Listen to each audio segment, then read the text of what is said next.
We are ready. Okay, thank you. Good evening. I would like to call the regular meeting of the Milton City Council for Monday, February 5th, 2024 to order. The city strongly recommends that you review tonight's agenda carefully, and if you wish to speak on any item on the agenda, then please bring your comment cards to the clerk as soon as possible. While the Milton rules allow a speaker to turn in their comment card up until the clerk calls the agenda item, once the agenda item is called, no more comment cards can be accepted. Will the city clerk please call the roll and make general announcements? Good evening, Mayor and Council. Before I call roll this evening, I would like to remind everyone in attendance to please silence all cell phones at this time. Those attending the meeting who would like to make a public comment, you are required to complete a public comment card prior to the agenda item being called. All speakers, when they're called to the podium, will identify themselves with name, address, and organization before beginning their comment. If you are representing an organization, a notarized affidavit is required stating you have the authority to speak on behalf of that organization. Please review tonight's agenda, and if you would like to make a public comment, please bring your comment cards to me now. Demonstration of any sort within the chamber is prohibited. Please refrain from any applause, cheering, booing, outburst, or dialogue with any person speaking. Anyone in violation will be asked to leave. Mayor and Council, as I call roll this evening, please confirm your attendance. Councilmember Peyton Jamison. Close. Here. Oh, I'm so sorry. All good. Let me start that over. Mayor Peyton Here. Jamison. All I was good. about to say Mayor Joe Lockwood, sorry. Mayor Peyton Jamison. Here. Councilmember Andrea Veerhoff. Here. Councilmember Doug Haney. Here. Councilmember Juliet Johnson. Here. Councilmember Carol Cookley. Here. Councilmember Jan Jacobus. Present. And Councilmember Phil Cranmer. Here. Mayor, you have a quorum. Would everyone please rise for the Pledge of Allegiance? Allegiance to the flag of the United States of America and to the republic for which it stands, one nation, under God, indivisible, with liberty and justice for all. Okay, next is the approval of the meeting agenda. Council, I would like to add an executive session to discuss personnel, land acquisition, and potential litigation. A part of the agenda is also the deferral of item number 23-304 to the March 4th City Council meeting. Do I have a motion, or Councilmember Johnson? Yeah, Or- Mr. Mayor, just very quickly before we do the agenda, Councilmember Johnson, I know that you want to make a statement with respect to this, something that you and I have conferred over. I think that would be appropriate at this time to go ahead and do that during an open session. So if you'll do that, I'll then advise the mayor what the correct procedural item is after that.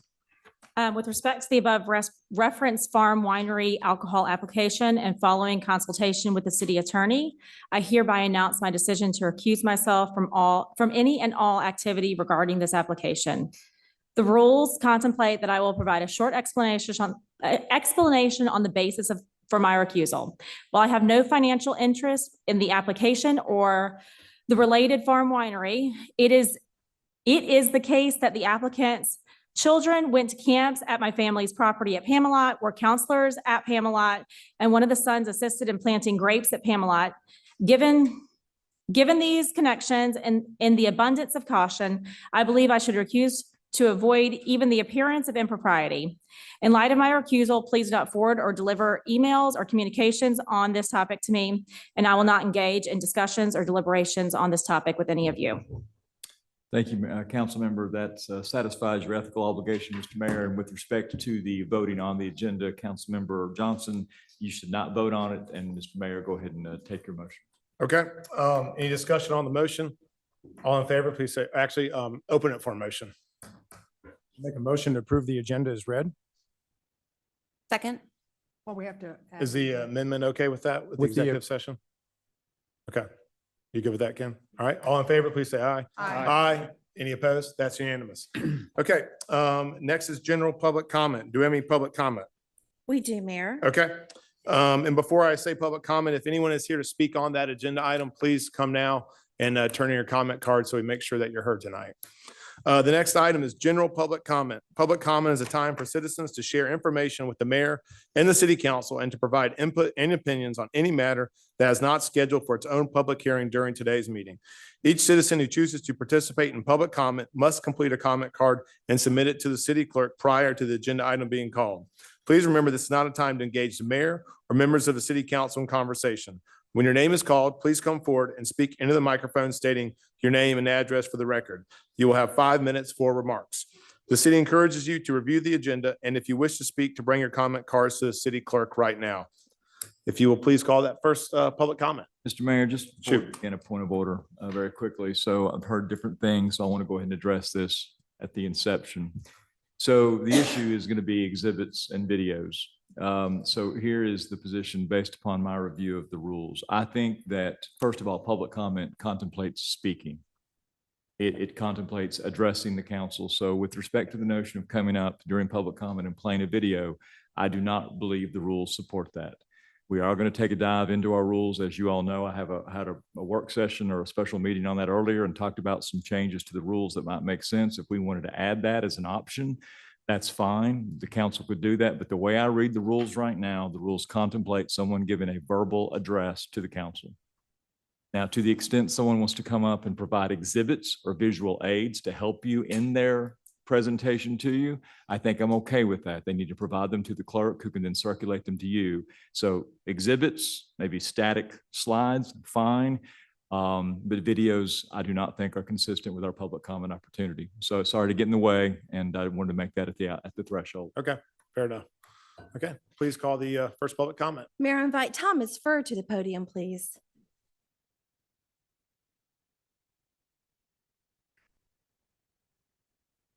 Thank you.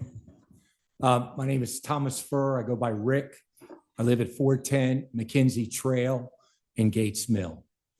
I've never drank a beer, okay? I don't drink. I got no skin in the game. Who runs this winery, okay? I'm just tired of snowflakes in this community, okay? The bottom line is this. We have the Union Restaurant, okay? People go to the Union Restaurant. It's a local favorite pub. I spent 14 years in Major League Baseball. And when I have friends of mine come down from guys that I played ball with, and they come in and visit me, they love going to the Union Restaurant. They love the city of Milton, okay? I think one thing that I'd like to say is that there's more problems of accidents on these roads when people don't put their kids on school buses. I'm tired of moms and dads who will not put their kids on a school bus to drive them to school. We have too many cars on the road in the mornings, and in the afternoons, people worry about picking up their kids. So as I want to just indicate that I'm for this, I don't know any of the people that own it, but the bottom line is I think Milton has done a great job in expanding your community, and I want to thank you guys for doing a great job. That's it. Thank you. Thank you. Will you please call the next speaker? Mayor, I invite Terry Kraft to the podium, please.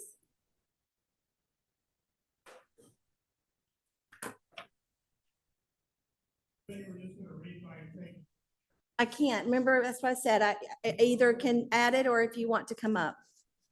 Love to hear you, Mr. Kraft. Okay.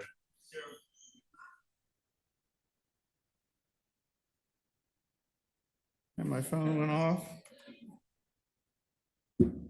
I'm Terry Kraft, 380 Oxford Meadow Run, Milton. I'm here to oppose the liquor license for the winery. I've written my comments in an email.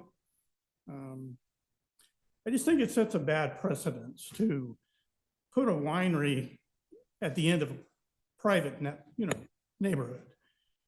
If you allow an inch, they're going to take them up. And that's really my comment. Thank you. Thank you. Thank you. Please call the next speaker. Mayor, I invite Jim Hughes to the podium, please.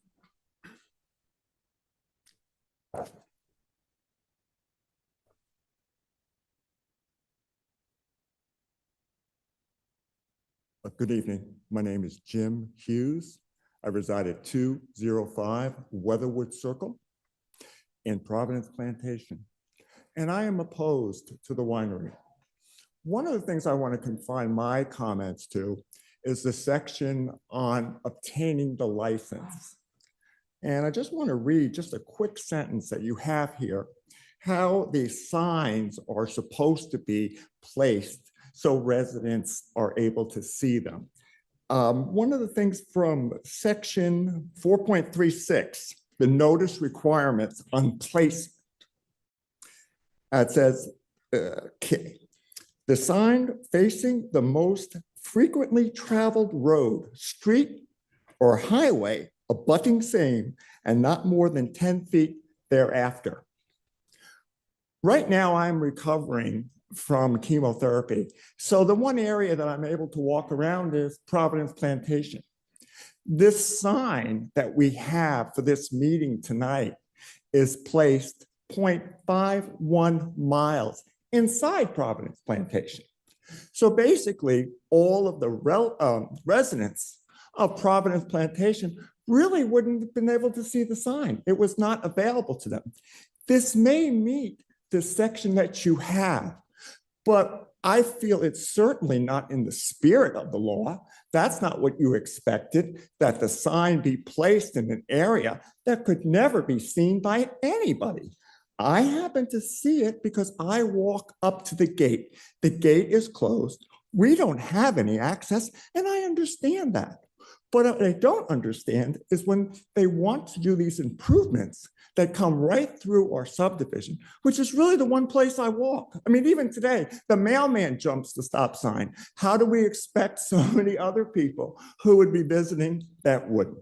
We've already had, that I know of, 2 different times that I was run over.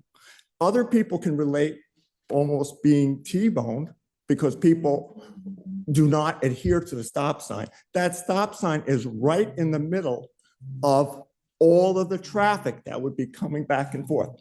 We don't have any speed bumps or anything to inhibit. And the main thing is when you think about it, and think about where you all live, would you expect in your subdivision a winery at the end with gates that you can't get through? That's not the spirit of the law. And that's what I wanted to bring that comment to you. And I just want to thank you so much for your time. Thank you. Mayor, I invite Brian Edix to the podium, please. Hi, I'm Brian Idix at 115 Gladwin Court. Forgot where I lived. My comments in regard to the winery. In preparation for tonight, I was trying to figure out what I could say that would add to the discussion that you and everybody else haven't already heard. I could just let you know I don't want a commercial business serving alcohol in my neighborhood or any neighborhood in Milton. But you know that, and you evidently agree with it because you passed regulations that make that illegal. So it's not a matter of what the desired outcome is. And that's when I realized what I need to say and bring to light. The city of Milton made a mistake in 2021. It may not have gotten caught until 2023, but the mistake happened in 2021. Specifically, the city granted someone zoning for the purpose of a winery in a residential neighborhood. The zoning gave someone the right to open a commercial business that would serve alcohol in a residential neighborhood. Again, the zoning gave someone the right to open a commercial business that would serve alcohol in a residential neighborhood. Even worse, they told everyone the zoning was for the purpose of building a house behind a barn. They knew it was for a winery, but that's what they told people the purpose was. Then during the hearing, when nobody from the neighborhood showed up, it didn't cross anybody's mind why the neighbors didn't show up. Those are the facts, and the city made a mistake. And someone should be held accountable for that mistake. Is that the residents? Is it the applicant? No, it's the city of Milton who made the mistake, and the city of Milton who should be held accountable. Instead, the city is working on a compromise, which sounds reasonable at first, but the compromise is only between the neighbors and the applicant. Where's the city in the compromise? Maybe good intentions, maybe, are driving the effort, but the city's absence from the compromise is why it's been at least ineffective and more likely harmful. The city's effort to mediate is simply pushing the consequences of the city's mistake away from themselves and onto those they are representing, the neighbors and the applicant. The city isn't bearing the consequences for their mistake. You see, the city has had discussions with the applicant to make certain concessions, and then was quite adamant with one neighbor to accept on behalf of everyone those inadequate concessions, and to do so without evaluation. The individuals in the city seem reasonable, so why would they act this way? It's to avoid lawsuits that are inevitable unless the neighbors and applicant accept the consequences of the city's mistake. But it's unreasonable for the neighbors to accept commercial vehicles using roads, the sale of bottles of wine from the business, but really most importantly, the never-ending battle every time the winery owner, whoever that may be in the future, wants to increase the rights of the winery. With wine tastings, groups of people by appointment or otherwise, serving of food or holding of events. Those are things that the current owners requested and has made concessions about. But it's reasonable to think that we'll be back here in the future, year after year, having these same discussions.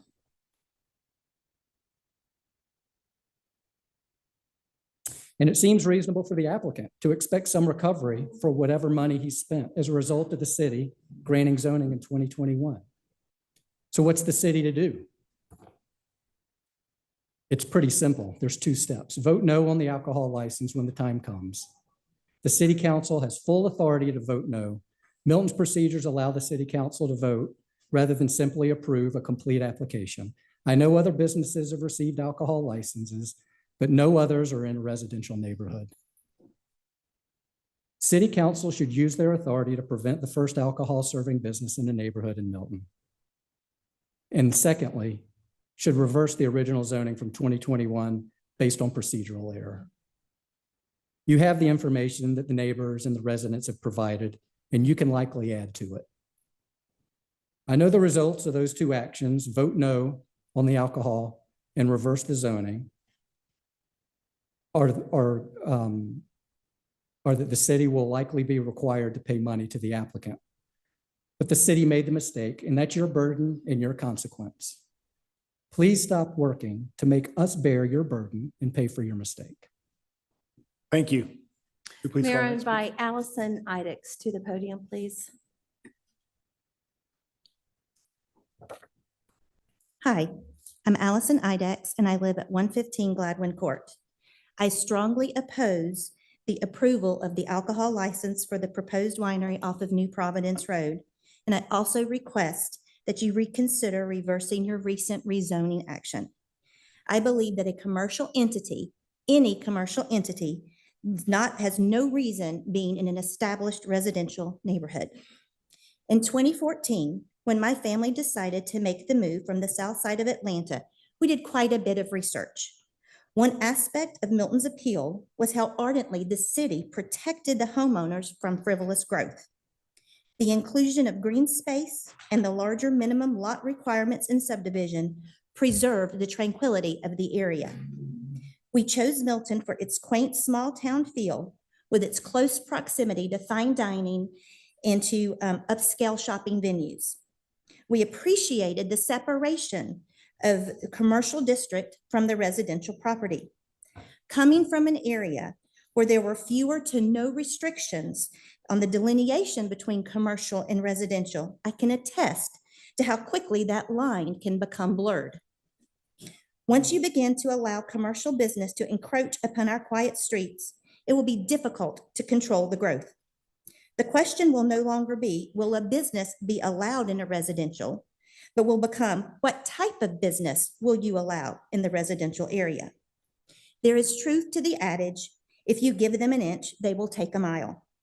By allowing the alcohol license and the current zoning to stand, you will be creating a permanent uncertainty around the separation of residential and commercial properties. Your home should be a retreat. It should be a place where peace and tranquility converge. It should be a refuge from the demands of the city, a place to recharge and to rejuvenate. When you have purchased a property in a solely residential area, you have the expectation that that will not change. You should not be forced to look outside of your back door and face a business designed to thrive and ultimately to grow. By their actions, the city is proving that it no longer will protect our sanctuaries. You run the risk of changing the fundamental core of Milton and thus damaging the reputation of our beloved city. I believe that if the city grants this alcohol license, it will be letting down the residents of Milton and I believe that the city council would not be acting in the best interest of its constituents. I sincerely hope that each one of you carefully considers the long-reaching consequences of your decision. I request that you not grant the alcohol license, and I ask that you overturn the previous rezoning decision that opens up our residents to the intrusion of commercial enterprises in our havens of rest. Thank you for your time. Thank you. Mayor, I invite Jessica Buxton to the podium.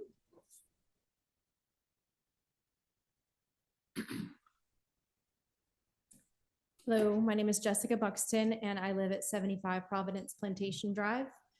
I am Lot 10 of Boxwood Estates within Providence Plantation. For the people that are listening on YouTube or sitting here tonight that don't understand what Providence Plantation and Boxwood Estates is, it is two separate neighborhoods with two separate governing HOAs. The front has 38 homes, the back has 10 lots, 10 lots that are private back in the back. 8 are behind a gate, 2 are out just outside. I am just outside the gate. I do not have any communication with the people behind the gate because I am actually not in their HOA, even though I am Lot 10. This all started in 2021 when Mr. Rosenberger sought to have zoning change for Ag 1 status from CUP. We all are residential back in the back, and what was sent to us from the city said nothing about a farm winery, only said CUP to Ag 1 to build a single family home with a barn for animals. Here's the problem.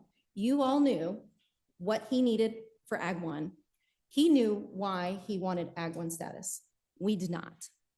So there's many discrepancies that we've been able to uncover on his original application. I've sent that to all of you. I'm not an attorney, and I found 11 things on his application that could possibly be grounds for overturning his original zoning. Then it comes into play with the city.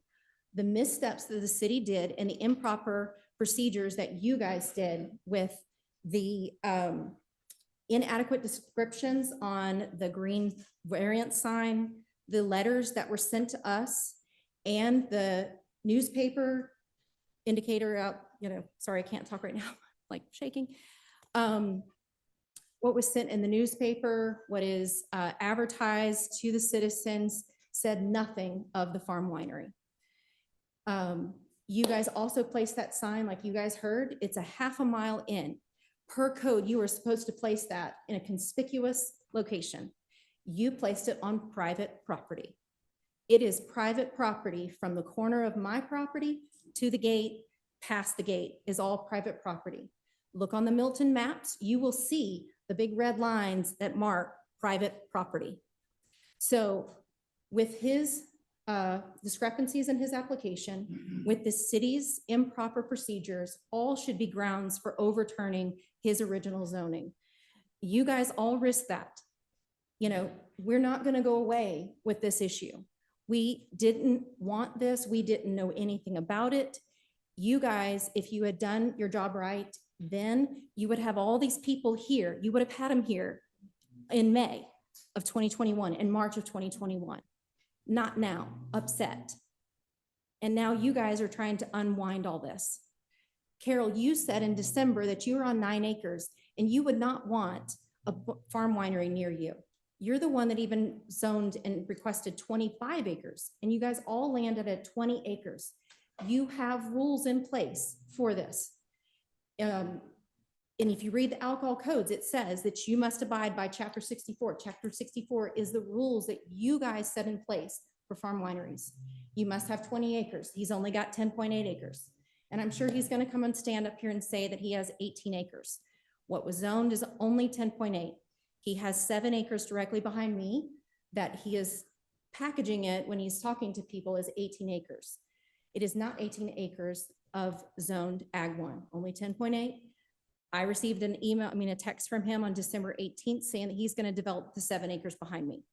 So along with all of that, the safety of our children, we have no sidewalks. Kids get off on the bus right on the main drag of our roads.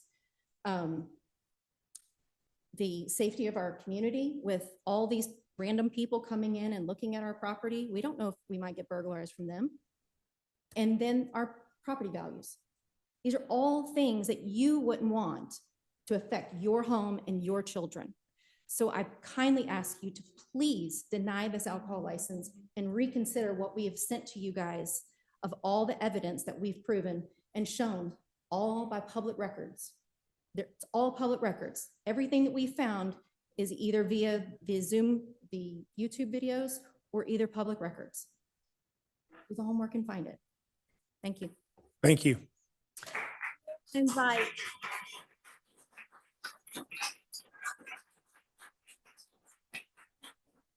I invite Raju Data Gupta to the podium, please.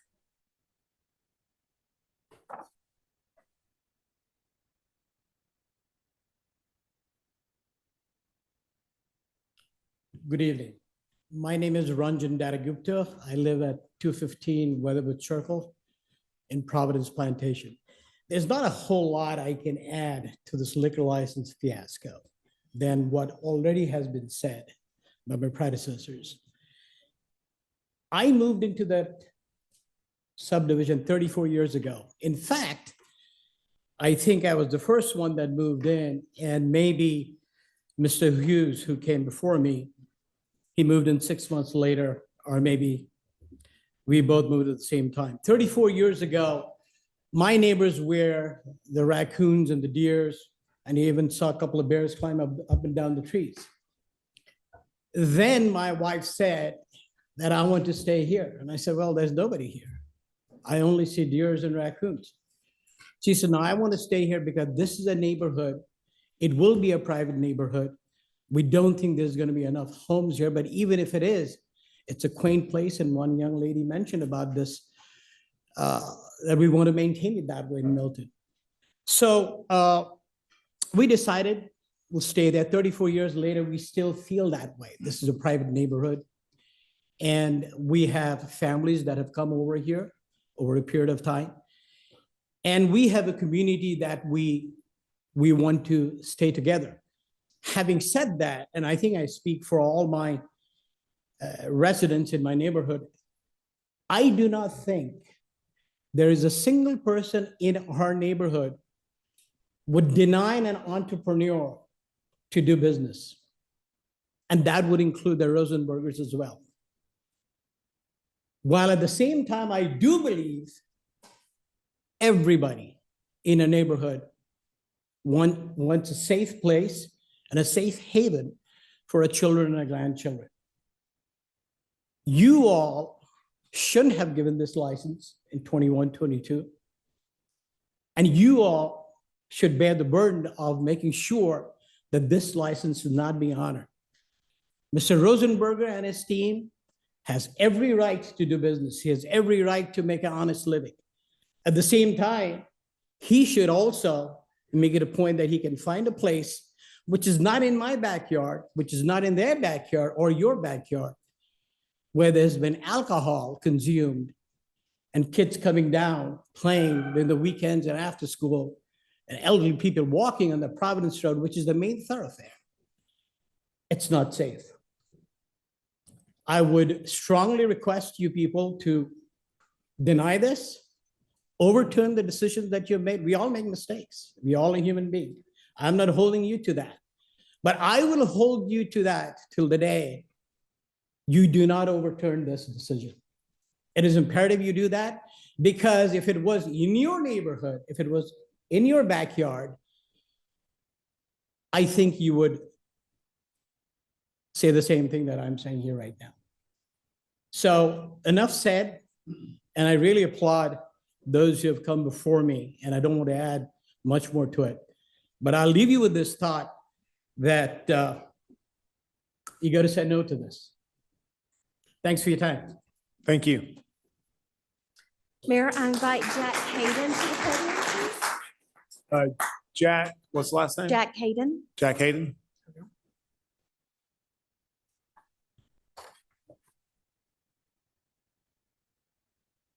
Oh, I'm Jack Hayden, 285 Weatherwood Circle. I live in Providence Plantation. I'm a 42-year veteran of commercial real estate. And I think I've got a very clear idea why this guy wants this commercial zoning with this winery in place. I think he knows his property values are going to appreciate. He'll be able to sell it, make money. And meanwhile, our property values are going to depreciate because of this. I don't think I'd be here tonight if I lived in Cooper Sandy or White Columns, but I live in Providence Plantation and I am here tonight. I'll second what everybody said. I got the letter, the original letter in 21. I read it and I didn't pay attention to it because it did, quite frankly, say something about a house and a barn. It didn't mention anything else. So I just threw it away and forgot about it. Why would I care? The guy wants to build a barn, wants to build a house, let him build his barn, let him build his house. Didn't mention anything about alcohol, winery, nothing. So I guess that's y'all's fault or somebody's fault. It's not my fault. Anyway, I will say it's a small neighborhood. People do speed. They run the stop sign. I have a second home up in Dahlonega, and Cavender Creek is the closest winery that we go to. And I was up there last weekend and had lunch. And I was watching people staggering out of this winery and laughing to myself, thinking, wow, I hope they're not driving. I went out on the front porch. There was a security guard there, lady in the sheriff's type outfit with gun and everything. And I was waiting on people to come out. I just on a lark told her about this situation. And she said, a winery in a neighborhood? And I said, yeah. And she said, wow, with some of the people I've seen staggering out of here, I wouldn't want to be living in that neighborhood. I said, well, unfortunately, I do. So I'm asking you to deny this. It's, what everybody else has said. I don't think you'd want to live in a neighborhood with people consuming wine and driving around in a neighborhood. We do have a lot of kids that play in the neighborhood. And again, I just don't think it's, something that should be passed tonight. I think you should vote on it, deny it. Thank you. Thank you.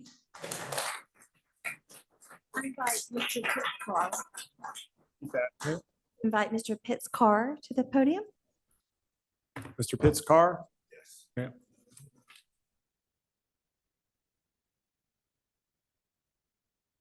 My name is Attorney Pitts Carr.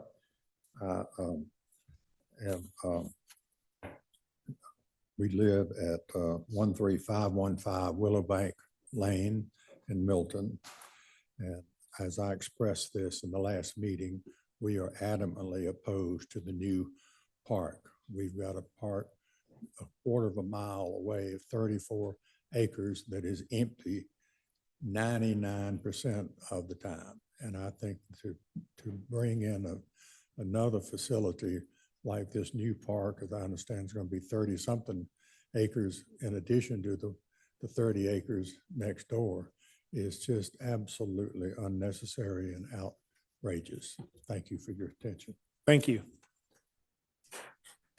Next speaker. Mayor, I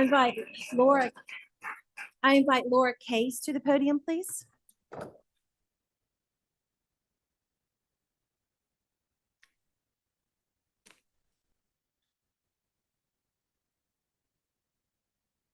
Hello, my name is Laura Case. I live at the corner of Providence Plantation and Sweetbriar. I'm at 325 Sweetbriar.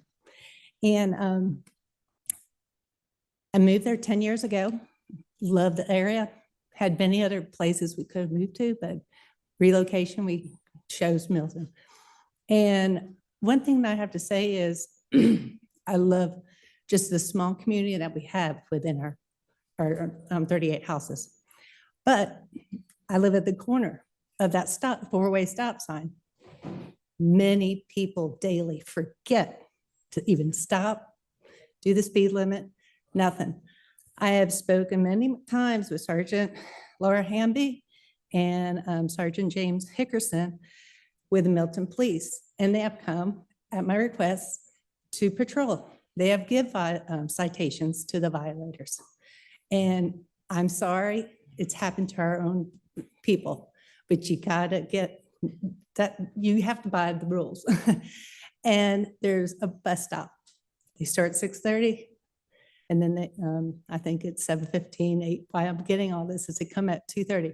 Mr. Rosenberger wants to have people at his place. These kids will be coming off, on and off. I have 6 houses in my cul-de-sac. There's 10 kids out across that street. We have about 50 kids in our neighborhood. I'm just gonna say I'm a dog walker, so we have 40 dogs, so people are walking dogs. So, and everybody knows each other. I have to say that we received a letter from Mr. Rosenberg, and he states, basically he knows that the speeding is the issue and people that ran the stop sign. And I have to say, I'm sorry, I was walking my dog January 8th at noon, and Mr. Rosenberg ran the stop, 4-way stop with a bale of hay in the back of his white truck. And now if that would hit a car, it's more, force. What as if a kid, even myself, I was like, gosh, so excuse me, I was frustrated. But I'm like, you just said, I know this is a problem. And I said, we have so many events that we have to do in the cul-de-sac sometimes, back to school, trick-or-treating is big. And I don't know if you all have kids or not, but it's big. We make a big to-do about it, we have fun. And I don't want the kids to be getting ready and have to worry if there's someone that's gonna be driving through our neighborhood and hurt someone. I'm sorry, but I pray every day for our neighborhood when I'm walking, because I don't want anything to happen to these people. They're very close to me. And let me just tell you that I know, Mr. Rosenberg, you stated in your letter that you lost your father to an alcohol-related accident when you were 7. And I am so sorry. I am truly sorry. I myself lost my sister at age 41 and my mother to cancer. Why I bring this up? I don't smoke to help prevent it. I get bi-yearly exams. I have to be, I don't know what Mr. Rosenberg is going to do to help prevent someone having an alcohol related when he wants to have a winery. I am sorry to bring that up, but it's on my conscience. I wish you oppose this, deny it, just don't bring it to our neighborhood. It's a very good community. There are good people all around that just don't need to have any of this. Their concerns if their kid comes home off the bus, if their kid comes, the new drivers in the neighborhood, if they're gonna one even get out of the 4-way stop. It's something that is really hard for me to just daily think about it, because I see it every day. Go into my car, they're running the stop sign. I'm watching them daily. I have literally had, I'll throw my hands up in the air, like, really, you just ran it? And they laughed at me. I've had neighbors laugh at me. I can't say names, but they're in the back. And not everybody in the back is bad. I'm not saying that. I'm not saying that. I just know, I know who you are. And I'm sorry, but I have a passion for my neighborhood. I don't want any alcohol. And if seriously, if anybody ever got hurt due to this decision you are making, it's going to be on your conscience, but it's going to really affect our neighborhood. Thank you for your time. Please, please do not do this.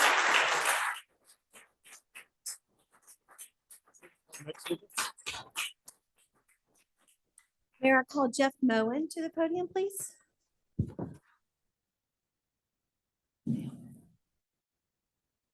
Good evening. I'm Jeff Moen. I live on 130 Providence Plantation Drive in the Providence Plantation subdivision. I'm here to express my opposition to the liquor license at 13555 Black Mall Lane in our neighborhood of Providence Plantation. I'm the GM of a company here in Atlanta. We have 100 employees. We're an international company. We have 2 guiding principles that I think apply to our situation here. First principle is tell it like it is. Second principle is always do the right thing. The facts here for me are quite simple. First of all, 75% of our households have signed a petition in opposition to the proposed liquor license. When I was the president of the HOA, we tried to get a traffic bump in to try to slow the traffic. We did a study, et cetera, et cetera.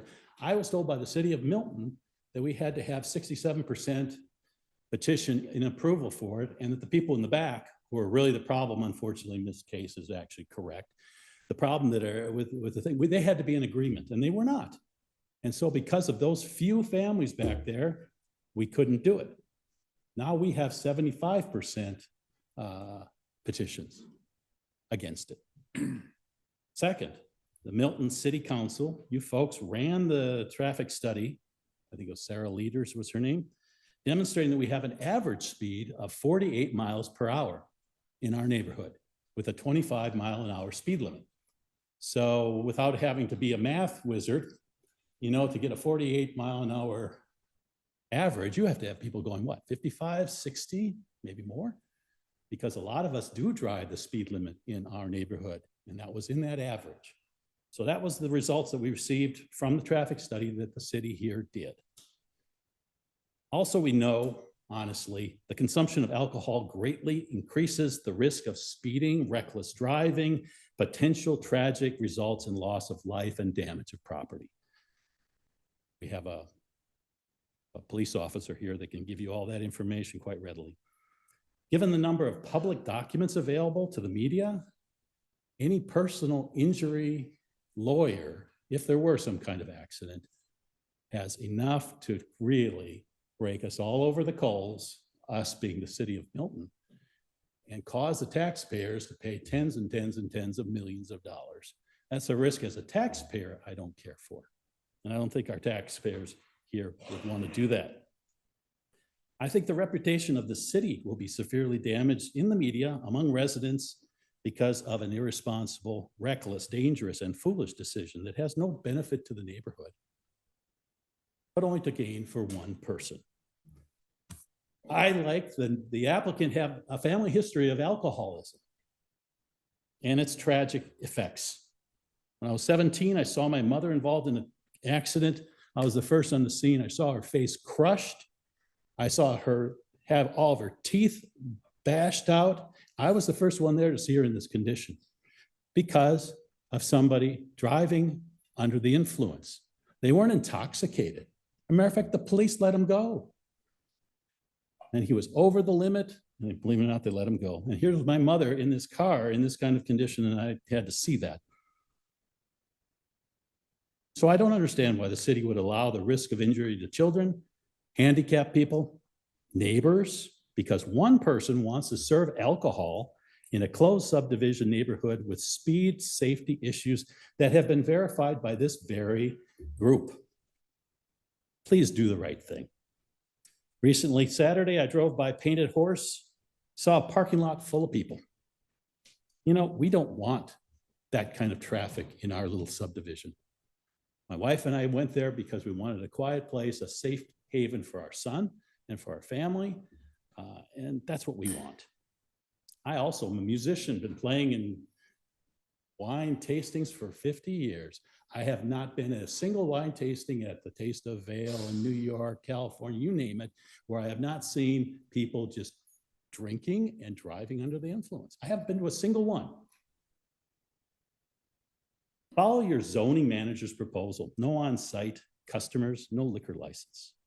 Allow a liquor license for an off-site commercial setting away from a residential subdivision where it should not be. Lastly, I just implore you as our guiding principles, this is your chance to do the right thing. Do the right thing tonight. Vote no. Thank you. Thank you.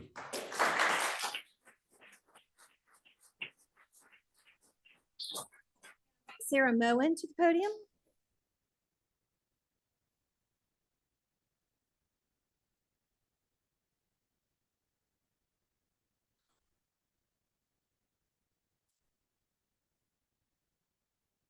My name is Sarah Moen, and this is my son Eli, and our address is 130 Providence Plantation Drive.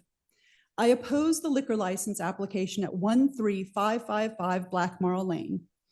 Fear is a part of parenting. As a parent of a person with special needs, the fears are exponentially greater. I have to say, of all the things that worry me and keep me up at night, a winery with a liquor license in our neighborhood has never been one of them. That is, until 4 months ago. Ironically, that fear entered our lives when the liquor license notice went up on October 5th, Eli's birthday. My husband and I searched for 5 years for a place that would be a sanctuary, a safe haven for Eli for the long term. When we found this house, it was everything we knew we needed and more. Eli has only this one place in the world that is safe for him. I think the city must recognize that is true for most people with special needs. Otherwise, they would not have developed the Milton Fire Cares outreach program. I realize Mr. Rosenberger would like a business on his property that affords him the right to sell and serve alcohol. I would like something far more basic and simple on my property.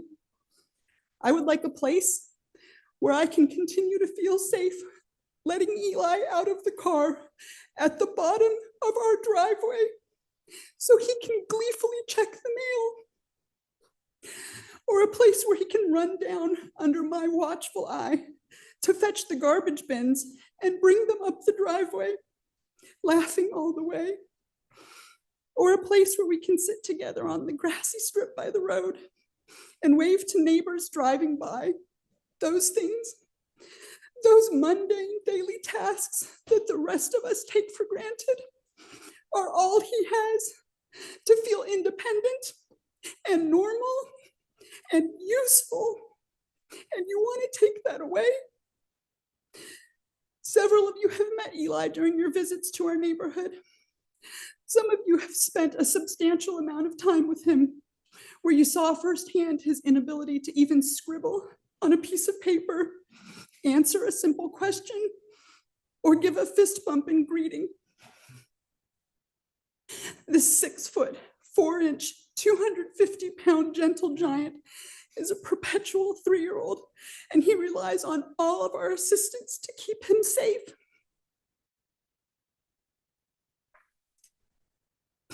I notice you open most of your council meetings with prayer.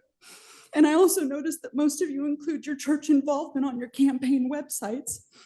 Then surely you know the harshest condemnations of Jesus are to those who harm children and the weakest among us.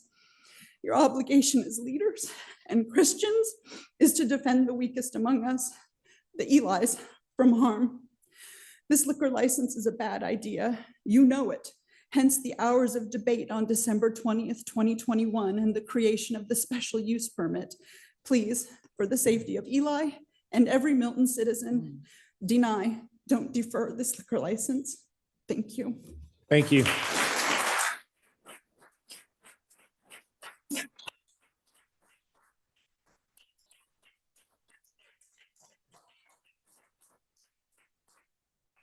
I invite Steve Lanham to the podium.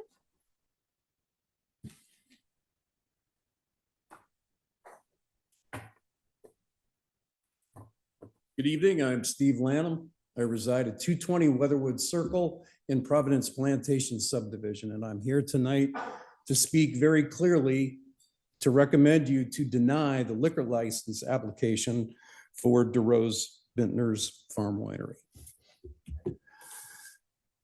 Let me start by saying we had a meeting earlier in the week, last week actually, with Councilperson Carol Cookerly and Andrea Veerhoff. At the end of that meeting, we were joined by City Manager Steve Krokoff, who briefly came in to answer some additional questions. During that meeting, it became abundantly clear to me, and I'll reinforce that by using the words that came directly from Councilwoman Cookerly. In reference to this whole project from day one, the right hand did not know what the left hand was doing. And Carol, if I have misquoted you, please call me out. That's pretty doggone close. The right hand did not know what the left hand was doing. How can a city council move forward considering a liquor license in a residential neighborhood when you cannot communicate effectively amongst yourselves? What things were inferred to the applicant? What things were committed to the applicant?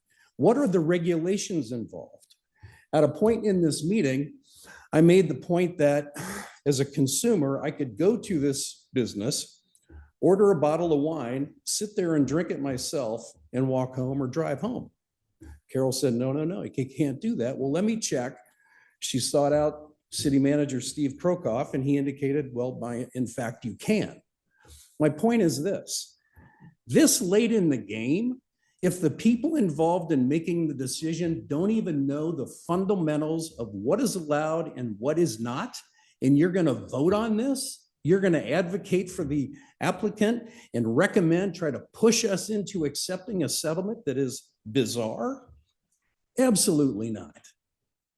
The city created this mess. The city needs to fix it. The branding of Milton creates this happy, family-friendly location. You want to put a liquor license in a residential neighborhood? Are you kidding me? That's ridiculous. One last thing. Experienced professionals in city council, in zoning matters, would have to look at this and say, wait a minute, nobody saw this coming? Nobody thought, well, hang on a second. We go from CUP zoning to Ag 1. Now you want a farm winery designation. Don't you all know that a farm winery designation is the stepping stone to a liquor license application? It sounds to me like y'all didn't know that. Krokoff explained it in very simple terms to us. How in the Sam Hill can you recommend a liquor license in a residential neighborhood? That's ridiculous. I urge you to vote no. Thank you.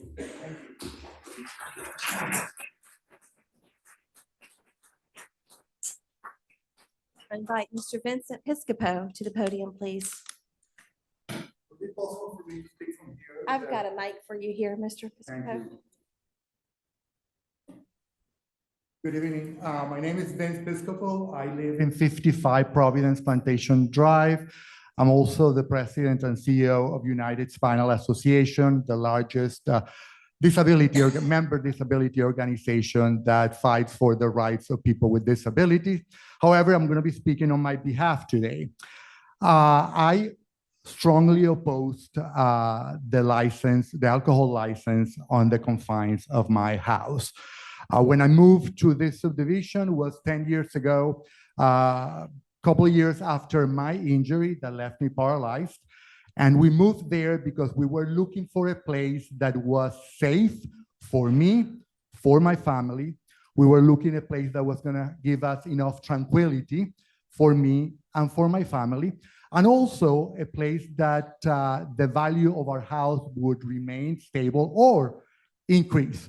As you can imagine, as a person with a disability, those things are extremely important because it really addresses my vulnerability on my day-to-day work. So when we talk about giving a license to alcohol on a gated community, I'm having trouble making sense out of it, right? Because, it's funny because I remember when we were talking about the gate at the community, our neighbors were concerned about safety. And now you're going to tell me that you're going to accept a license for alcohol? What about the safety? If we have people, if we have an alcohol license there, what that's going to mean that there is going to be many, many people coming to my subdivision. People that I don't know, people that might be drunk. Bye-bye to the tranquility, bye-bye to the safety of my subdivision. Guess where those folks are gonna park? There is no place to park there. They're gonna park in front of my house or the house of my neighbors. Guess where they're gonna litter? It's gonna be my house and the house of my neighbors. When I decided to move to Milton, I decided to move to Milton because it was a premium subdivision that I deserved because for all the years that I worked. And I'm very, very concerned that the interest of one person is gonna risk what I have invested and what I was hoping for for my life. Keep in mind that that subdivision, there are kids, like they said, I didn't know we had so many kids, but we have lots of kids, we have a lot of seniors, we have a lot of dog owners, and we have people with disabilities. And now those people's lives are going to be in risk because we want somebody to sell alcohol in my next door neighbor. I don't get it. And I'm sure you don't get it as well. So I really, really hope that we make the right thing, we make the right decision to protect the value of our houses and protect the safety of our neighborhood, because that was the main reason why we elected you. Thank you. Thank you.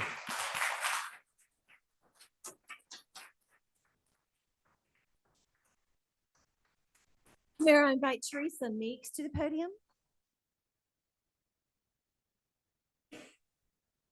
Ms. Meeks? She's in opposition. She's at 125 Providence Plantation Drive, concerned about increased traffic and alcohol consumption in a neighborhood full of children. Next is Kathleen Chambers. Would you like for me to read yours as well? She is also in opposition. She's at 275 Weatherwood Circle. I sincerely oppose a liquor license for property at 13555 Blackmore Lane. I believe this should not be a thoroughfare through our neighborhood. This will increase traffic, potential intoxicated traffic through a residential neighborhood. Next is John Linstead.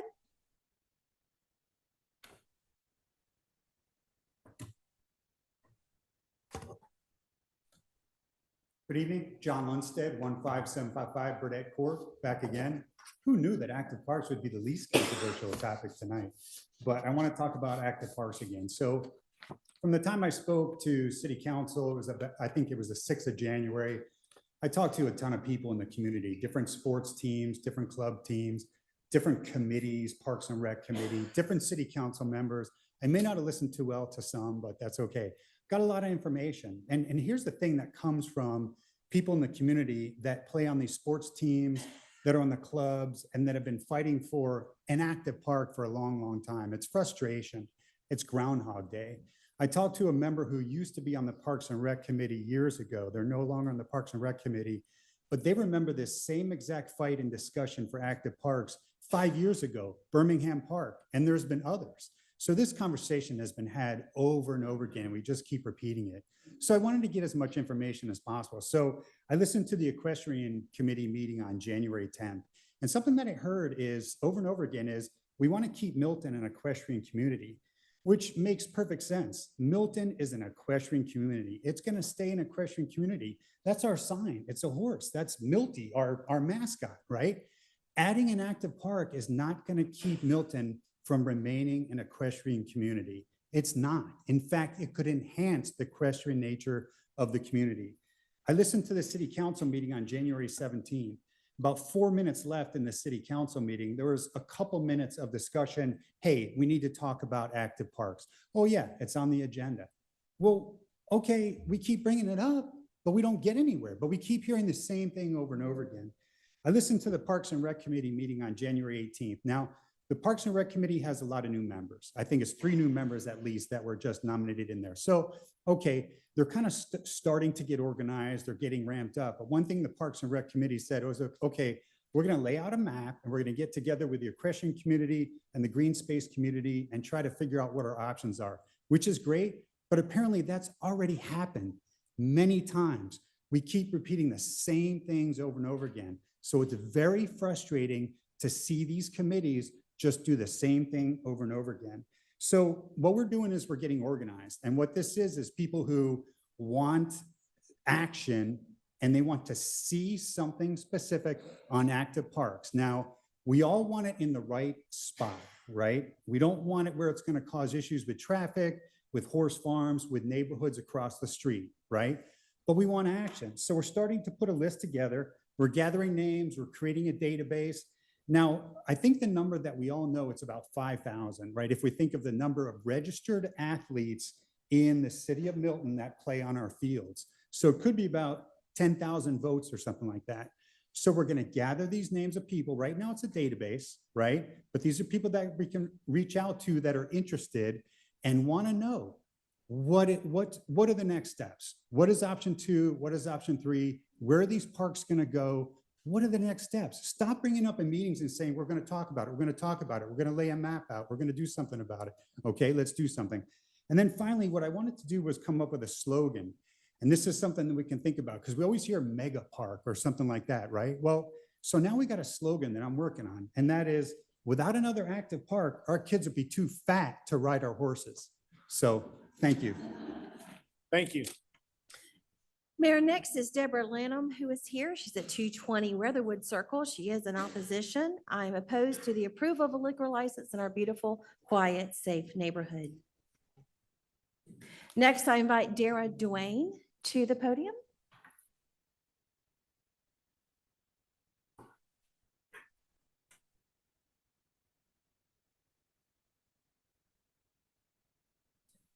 Good evening. My name is Dara Duane, and I live at 300 Sweetbriar Court, Providence Plantation neighborhood. Thank you for allowing me a few minutes to speak on this issue. My wife, my children, and I absolutely oppose this proposed winery liquor license application for 13555 Blackmarl Lane. Everyone can agree that the traffic entering, traveling through, and leaving our neighborhood will increase as a result of a commercial winery business located at the furthest point from the neighborhood's front entrance. There is one paved, hilly, residential road that runs through our neighborhood. To get to the winery location, a vehicle has to drive along this one hilly residential road through a bad blind spot at the top of a hill at an intersection and drive by 22 driveway openings into homes with children and pets. The traffic will increase, not just from people driving there to drink wine and buy wine, but there will also be commercial traffic, service traffic, potential event traffic related to the operating of a commercial winery business. My family and I moved to this neighborhood because of the quiet, semi-rural setting. The main reason I'm sure most families move to our neighborhood. The main reason I'm sure most families move to Milton itself. A commercial business, a winery, does not belong in a neighborhood. It is not the place for one. There are no other wineries located within any other neighborhoods within the city of Milton.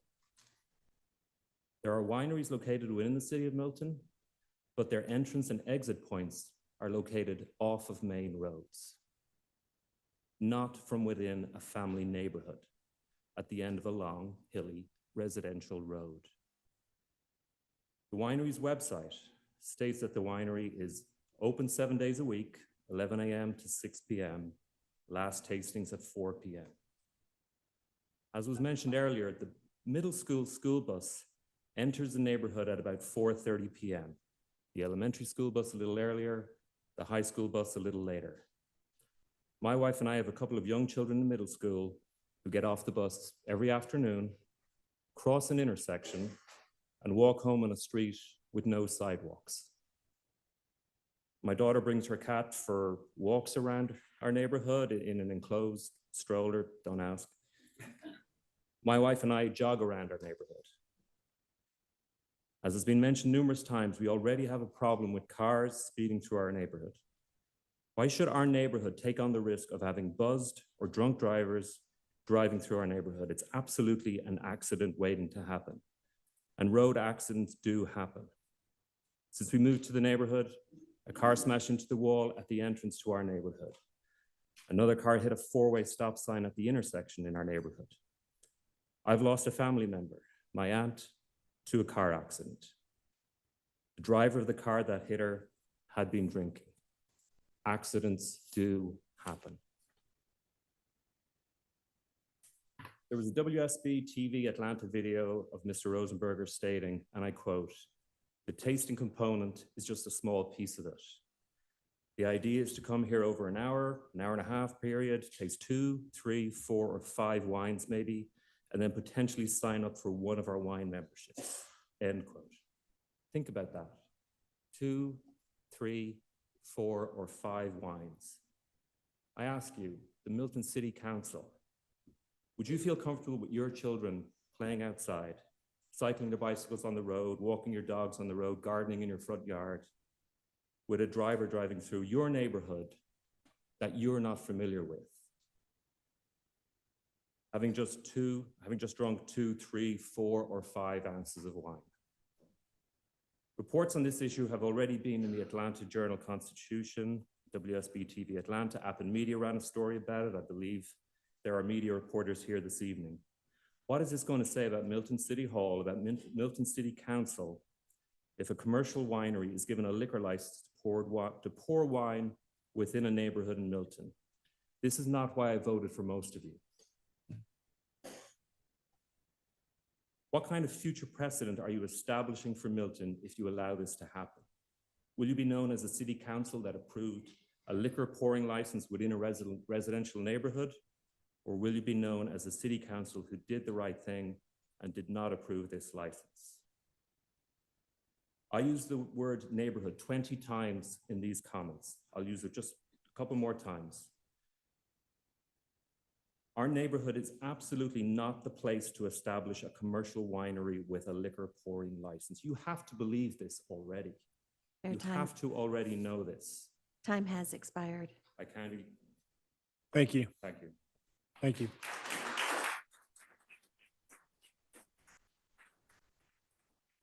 Next who is here is Julie Carr, and she is here. She's at 13515 Willowbank Lane here in Milton.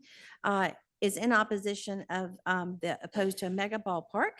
And I will read her statement. I am totally opposed to building a mega park on the land off Hopewell Road where our house sits. The park, North Park, is about 1/4 of a mile from the back of our property. You can see the tall lights on for the entire night. It looks like an airport. Plus you hear whenever games are being played. It is loud. Having another park so close to North Park is ridiculous and a waste of taxpayer money. Next, I invite Bill Kendall to the podium. Mr. Kendall, there you go.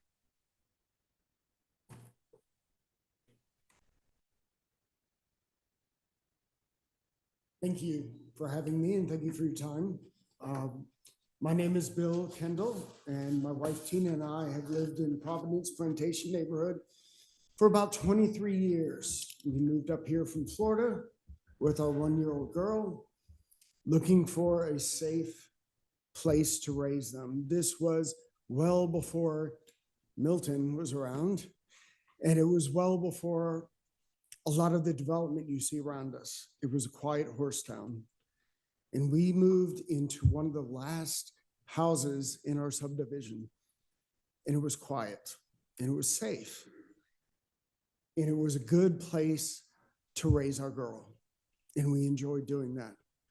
And now my girl is all grown up. She's a senior at Kennesaw State University, and it's just my 2 rescue dogs and my beautiful wife.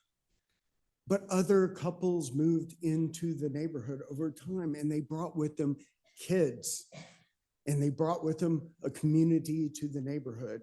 You have spoken with or seen everybody in my cul-de-sac and more talk to you tonight. This is not just something I'm concerned about. It's not something that 7 or 8 homes are concerned about. It's something that everybody is concerned about. And so we do what we always do, whether we're pulling together for, a Thanksgiving dinner or, a party in the cul-de-sac. We talk and we bind together because we care about our families. There are so many school buses and kids on skateboards and on bikes that are walking around the neighborhood. So many people walking their dogs. And we all know that, and that's okay. Because we slow down, we are vigilant, we know everybody, and we care about everybody else's kids. And we try to protect each other. And that's the nice thing about a neighborhood, is because for the most part, everybody who comes down Providence Plantation Drive has a reason for being there. They live there, they have a friend there, there's somebody's brother, somebody's sister, but they have the same vision we do, which is to be careful and to protect other people's kids, even if they aren't your own, and have a voice, pull the community together. So yeah, when I heard about the winery, and I'm among those guys that say, great, I have entrepreneurial interests myself, but it has to be done right, and it has to be done in the right place and time. I actually have a good friend of mine who has a winery in Alabama, but he's on a 13-acre farm with one access road from the road to his winery. And so it's safe. But unfortunately, we don't have this here. They have to come from the very top of that hill all the way back to the top, down the hill, and into the gated community to drink wine. And yeah, my daughter's gone. I still walk the neighborhood. My wife does too. But I watch out after all the neighbors I have. Dara, Greg, all the people who talked here tonight. Those kids are as important to me as my own. And I don't want to see anything happen to them. So thank you. Thank you.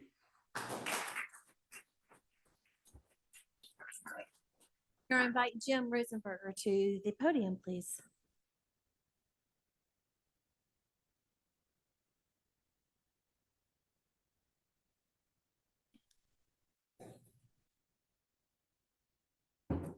Sorry, I'm a little slow. I had knee surgery last Wednesday.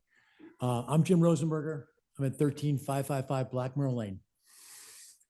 I've lived on Blackmore Lane since 2007. My wife, Darren, and I we're actually married on the property, and we've raised 4 amazing kids there as well. We currently own 2 lots, which totals 18 acres. And we've called this place our home for almost 20 years. During that time, we've always had a farm. We've owned horses, ponies, donkeys, goats, sheep, goats, chickens, and ducks. In addition, we've always been growing a variety of crops for many years. Farming is an important part of our lives, and even though we are very fortunate for a blessed life from other business ventures, we hold country living in Milton on a farm as one of our most prized possessions. Milton, being rural but not remote, allows us to live the lives we've always dreamed of living. Due to our passion for fine wine, in 2001, we rezoned the property to AG1, agricultural, not commercial, so that we could build a Georgia farm winery, which is permitted under Georgia state law. During the rezoning effort, we made it clear to everyone that the purpose of the rezoning was to open a farm winery. The city acknowledged our request, and in May of 2021, unanimously approved an ordinance for both rezoning and the winery. However, unlike other Georgia farm wineries, they imposed limits on us of no more than 10 people at a time, and that all visitors needed pre-scheduled appointments to visit the property. To demonstrate our good faith in the process, Darren and I, without hesitation, accepted those terms. Almost 3 years later, we are still waiting to open. During this time, we have made significant ongoing financial investments that were required and encouraged by the city. Some of our neighbors have voiced concerns over drunk driving and increases in both noise and traffic. Listening to those concerns, we agreed to drop the weekly visitor count by 85% to show the neighbors we hear you and we care. Even with this drastic reduction, it was still not enough to satisfy those who objected. It's fair. So last week, we offered to eliminate, let me repeat that. Last week, we offered to eliminate the public on-site pay-per-visit tasting room entirely and to rely solely on distribution at local restaurants, festivals, package sales, and participation in an online wine club. This last concession, while severely limiting our distribution opportunity, eliminates all the claims of noise, traffic, and drunk driving. Being a resident of Milton since 2005, 1 year before Milton was even formed, I can honestly state that Milton is the best place we have lived. While we are hopeful this matter will be resolved favorably, we are frustrated it has taken this long. Darren and I are good, responsible people who have invested heavily into this project, and as a result of the city's unanimous approval and ongoing direction, every time we've been asked to give, we have. Please do the right thing and allow us to finish what we started, as the objections of drunk driving, traffic, noise, and events have all but been eliminated. Failure to approve our license, in our opinion, represents a breach of contract by the city based on that 2021 approval. We feel for the neighbors. We heard a lot of compassionate stories this evening, and that's why we made the decision last week that, you know what? Fine. We'll figure out another way to make this work. We'll eliminate people coming into the neighborhood. We'll eliminate drinking and driving. We'll rely on our contacts and our friends in the restaurant and festival business, and we'll distribute in other ways.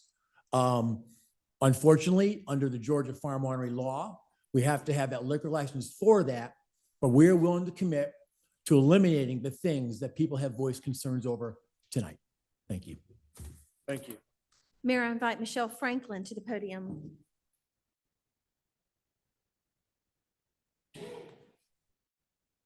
Hello, everyone. My name is Michelle Franklin. I live at 335 Sweetbriar Court in Providence Plantation. A neighborhood can be a wonderful place, a place where people live, interact with each other, and have a place of identity. We have that today. I love where we live and how quiet and peaceful it is, where we can take our 3 young children for a walk, ride their bikes in the streets without much to worry about. When we bought into this neighborhood 7 years ago, a neighborhood of residential homes with no outlet other than the entrance with the Providence Plantation sign, would I have expected to see the day of a commercial business operating out of our neighborhood? A place with regular commercial vehicles, causing me to worry about my children playing in the street or going for runs or walking to neighbors' homes to visit.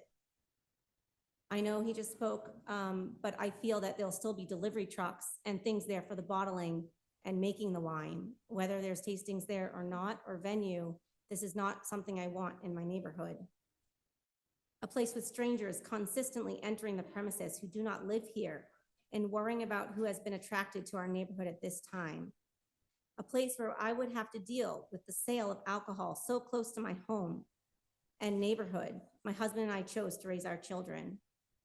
We already struggle with the terrain of our neighborhood, as you've already heard tonight, and this is why the 4-way stop sign has been since put in place. But now I have to worry about many more random people navigating through and how much they have had to drink.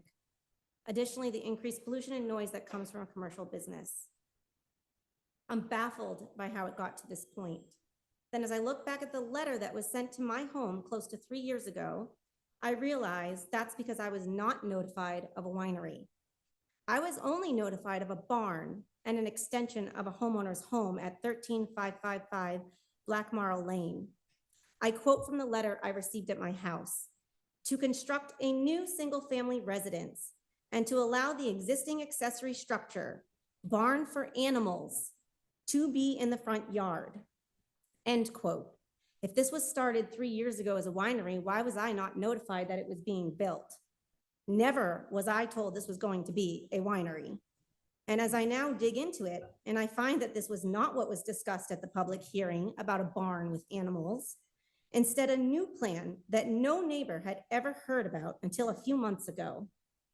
And then this new plan was approved for the requester, I realize why I'm baffled. A mistake has been made where someone was told they could build a winery without the public being notified and having a chance to even speak in support or against it. Complete procedural failure, in my opinion. Whose mistake this is, I'm not here to argue. What I am here to say is that as a resident of this neighborhood, I should not have to bear the fault for that mistake. The town has the ability to fix this, not by pushing residents to agree to terms that in no way benefit us. I do not want a liquor license in my neighborhood, so concessions to how the operator uses the license does not make sense to me. The town can stop the bleeding from this mistake by first and foremost denying the liquor license in a residential neighborhood, which is highly illogical to begin with. By not fixing this mistake, a very scary precedent is being set for the people of Milton. First, you are allowing others to send out letters notifying residents of one thing while allowing them to argue for and approving them for something else. Second, by not fixing this mistake, you'll be allowing liquor licenses in other neighborhoods in Milton. You may think that it will stop here, or you won't allow it anywhere else. But if that's the case, why is it even happening in our neighborhood? Why should this neighborhood be treated differently? If you allow a liquor license here, expect others to make a request. By not fixing this mistake, you will be affecting the lives of many homes and many residents of Milton and their children. I implore you to put yourselves in my shoes and understand how unfair this feels. I ask if you would want this for your own neighborhood in the way it was done in ours. It may feel hard to fix this, but we don't run away from errors. We work ways to make it right. I think our discussion should not be how to compromise on a liquor license. Instead, our discussion should be about how to respond to the mistake that was made and to stop this from moving any further. The property may and will eventually change hands. The new owners will then argue what their rights are, and we will be here again having to battle out what is happening in our own neighborhood. Or the current operator may find new opportunities and want to grow. There's so much gray area around what the future will hold with a liquor license that it cannot become an option in our neighborhood. Who is going to be here to monitor the noise levels? We as the residents will be. I think a lot more headache and heartache will come in instances arising in the future. In closing, I am requesting you vote to deny, not defer the liquor license at 13555 Black Merrill Lane. Thank you. Thank you.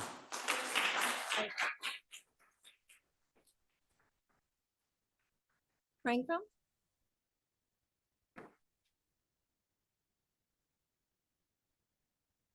Good evening, everyone, and thank you all for your time. Council members, Mayor Jameson. My name is Craig Franklin. I live at 335 Sweetbriar Court here in Milton, Georgia. I'm actually not in the HOA, but I live in the neighborhood. We appreciate that, many of you have come out and seen firsthand the various issues that exist here. As you can see, this room is full. It's probably like 30 or 40% of the neighbors that have come just to publicly comment and show their support and also their opposition here. So I think that's something to keep in mind and reiterate that we're not going away. This is a problem. This needs to be fixed. Our children are here too. When you guys all have children, when someone makes a mistake, what do you teach them? You teach them to fix it, right? You don't teach them to try to cover it up, right? And that's precisely what seems to be happening here. The zoning was improperly done. And if the city approves this alcohol license, all the risk is on us. So, the Milton City Council has complete and clear discretion on approving the alcohol license. I spent some time talking to Council Gerard last week. I sent him the backup, and I will send it to you too, where it basically clearly gives you discretion on the alcohol in the alcohol beverage code of Milton. Let me read it out to you, and this is directly from the first paragraph, 4.1A4, purposes. Giving effect to land use and preserving certain residential areas with reasonable consideration being given to, among other factors, the character of the areas and the peculiar suitability for particular uses, the congestion in the roads and streets, and the promotion of desirable living conditions and sustained stability of neighborhoods and property values. Approving this alcohol license goes against every one of those lines. And I don't need to, it's pretty obvious too. Further, the part where you guys can exercise discretion, it's spelled out in section 4.42 A, B, and C. I'll just read a portion of part A and then C, which is extremely relevant here. The city manager and city council, in their discretion, shall consider the evidence, including any extenuating, aggravating, or mitigation facts or circumstances that may affect or reflect upon the applicant, the application, and/or the proposed location of the business in light of this chapter. Part C, in addition to all other authority to grant or deny a license, any application for a license may be denied by the city to safeguard the health, safety, and welfare of the community. I think you've heard like every part of those points from my neighbors or other fellow citizens here in Milton, as it impacts all of us. Listen, there's more than 40 homes, I'd say way more than that are impacted by this. Everybody's on social media. Many have children who go to the same schools with your children or grandchildren. We and they will all remember how you vote on this. How you vote will become part of your legacy. Some of you, granted, inherited this, but this will still become your legacy, depending on how you vote. And that's unfortunate. This will come up at election time and constantly when we see you, whether on the street. Oh, you're the politician who voted to put a business and a bar in a neighborhood. Oh, you're the reason most people are now applying to run a distribution or retail business in our neighborhood. Or you're the one who helped make Milton a dump. Wouldn't you rather be known for what Milton stands for, the peace and quiet? And we see you on the street and we say, she or he is the person that actually stood up for what is right. She or he is the person who helped put an end to this bar business nonsense in a neighborhood. Think of how proud that would make your loved ones feel. You know, in a law class at Cornell, I was taught, you know, remember, when you have the facts, you argue the facts. When you have the law, you argue the law. When you have both, you win. You have both here. And so one thing I do want to mention is Mr. Rosenberger's comment on the record, where he says he's not going to have any sales at the property or any business or any distribution whatsoever. Begs the question, why even have the alcohol license there? Just rent a space. And I said to him, I met him twice in my life. I said to him in the spirit of being constructive, open it elsewhere, get the alcohol license there. You don't need an alcohol license here. But the most important point is you have the discretion, you have the law to support you, you have the people behind you in that decision, and will be helpful and stand up and help you get through this, because it is at the end of the day to do the right thing. So we request you to deny and not defer this alcohol or this liquor license at 13555 Black Marrow Lane. Thank you, Mr. Franklin. Mary Claire Fears to the podium. Mary Claire Fears.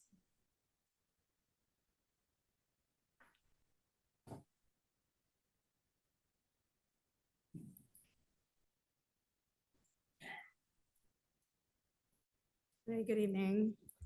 These are my two children, wanted to come up with me. Hello. My name is Mary Claire Fears. I live at 210 Weatherwood Circle, Milton, Georgia.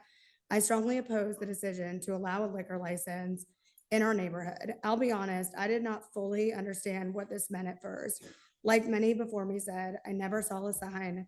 I was never informed on what was really going on. My husband and I even went to the property to see it for our own eyes. And yes, it is a beautiful piece of property. They have truly built a beautiful event venue, if you will. However, the more I educated myself on this matter at hand, I just could not support this. I was born and raised in Milton. My father is a small business owner, and I would never deny someone the opportunity to start and run a business. My life was built on entrepreneurship, but I do not support this in my backyard. I live in this neighborhood with my husband and 3 children. I speak on behalf of many, if not all the parents in our neighborhood who are just trying to protect our children. By granting this alcohol or this liquor license, you are putting our children in harm's way. We moved into Providence Plantation because it is a quaint, peaceful neighborhood. Allowing this winery will increase the traffic in our neighborhood, which we all know brings nothing positive. Getting ready for this tonight, I saw a story on the news about a young girl in Henry County, 8 years old, who was hit and killed by a driver today who recklessly sped around a school bus. My heart goes out to that family, and it baffles me that in my own neighborhood, we're opening the doors for something like this to happen to our own children, to a family in our own neighborhood. There will be people driving through our neighborhood after leaving a winery literally while our children are getting off the bus. Those are facts. Bottom line, this puts all of our children and neighbors at risk. If something happens to our children, this is on you and your decision to grant this liquor license. You were voted into office to represent and protect our community, so please do that. Our community will remember how you handled this. I'm also a real estate agent in the area, and zoning a piece of property commercial in a residential neighborhood will destroy our property values. I recently had buyers who asked me, what's going on with the proposed winery in your neighborhood? Because they knew hands down, if this winery was going to be approved, they wanted nothing to do with our neighborhood. I was extremely nervous to get up here and speak in front of all of you tonight, but the men and women, my neighbors who spoke before me, gave me the confidence to get up and plead my case. Please vote to deny this liquor license. Thank you. Thank you.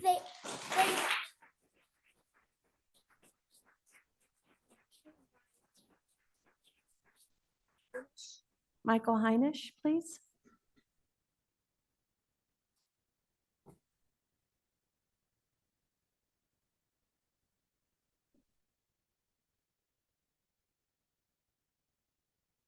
Good evening. My name is Michael Heinisch. I live at 240 Weatherwood Circle in the Providence Plantation neighborhood, as you've probably gathered ad nauseum now. And quite frankly, I don't know that I can add anything to what my fellow neighborhood neighbors have said or citizens, and they can certainly do it a lot more eloquently than I can. But all that aside, it comes down to one simple issue. We hired you. You are agents of our will and our beliefs and what we see fit. And the way I grew up, the needs of the many always outweigh the needs of the few. As simple as that, putting aside any sort of backdoor dealings that may have occurred or just a complete disregard of due diligence. Just think about what everybody here has said tonight. You know, somebody made the comment earlier that there are about 50 children in our neighborhood. I don't know if that's correct, but I gather it's probably very, very close. That's basically like a school in certain places. You know, would you put a winery right next door to a school? Would you put a winery right next door to an after-school facility, such as CoLab? You know, think, please think. This is going to be on you. If there's blood, it's all over you. Thank you for your time. Thank you.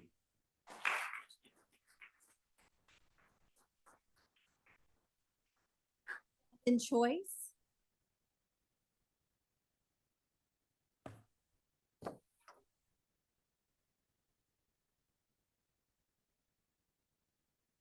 Good evening, everyone. I'm Gavin Choice. I live on 175 Providence Plantation Drive. I'm the second house in the neighborhood, so no car enters or leaves without passing by my neighborhood. I'm there with my 2 kids and my 4-year-old golden doodle. They love walking them up and down the street. It's just it's a great neighborhood for that kind of stuff. I mean, like Michael said, everyone said everything that needs to be said. It's amazing that we're still talking about this as long as we have been. I mean, it's kind of ridiculous, to be honest. I mean, like they've said in the past, I mean, in 5, 10, 20 years, do you want to look back at this and say you were on the council that approved something like this, or do you want to be on the council who fixed the mistakes of the past? That's all I have to say. Thank you. Thank you.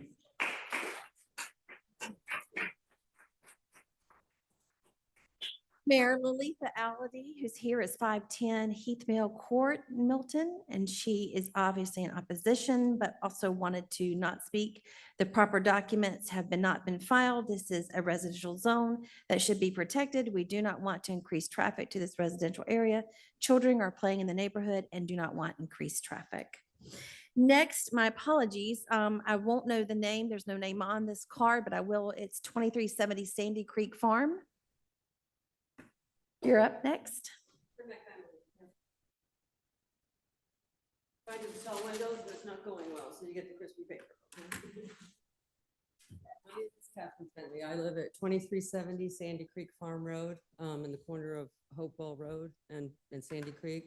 My property directly looks at the proposed park across the street, as well as my neighbor beside me. We are senior citizens, and so we don't play tennis, we don't do lunch, we don't have carpool, we don't have play dates, and we don't really know what's going on unless you tell us, okay? I got a letter when there was a fence across the street a few years ago and nobody wanted the fence up. Same year, I think I got another letter where there was an abandoned house 2 doors down, and then we had the winery that came up, so we had a meeting about that, and then there's no more letters. So there was no letter that told us that there was anything even being assumed across the street. I saw the fence being chained and asked the guy if I, to please cut the grass because my cat was missing, and he said the city had just bought the property. I'm like, okay. I was really surprised by that, but I'm like, okay, but nobody talked about anything. I mean, it's not really buildable property. Everybody keeps talking about the proposed park. I am new to this. This is my first meeting. You guys haven't heard from me before, but it does directly affect us. I don't think that you were very respectful to our status as senior citizens. I've been there 17 years. Larry's been there over 30 years. And you guys are just gonna have a vote about a $14.5 million park across the street from me and not even tell me? I told my husband not to worry about it. I was like, nobody's contacted us from the city. There's nothing going on. Well, there certainly was. And you people should be ashamed that you didn't let us know about that. So I'm here now. And I'm sorry that we all got to this point.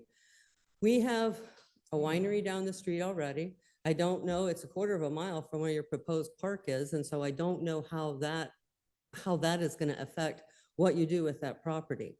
I'm new to this, as I said, this is my first meeting, so I'm interested in due diligence, and I'm just gonna talk a little bit here. I'm interested in due diligence on the actual property. Have we done test samples? Because as far as I know, it's mostly bog back there. I'm not even sure how you'd build anything. Has there been any money spent on that? I really want to see the due diligence on the traffic report for Hopewell Road. Hopewell Road is a thoroughfare now, along with Cogburn. When I moved there, there was a couple of schools. Kings Ridge had just built theirs. Birmingham didn't want the new high school, so we got Cambridge. And then Kings Ridge built a middle school, and Kings Ridge built a high school with a stadium. And now we have a winery, and you can listen to Sweet Caroline Saturday night about 8:30, 9 o'clock. Come on over to my house, let you hear that. It's not the same as it was. But I think that everybody's kind of spinning their wheels until the due diligence is done. And we have traffic reports. Okay, we have something from, I reached out to MAD, Mothers Against Drunk Drivers, because of the winery being so close. That curve is so bad. I have spent 17 years picking people up on the side of the road, taking them to my house because there's nowhere to stand next to your car if it goes down or if you get off the road. Countless people have touched mirrors there. I don't know if you guys know what that means, but that's when you click, click, click. Countless. That is a dangerous curve, and there's no way to change that. You can't, I'm begging you not to put any more traffic on Hopewell Road. It took me 5 minutes to get out at 5:30 tonight from my road to turn left to try and come to this meeting. It's maxed out. We have another subdivision that's going on at the top of the curve before that comes back down. I want to know what the city owns. Okay, I'm gonna run out of time. What do you own and where do you own it and what's the purpose? Is there any place that's listed as like, we got this property, we think it's for this, we got this property, we think it's for that? Because I don't know, I heard you have property on Bethany that there's supposed to be some kind of indoor structure on. I didn't get anything on that. I can't find anything in writing on it. I don't know why you don't put fields there. I understand that we need more ball fields. My granddaughter plays soccer. She's got a soccer game right now at Cambridge High School that I'm missing for this. And I know that there's no fields. Anybody that's ever gone to Mill Creek School and had to drive to that field in the back 40, that's like taking your life in your own hands. Take your farm truck. That's how bad it is. We've been all over the county looking for fields. And I understand, but I don't think that that's the place for it. I've got your data where you have all these children that are applying, for sports. What neighborhoods do they live in? Because we do have some children in our horse community, but we don't have a lot. And why would you build a park on the edge of Milton, the very edge of Milton where the city is, where they have to race? A lot of these wrinkles had to leave work, race home. You got 30 minutes to get home, pick the kids up, tell them to be in the driveway. You pick them up and you take them to practice. You're not rushing to practice up Hopewell Road or up Cogburn Road or any of those roads to try and get your kid to practice. It's not going to happen. It's too conglomerated. So if you want to see what that's like at 5:30 at night, please take a ride up there and back to see what you can do with it. We have parks, you have a golf course. It would be, in a year, you could have that golf course rezoned, paved, scraped, and put sod down and be playing there. And maybe you could switch it out for the one across the street from my Time's house. expired. Thank you. Mayor, I invite Amy Squires to the podium. Squires. There we go.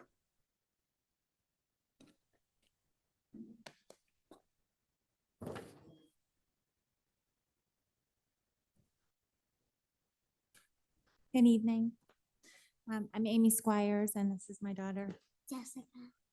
Hey, Jessica.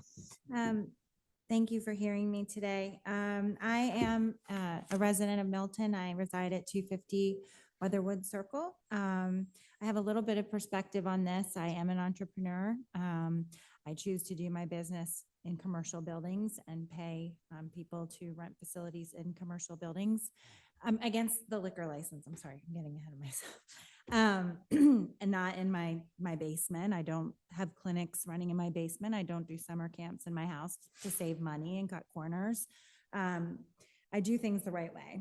And I'm very concerned about the children in our neighborhood. I'm also have a history of working in the wine business in my 20s, and I've probably done 50 to 75 tastings in my life. People don't go to wine tastings to stay sober. They go there to drink wine and get a buzz. So the idea of having these people driving through our neighborhood where our children are playing and families are walking dogs and kids are getting off the bus is terrifying to me. You know, when you go camping and your kids want to go run in the woods and there might be bears, you're kind of nervous, right? Like, I don't know, I don't think you should be able to go. Well, that's how we're going to feel every single day when our kids ask to go ride their bikes or run to the neighbor's house. I did go on DeVintner's website. They have I think it's acuity scheduling where you can schedule tastings starting at 10 a.m. for 1 hour, 10, 11, 12, 1, 2, 3, 4, and 5.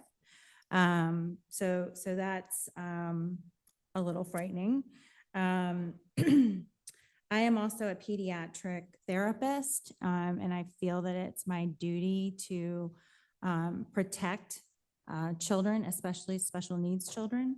I know that we had a young man in our audience who has autism, and you know, these kids do something called elopement, which means that they will leave unexpectedly the home with no warning.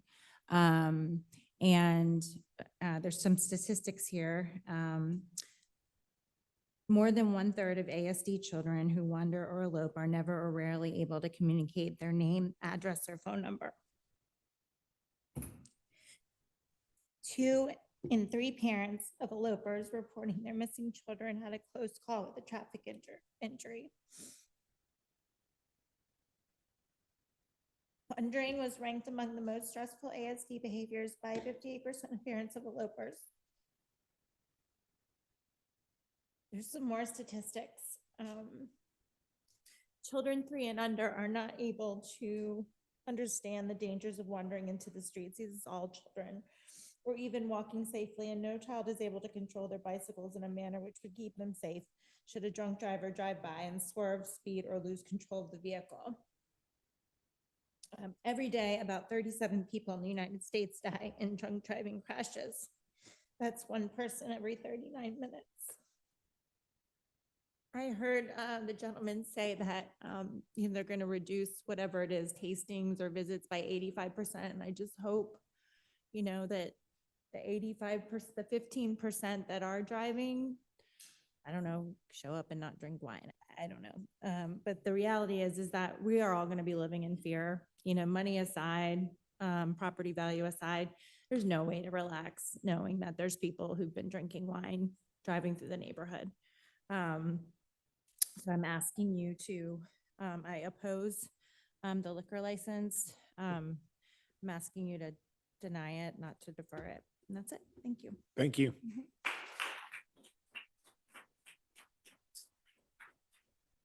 Sherry Interanti.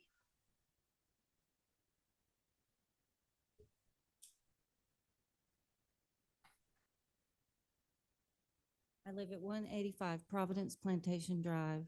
I'm the very first house in our subdivision. Every vehicle that comes or leaves the subdivision goes by my house. The topography of our neighborhood does not warrant the infrastructure to have people drinking and driving through the neighborhood. Our plea extends beyond safety. It's a passionate defense of our neighborhood and our character. We employ the city council to reconsider and preserve the tranquility we hold dear. My husband and I adamantly deny the alcohol license approval. Thank you. Thank you. Next here's Amy Buxton, and she is at 115 Providence Plantation, is in opposition and opposes liquor license at 13555 Blackmore Lane due to safety concerns for a neighborhood as well as lowering of property value. Next is William Spurlock.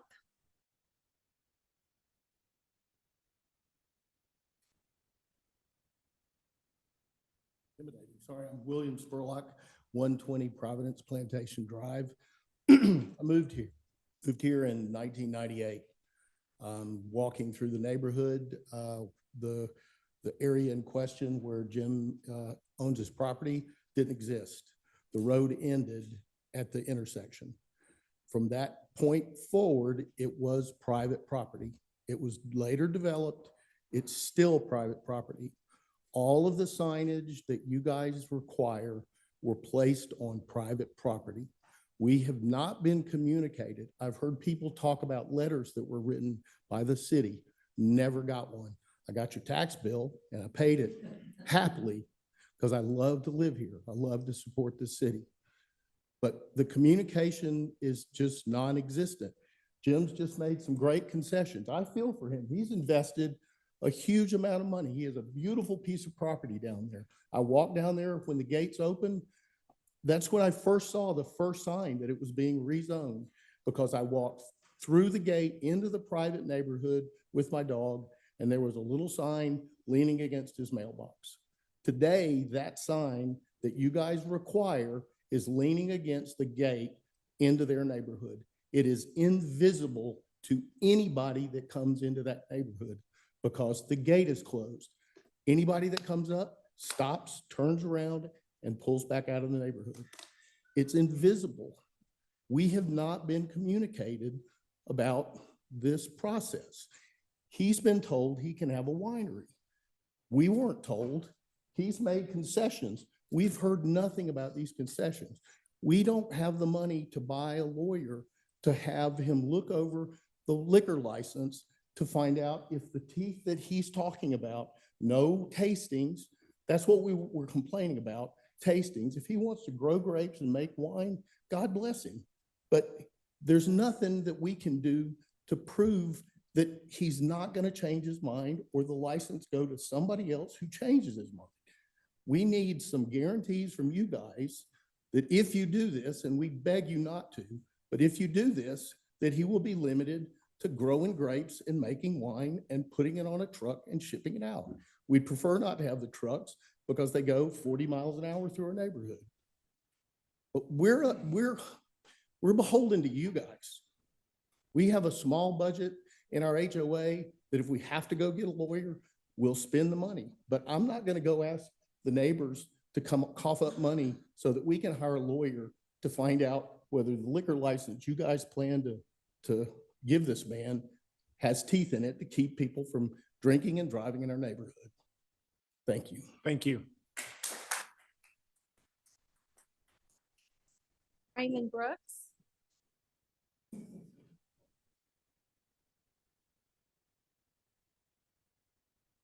Good evening, Mr. Mayor, council members. I'm going to change the subject a little bit. I've followed the minutes of the special council meeting that was held in January, where the city attorney made recommendations for streamlining the council meetings. First of all, I'm in favor of anything that you can do to make the meetings more efficient, more streamlined. But I'm concerned that should not happen at the cost of the citizens' right to participate. In a recent article today, Ken was quoted as saying that he wanted to reduce the participation time from 3 minutes to 5 minutes. Now, that doesn't sound like a whole lot, but that's a 40% reduction in the time that the citizens would have time to participate. So I think that should be carefully considered. The agenda order and improvements, are well thought out and I think would be effective, particularly as it relates to the consent agenda. and having the reports be at the end of it. So again, I'm not against improving the meetings. I just want to be sure that the citizens' participation is not at the cost of that improvement. So that's my main point. Second point that was made was that the use of emails should be restricted from a way in which to communicate. There are many, many of our citizens who, because of work-related issues, can't attend the meeting. They're either traveling but want to participate, or they're impaired where they can't easily come to a meeting and or willing to stand up in public. So I think the email format should be considered. Now, whether or not that email becomes an attachment to a particular case and whatnot to support that would be fine. I sent an email 2 meetings ago when I was not able to attend, and I didn't send it in correctly, and I was way too wordy in that email. So my understanding is emails that the city clerk reads are limited to 200 and some words that she can read, efficiently. If we're going to allow emails to be attached to a particular item on the agenda, then I think that limitation should be significantly expanded so people can be expressive, put attachments to it and everything. The other item was that combining the public hearing agendas with the zoning agendas, I believe, into one thing. My only concern with that was the idea that we would have 2 opportunities to speak, a general session and then one potentially related to the public. My only concern is if you have, say, a developer comes in and they make a presentation, for their proposed development, and that the public should have an opportunity to comment on that in relatively close sync with when that discussion occurs. I'm not sure how that can be managed or accomplished, but I think that that would be important to maintain that opportunity when there's an element of a debate or point, counterpoint should be maintained and it's done timely. I mean, comments that were made an hour ago or 2 hours ago, and then you'll have a meeting, carry on with business, and then, an hour from now, y'all vote on something that comment may have been relative. I don't know how you keep it straight. So anyway, that's my comments. Thanks for your time and your effort. Thank you. Thank you. Christy Hayes.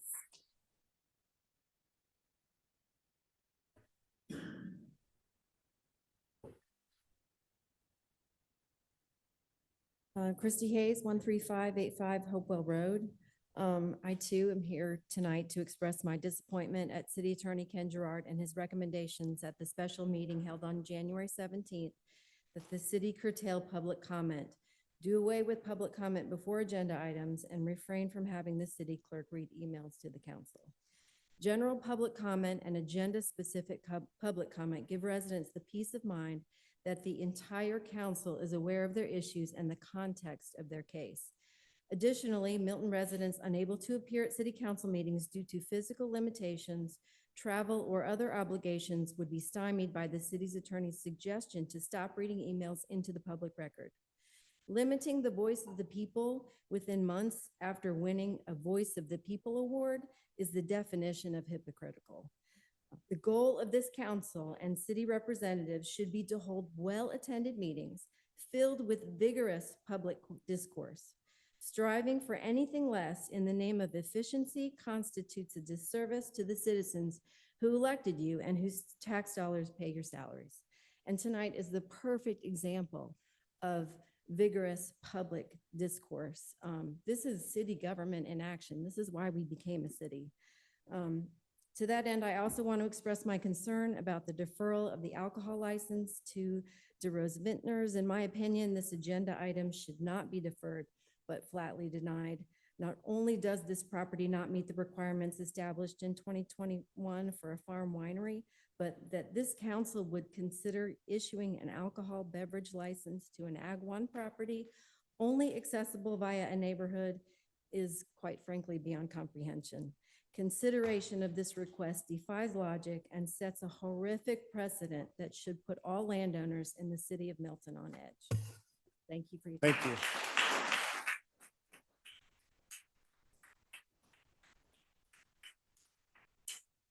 Next is Sherry Bermudez, and she is at 13355 Providence Lake Drive. Sherry, I just want to make sure you want me to read this. Yes? Okay. She opposes the winery being allowed within a residential neighborhood. Unlike Milton and Union restaurants, the winery is a pure drinking establishment. Many go to our local restaurants to enjoy the good food and social engagement and not drink. And I'll have a handout that she will want me to pass to you all. Next, I invite Eduardo Ruiz to the podium. Thank you for letting me speak, Mayor, council members.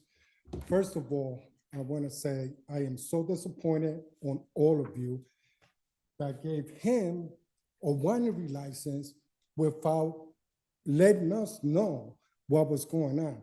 I expect a big sign in the front of my subdivision if somebody wants to build a winery in the back of the place where I live. That didn't happen.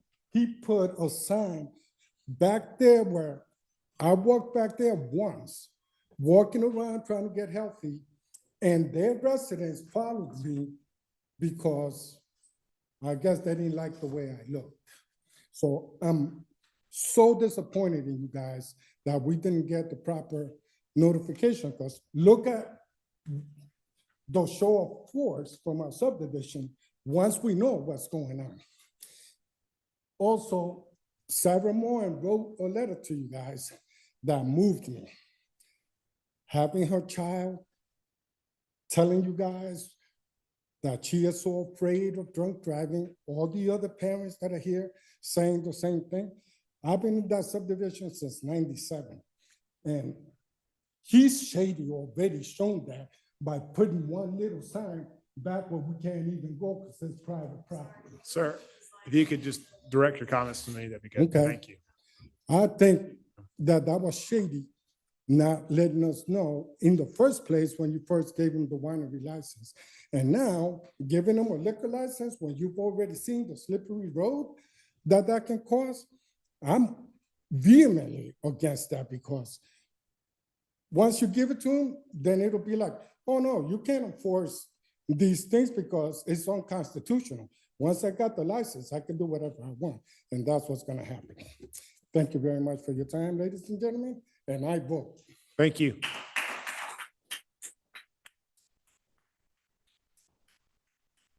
Laura Bentley to the podium.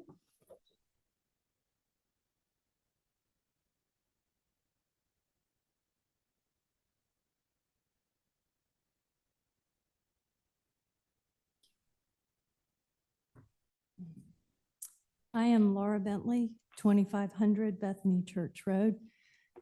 Mayor, council, this is public comment.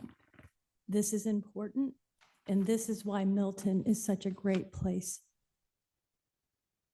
I have concerns about the recommendations presented by Mr. Gerard this past January. They are to significantly reduce the citizens' ability to participate in public comment. The meeting efficiency recommendations are not at all in keeping with Milton's history of welcoming and benefiting from community engagement and debate. No longer reading an email into the public record from homebound seniors that often are not comfortable driving at night, or a disabled veteran regarding a zoning that impacts them, is something that I would really like you to think about. Limiting public comment to 10 minutes only at the beginning or end of your meetings weakens your ability to represent your constituents. During the agenda item discussion, often as citizens, public comment, those are the very concerns fresh on your mind that you ask the applicant or staff about during the debate. Milton is a great place to live for a few simple reasons.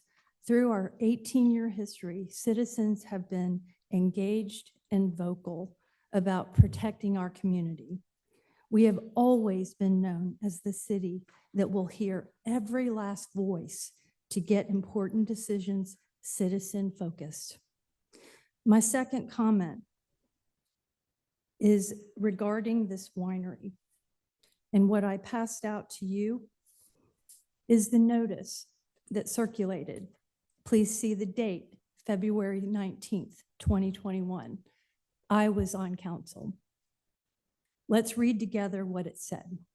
The request was to rezone from CUP, Community Unit Plan, to AG1 on 10.8 acres at a density of 0.092 unit per acre to construct a new single-family residence and to allow the existing accessory structure, barn for animals, to be in the front yard, period, section 64-416.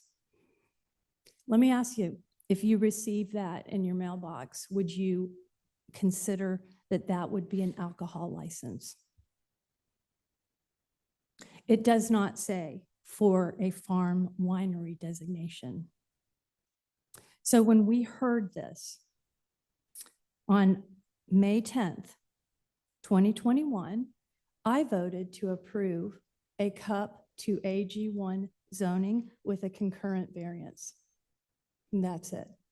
This winery was growing grapes and making wine and having friends over. There were no alcohol licenses issued. There were no sales. There was no consumption on premises.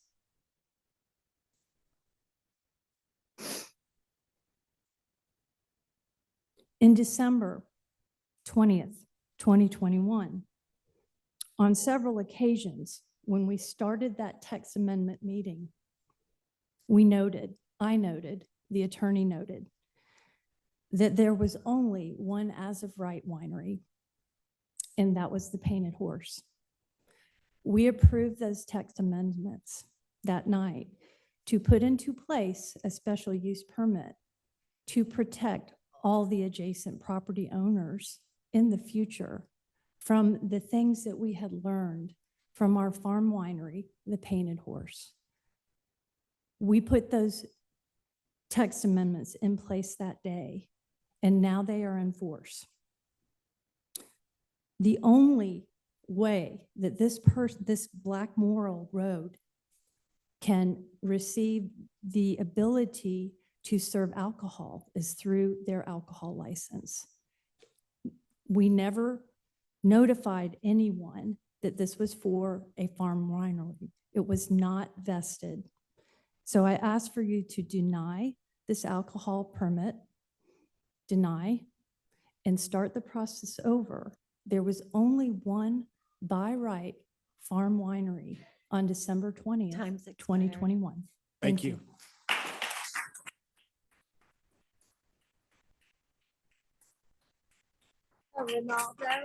Leah Ronaldo.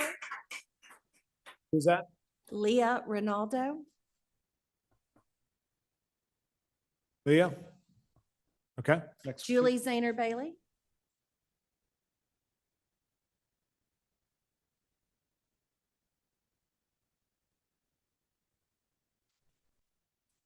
Good evening. My name is Julie Zonner Bailey, and I live at 255 Hickory Flat Road, Milton, Georgia.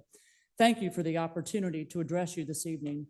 Public comment and citizen engagement is critical to the city of Milton and all of its citizens. Tonight is a prime example. I'm aware that there have been discussions and possible recommendations regarding changes to the rules and procedures surrounding public comments, agenda items, work sessions, and more surrounding public meetings in the city of Milton. The claim that these are for purposes of meeting efficiency simply does not ring true when you evaluate the specifics of these recommendations. These proposed changes in reality would limit public comment, constrain free speech, and severely limit citizen engagement. This would be in direct contrast to the city of Milton's claim to support and encourage transparency and wide public involvement. One, to reduce all public comments to a maximum of 10 minutes is to limit and cut off public comment. As a city of approximately 42,000 citizens, to allow no more than 10 minutes total, regardless of the issues before you, is candidly ludicrous. If 10 people show up to speak, do they each get a mere 60 seconds to address their concerns? If 20 citizens show up, do they only get 30 seconds to address their concerns? Or are some citizens who have legitimate comments simply not provided the opportunity to address mayor and council? Again, tonight is a prime example. Most people in this audience today would have had no opportunity to address you. And again, I state how ludicrous. Since our incorporation 18 years ago, we have been and still are a city grounded in public involvement and discourse. This has always translated to citizens knowing that they could address the mayor, council, and staff with confidence that they would have time to be heard rather than ignored, regardless of their view and regardless of how their view compares to yours. If these changes were implemented, my time would likely have been used up already without adequate time to actually address the issues.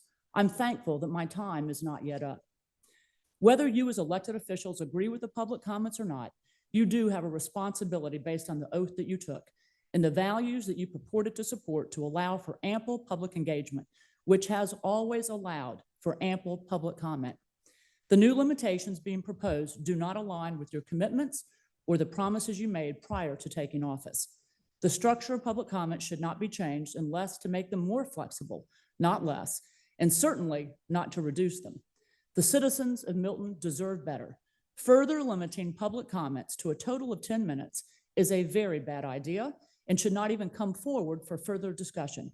The mayor and city council should make it very clear they do not support limiting citizen input and involvement. 2, regarding specific agenda items, to remove public comment before specific agenda items would do nothing other than to confuse the public and candidly confuse each of you. Importantly, it would pool all comments into one time slot, well in advance of the specific items, diminishing the importance of specific issues would be discussing at the time of the specific item if they were kept on the specific agenda item. Citizen input would be lost if they are pooled at the beginning of the evening. It is most important to continue to segment the agenda by item and by type, and to ensure that citizens have the opportunity to speak to each agenda as those items are called, presented, and discussed. Imagine 10 agenda items and multiple zoning cases. The items and comments from citizens will be confused, forgotten, and diminished. And what if certain citizens want to address multiple agenda items, as should be their right? This, again, is a very bad idea and should not even come forward for consideration. The mayor and city council should make it incredibly clear that you do not support limiting citizen input and involvement. Number 3, work sessions only being scheduled before a regular council meeting on the same day minimizes the importance of work sessions for staff, council, and for citizens. You were elected to do the work of the city in a transparent and public way and with sufficient time to actually address, discuss, and provide direction to staff, with the public having ample opportunity to actually participate and be present. Planning work sessions on the same day as a regular council meeting minimizes the time for the work session and, importantly, makes the time of day difficult for most citizens to get to the work session at all. Work sessions need to remain on a separate day. They need to allow for open-ended timeframes so there is not an artificial limit to the time for work sessions, meaningful dialogue and actual work, and critically to remain at a time convenient for citizens to attend. This should not be about the convenience for council and mayor. You were elected to do a job, and we expect you to do the job with citizen input at its center. Expired. I ask for the ability to finish my comments. May I? How much longer do you have? Because Probably I cut some other members off. Perhaps That- 45 seconds if I read quickly. If you could read quickly, that I would be will. great, because I did not grant that to other members. Thank you. Consent agenda items are read out loud for a reason, and this needs to remain the process. No real time is gained by not reading the consent agenda out loud. Instead, not reading the consent items out loud lessens the awareness of citizens present and listening, while also reducing the opportunity for certain consent agenda items to be shifted on the agenda to a separate item, allowing for more discussion and a separate vote if necessary. There was also discussion regarding eliminating citizens being able to email their concerns and/or support. Please don't eliminate this important access for citizens who otherwise cannot attend a specific meeting. Mayor and council, our involvement is critical. It always has been since 2006 and today in 2024. Those that are new to council, I urge you to please remain consistent with those things that you put forward when you asked to come forward for office. Please do not make these changes. Make sure that public comments remain centered to everything that you do. I do appreciate your time. Thank you. Our next is Deborah Spurlock at 120 Providence Plantation Drive. She's in opposition and she wants me to read, our neighborhood is opposed to allowing a farm winery opening for business because they have to drive through our quiet neighborhood. It's outrageous to allow this business to use our streets to facilitate this business. We have no sidewalks and it's dangerous. Next is Merritt Stidston.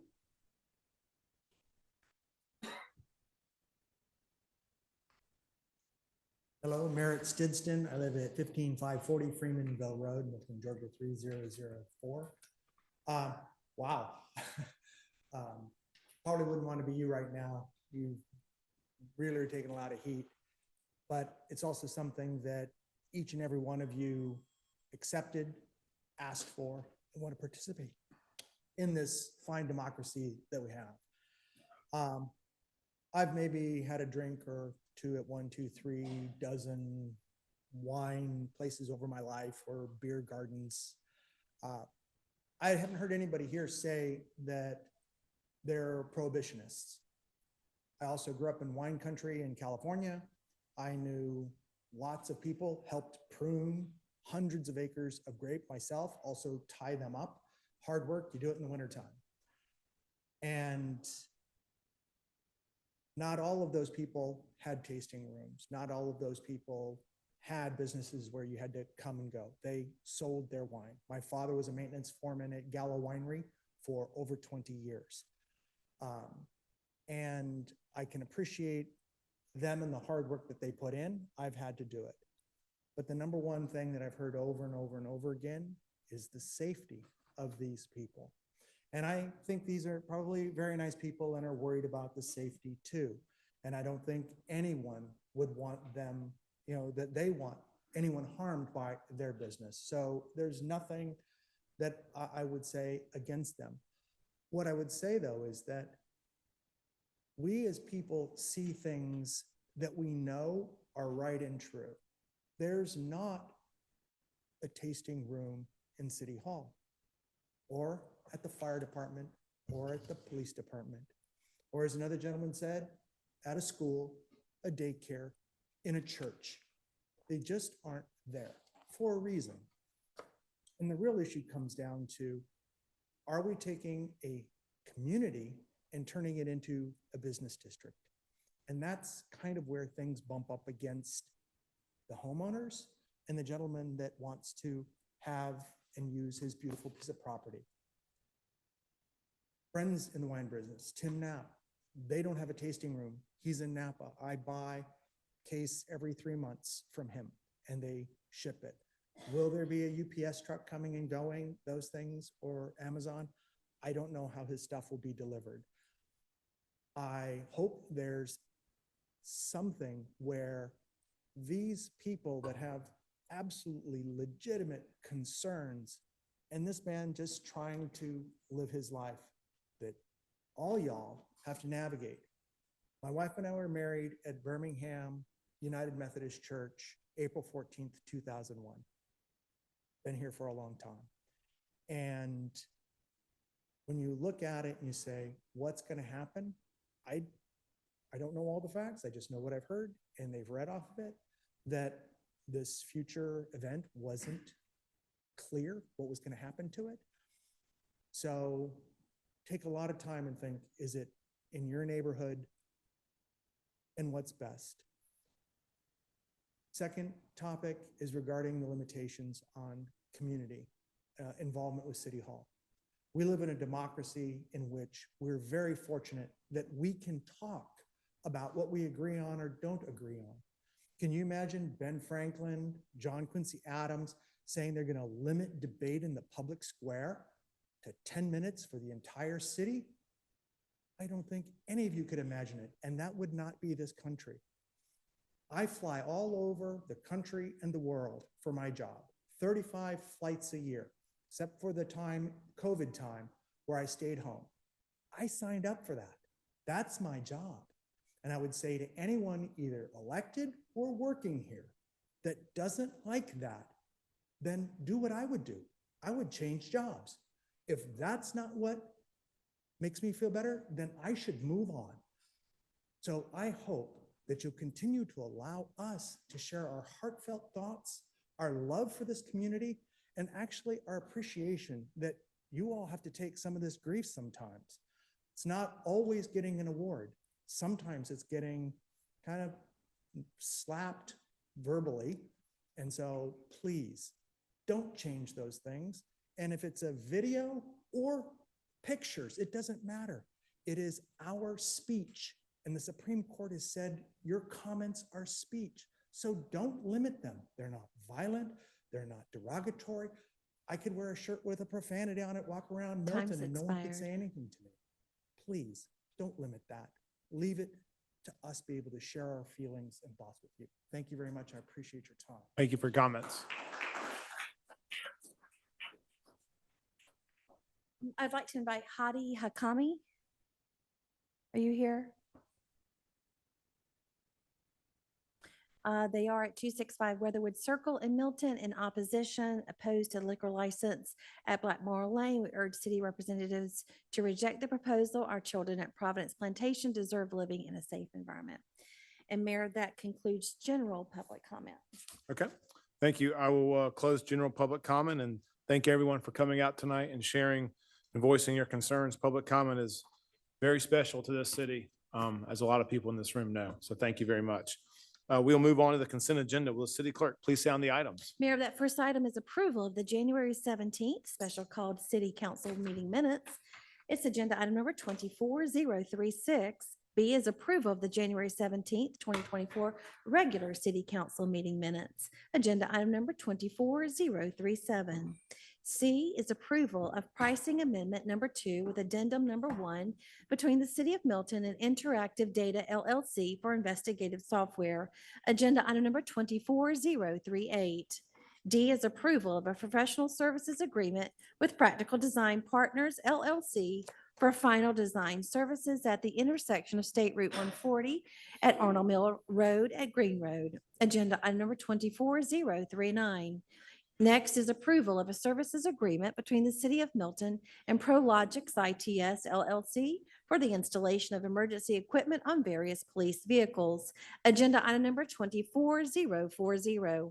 F is approval of a services agreement with Southern Septic LLC to install a new septic drain field at the Bethel Community Center. Agenda item number 24041.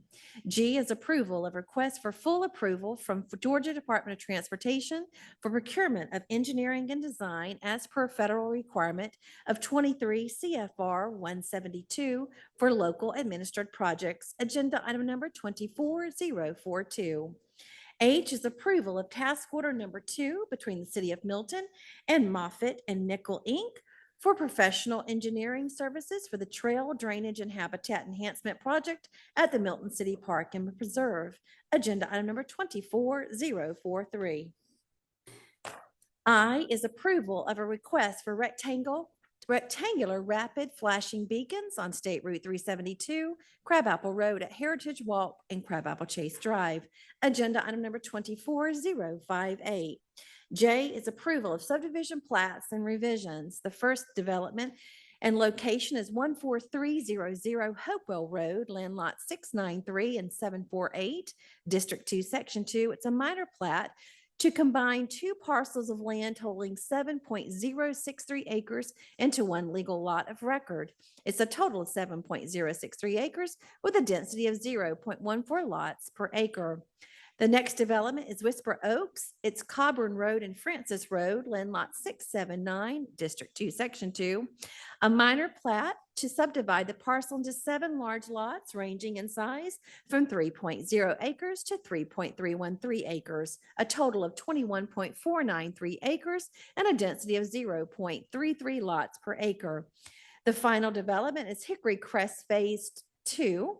It's Hickory Pass, land lot 304, District 2, Section 2.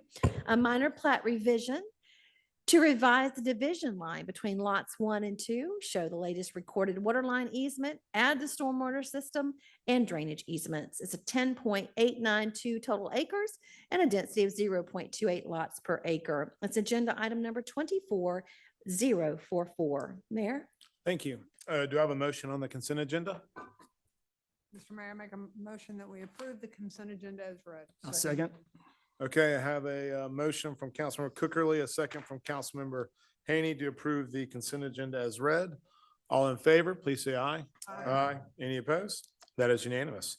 We will move on to reports and presentations. Will the city clerk please sound the first item? Mayor, that first item is a proclamation recognizing Arbor Day 2024 and Milton being honored as a Tree City USA for the 14th consecutive year. Our arborist, Miss Sandra DeWitt. Good evening, Mayor and Council. Sandra DeWitt, City Arborist. Thank you for having me tonight for the Arbor Day proclamation. As you're aware, Arbor Day is a day of observance in which individuals and groups are encouraged to plant trees, with the first celebration occurring in 1872. This year, Milton will observe Arbor Day with an event on Friday, February 16th, located right here at City Hall, starting at 3:30 p.m. The program will begin over in Community Place with light refreshments, some crafts for the kids, and some tree education. The celebration will continue with the planting of several new trees in our large parking lot island right outside. Plant Milton will be providing sawtooth oak seedlings, as well as some garden kneelers for community members to plant trees at home. Not only does Milton celebrate Arbor Day as recognition of the importance of trees in the city, but it is also a requirement of the Arbor Day Foundation to earn recognition as Tree City USA.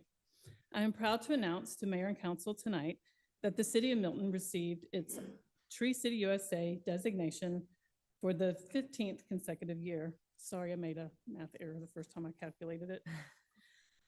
So this is all in part to your commitment to the value of trees in our community. So tonight, to show you, I brought the emblem that we received from Tree City USA that goes with our plaque that is posted in community development. And we got our emblem for the 2023 year. And we also have a Tree City USA flag. Which I will request in the photo. Yes, Mayor, we I'm can. going to turn over to you for the proclamation. Yes, thank you, Sandra. Thank you for all your hard work and what you've done. And hopefully the entire city will come out to celebrate it. Appreciate it. So it's my honor to read this proclamation. A proclamation for Arbor Day 2024. Whereas in 1872, J. Sterling Morton proposed to the Nebraska Board of Agriculture that a special day to be set aside for the planting of trees. And whereas this holiday called Arbor Day was first observed with the planting of more than 1 million trees in Nebraska. And whereas Arbor Day is now observed throughout the nation and the world. And whereas trees can reduce the erosion of our precious topsoil by wind and water, cut heating and cooling costs, moderate the temperature, clean the air, produce life-giving oxygen, and provide habitat for wildlife.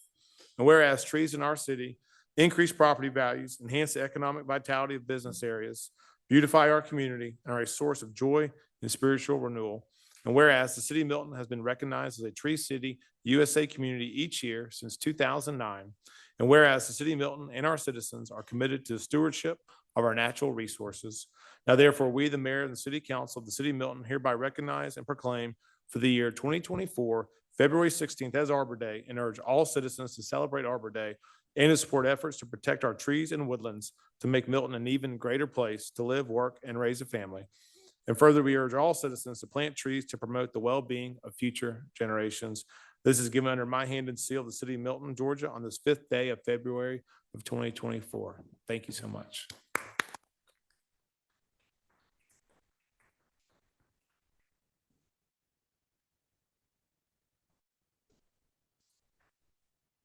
You want me to have all American down? Do you mind if I have all council stretch your legs? Come down and let's get there with the flag, please. Great photo op.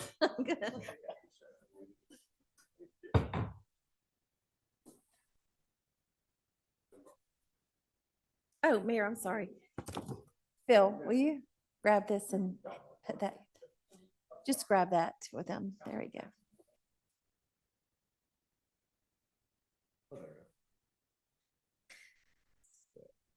Now I'm going to be a stickler. I want us to get that flag straight. So it's ready for the picture. You ready? 3, 2, 1. Perfect.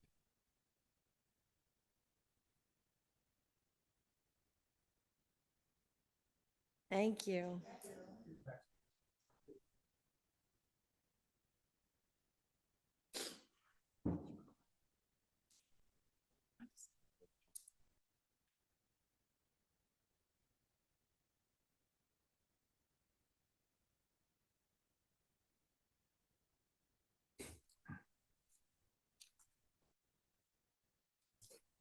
If you'll please call the next item.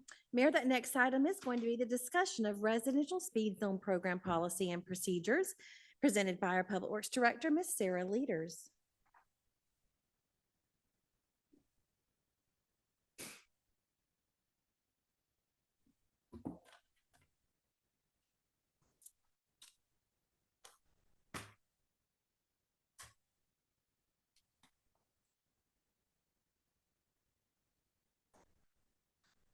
All right, good evening, Mayor and Council.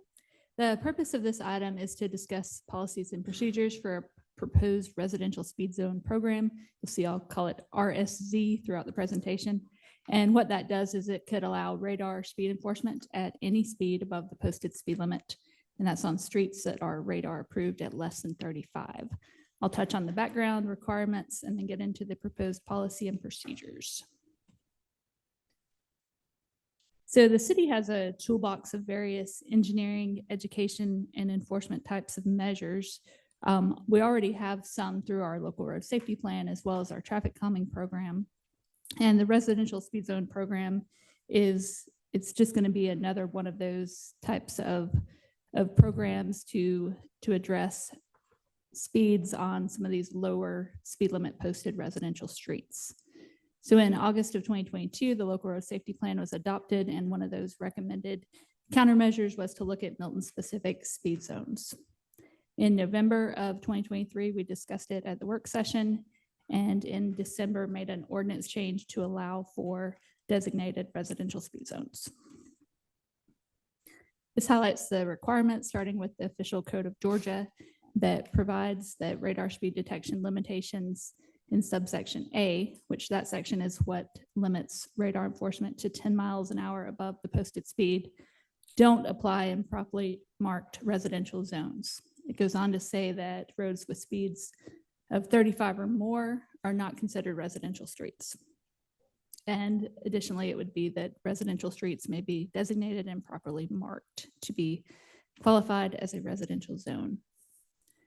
Another requirement is for Georgia DOT and Department of Public Safety to approve the eligible residential streets must be on the radar permit if they're not already on our list of roads. And lastly, referencing that city code from December of 2023, it allows that council can designate these zones by resolution. So tonight I'll touch on the policy and procedures that will really set this program up for becoming operational. On the following slides, you'll see sections I've highlighted, and that's where I'd like any feedback on the proposed recommended components of the policy.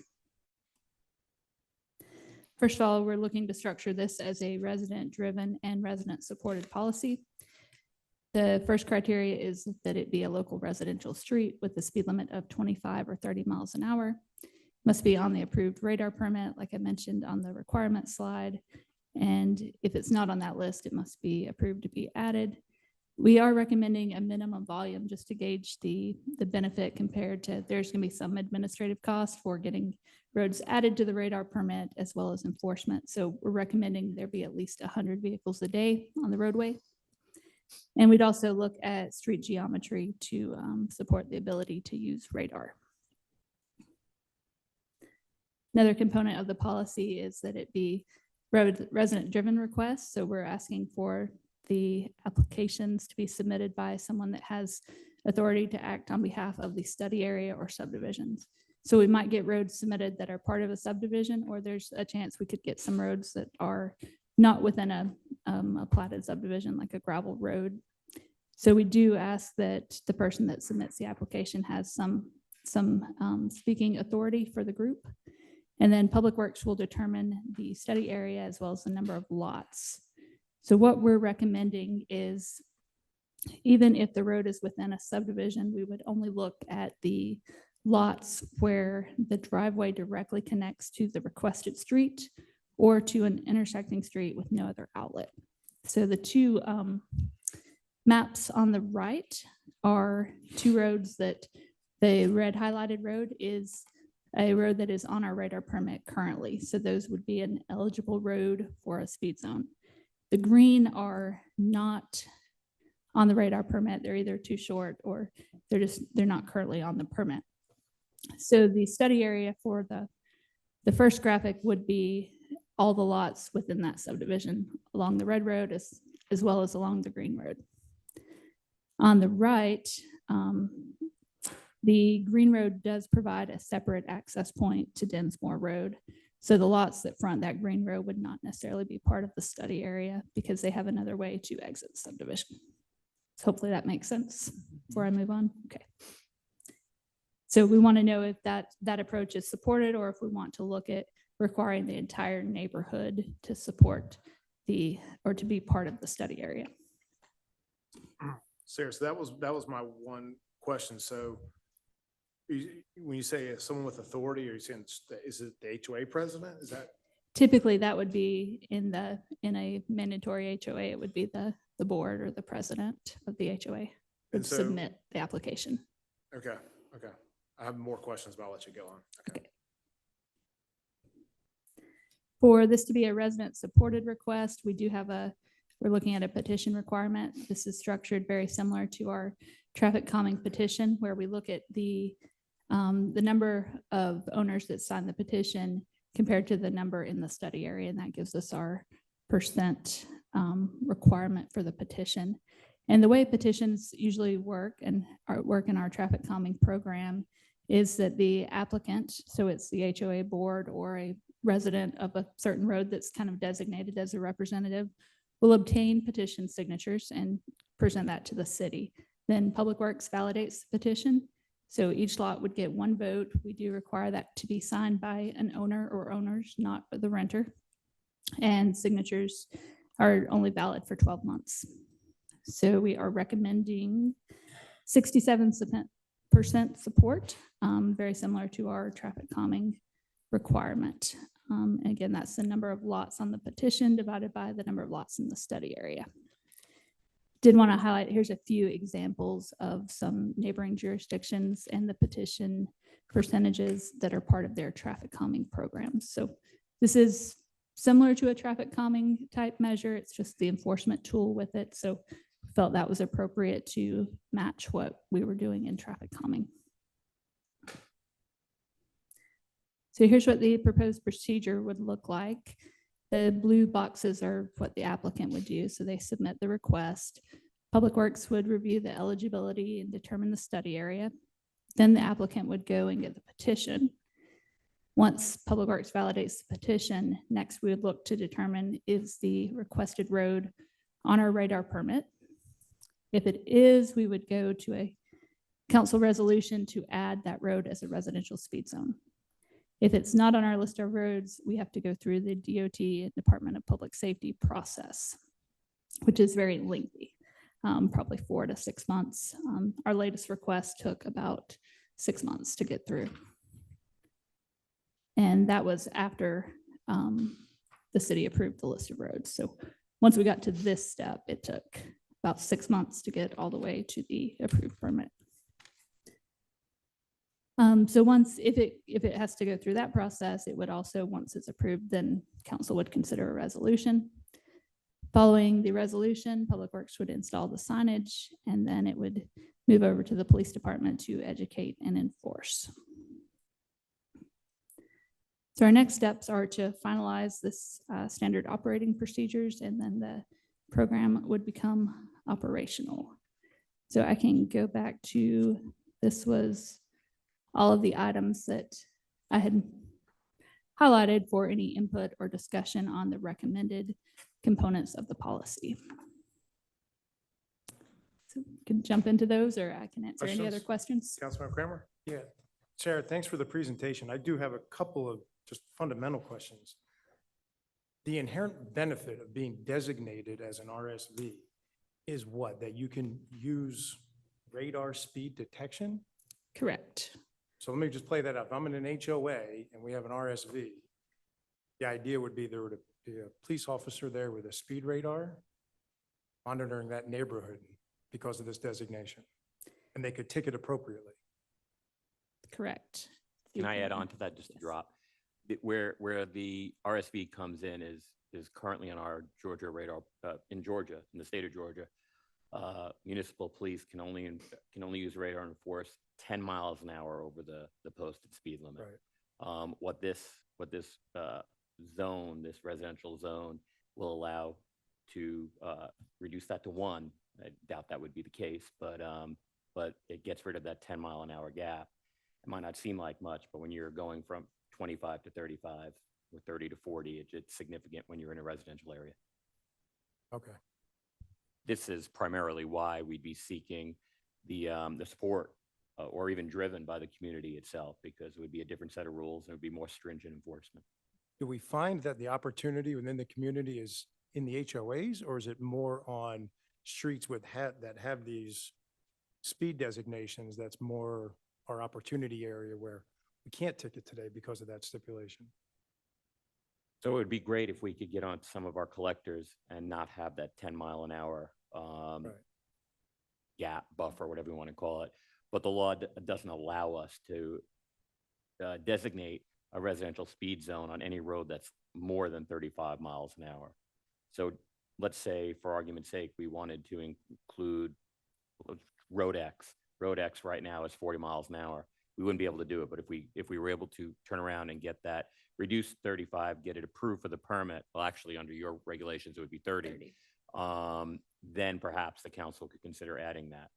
But like I said, this is something that we think could be best be driven by the community. We have a handful of communities that have speeding issues. I think we heard a little bit about that tonight. And perhaps those HOAs would like to see more stricter enforcement of their speed limits. Good. There, just 2 more questions. The lists, how is that list defined? Is that just based on certain criteria that has to be met? Or are there other roads that could meet the criteria? We just haven't submitted that yet. There could be some that aren't on the list that could be eligible. We do look at least a quarter of a mile long. So we have tried to add over the years any subdivision streets that are some of the main roads through subdivisions. Yeah. So I don't know the exact number of roads on our list, but it's just got it back from the state on our new radar permit. So I did read over it to make sure they're all still on there. But yeah. And then the last question, how do we plan to socialize that, communicate that to the community? It's a great opportunity, right? Particularly in these opportunity areas. How do we plan to get the word out there? So about that, there's a program available, or how the program is available and it's residential initiated, right? So should you have an opportunity, here's the program, here's how to bring it forward and the like. I can So jump in. Greg? I think we've got a couple, and I'm going to turn over to Greg in a second. I think we've got pull and push strategies on that. Yeah. First, Greg can get out there and just let people know that these are available. We have connections with all of the HOAs, direct emails to all of them, so we can get out to all the various HOAs. No, that seems good. Except that it's voluntary because we can't mandate that the HOAs contact us. So if you know someone who's an HOA leader, they have to email the city. We put them on our list. So. And then the other piece of that could be when we get speeding complaints in through the police department, they can now recommend to those HOAs, hey, here's a program, this might help us.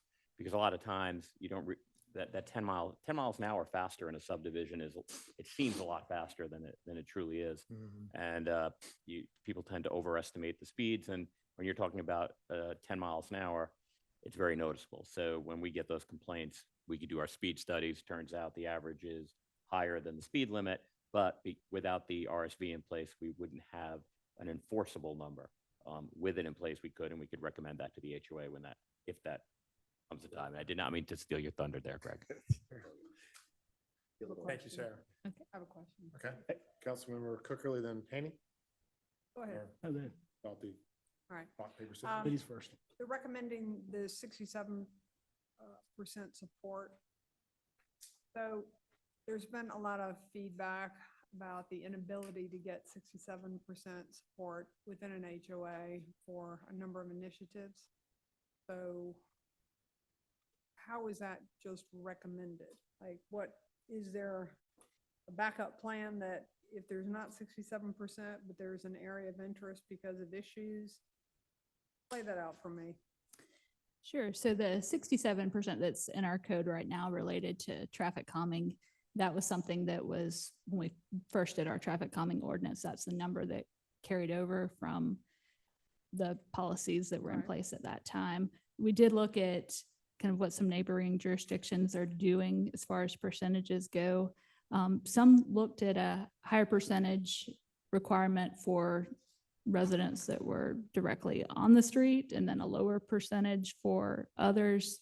Looks like the lowest one was Johns Creek at 50% +1 as it's kind of the lower range. If we're going to spend the administrative cost to get a road on the list and to then to enforce it, having something that says that the neighbors want it is kind of what that 67% represented, was that, that it is something that is a Well, concern to I the saw majority. all the relative examples, but again, who's gonna pull the trigger on that? Like, if a number of neighbors come and they can't get the 67%, but they can get 55, like, are you gonna do it or you're not gonna do it? I mean, if it's recommended, how does that work? So we did put, I mean, if there is a substantial public safety concern and it's in the best interest of public safety, we do have this item that the city can, at its discretion, initiate the consideration of a residential speed zone. So that's something that we put into the policy, that it's available if, in looking at all the data, and there's major concerns with the safety and speeds, then that's something we could bring forward to you. It would still come as a resolution for you all to consider, and we'd share either we have a petition or we don't. Okay, thank you. Councilmember Haney? Yeah, so I mean, this is basically us giving citizens the ability to do something about speeding in their own neighborhoods. Right. Right, in their communities. We're not actually saying anything is going to happen other than citizens now have a vehicle, no pun intended, to then go and do something about speeding. Right. That's all this is. It is. It's, Okay. like I said, we look at engineering, education, and enforcement, and this is really a step forward on the enforcement side that we can look at with these lower speed residential neighborhoods. Okay. Any other questions for Sarah? No? Thank you, appreciate it. Thanks, Sarah. Okay, will the city clerk please say on the next item? The final reports and presentation item is AMR Ambulances Services Update, presented by our Fire Chief, Chief Gabe Ben Musa.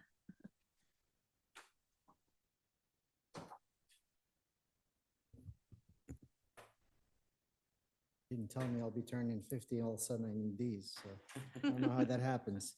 You made it to 50, it's pretty good though. May, that's right, that's right. This PowerPoint come up.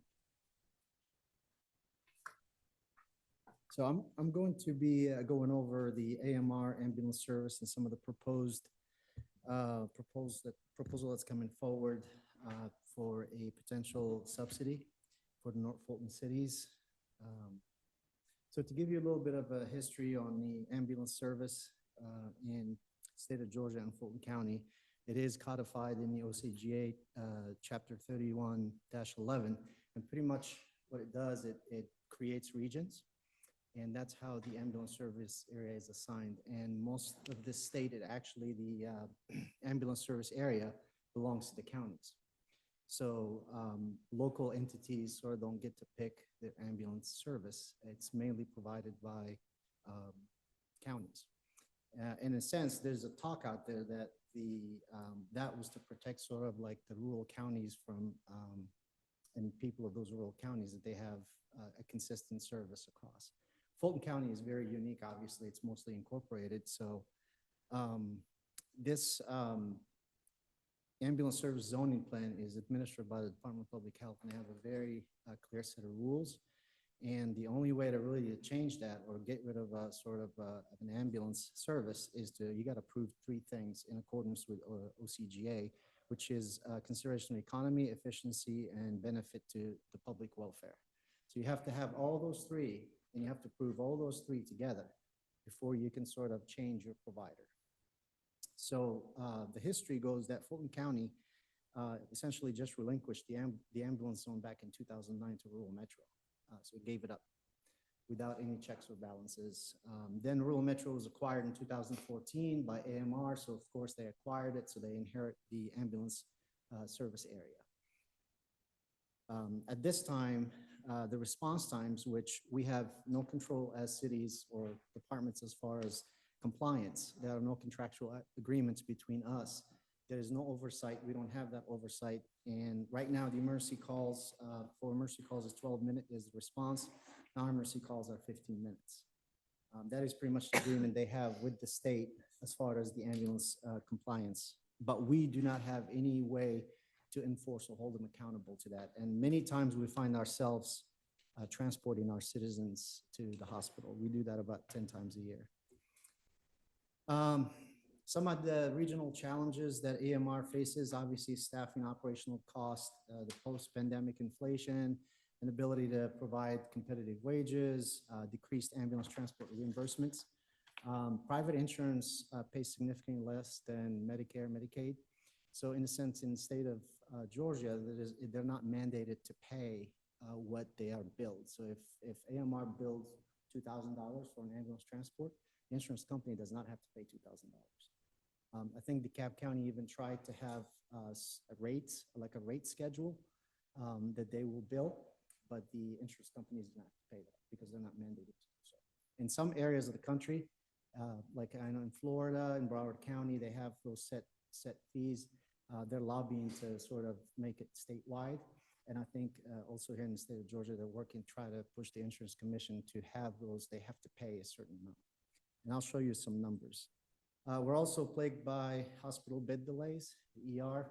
We transport mostly to North Fulton Hospital and then Northside Hospital, but it's a challenge sometimes because if they don't have enough staff or ER is saturated, then the ambulances are just sitting there. So sometimes we'll have 10, 9, 8 ambulances waiting with their patients.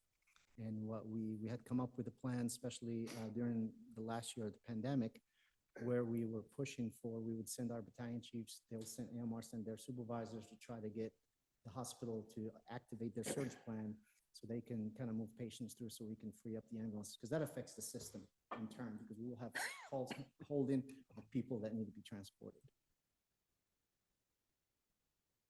So some of the North Fulton data from AMR, their total revenue increased by 1.1% in 2018, but the expense has, since 2018, but it had increased by 5.6. I'm going to show you some of the payer mix of North Fulton County, which is similar to sort of the payer mix here in Milton. 49% Medicare, Medicaid about 7%, commercial insurance about 22%, and the private pays about 20%. An average patient charge per transport is about $2,000, so that's a trip to the hospital with the ambulance. Average cash collections per transport is about $457. An operating cost for an ambulance, counting the maintenance, the equipment, the paramedic, is about $618. Crew wages have increased from 2023. They were having just like us, we had the challenges of recruiting paramedics. There is a significant shortage of paramedics in the state, in the country. So they had to increase, obviously, their wages as well to stay competitive. A lot of their medics are actually some of the firefighters that work in this area that work part-time. They rely a lot on part-time workers. What does the Milton ambulance service look like? So we're fortunate here because we have advanced life support that we provide to our citizens. We're first on scene. So regardless, we don't rely, we're not a basic life support type system where we have to rely on the ambulance getting there, hoping to get there by 12 minutes, which is in my mind for a cardiac arrest is a little too late. So But we have good service. We're there on scene. We provide life support. What we've had an understanding with AMR, I've had the understanding with AMR that if it's a critical call, that we can just go and transport our patients. Otherwise, we will turn the patients over to AMR. Transfers provided by AMR because they hold the ambulance zone. There are no dedicated units in a sense to Milton. So they don't say, Milton, you're going to get 2 ambulances and they're going to stay in your city. Again, because just the way the zone is designated, we're part of a large system. Sandy Springs is the only one currently that they have a subsidy. They pay about $260,000 currently, so they can have dedicated units into their city. They can have ways to enforce the contract, the compliance for response times, but they're looking at almost a 280% increase in that subsidy to provide services. So our transport, that we have an agreement with AMR that we can supplement the transport by using our one medic unit that we have, the ambulance that we have. We do about 10 transports a year average. The average AMR reimbursement is about $200 to $250 per transport. That's based on the old agreement that was in existence. So what are we doing as Milton Fire to try to help the system, but as well help our citizens? So what we did is we looked at a lot of the response codes that had an ambulance attached to those response codes. I'll give you an example. A gas leak, for example, would have an ambulance be dispatched. So we went and looked at all those codes that we didn't need in the ambulance to try to keep the ambulance in the system. So we redefined those codes with dispatch so that when we're dispatched, we don't need an ambulance for certain codes. So we try to keep the ambulance in service, keep the ambulances ready for those critical calls. We're also screening low acuity calls like Alpha and Omega. Those are sort of like the non-emergency low acuity calls. So we screen those, and then we reduce the need for an ambulance. We're working to implement on-scene telehealth at no cost to the city. That's billed through it's like a copay essentially.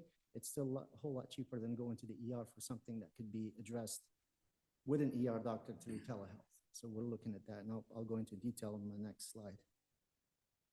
Our Milton Fire Care's community paramedic program, we have really engaged with some of the frequent callers for 911, and our Milton Cares was able to achieve a 66.7% reduction in 911 calls from those patients, just by engaging with those patients, doing the weekly visits, connecting them with services, with healthcare, making sure they're going to their doctors, making sure they're getting the appropriate care. So we were able to reduce those calls by 66.7%, which is significant. So think about that 66.7% going to the ER every time, how much they incur for the trip as well as the ER. The telehealth, it's sort of we go on scene. If we do our assessment, we determine it's an alpha call, meaning it's a low acuity call, nothing serious that you need to go to the ER.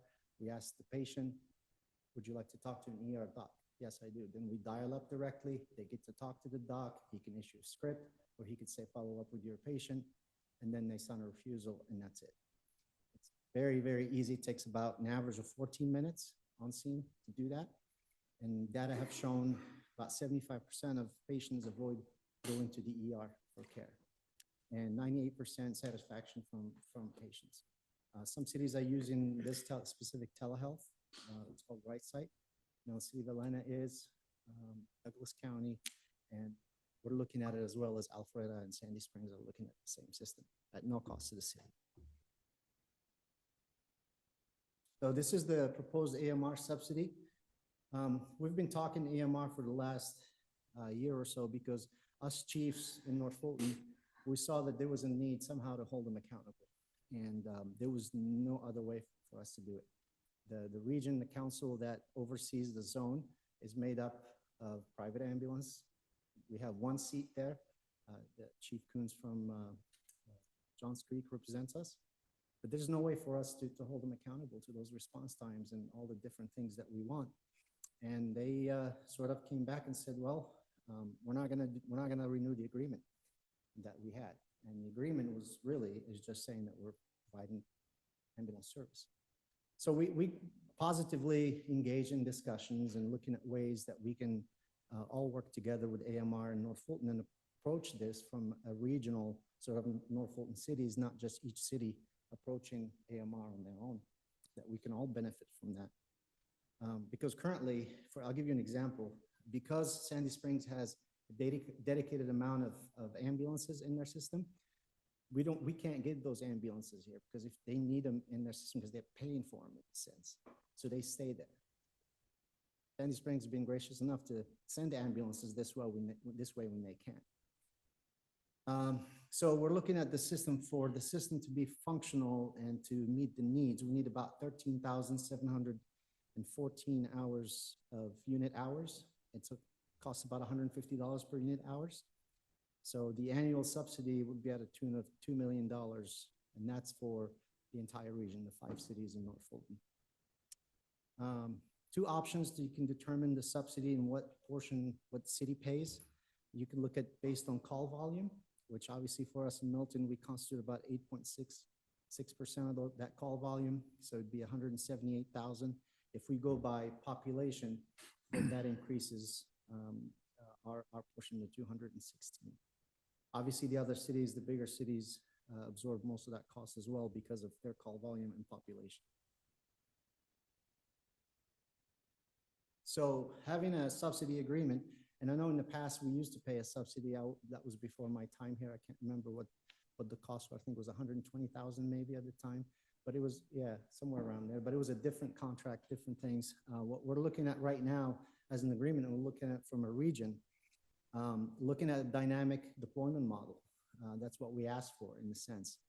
The dynamic deployment model, what it does, it looks at data, and it really literally nearly is perfect. It can predict where the next call is coming from. So instead of just posting 1 unit up by Station 43 or 1 in Roswell, just because that's where we post, the system of dynamic deployment relies on data, looking at like 30 days, 60 days previous, where most likely the next call will be generated at. And it's very, very good because, and very specific. I used it in Salem, Oregon, where I came from. We use that dynamic deployment and it's nearly perfect. Almost 90% of the time will predict exactly where that call is coming from. So that's what we're asking for, some of the dynamic deployment if we decide to go with the subsidy.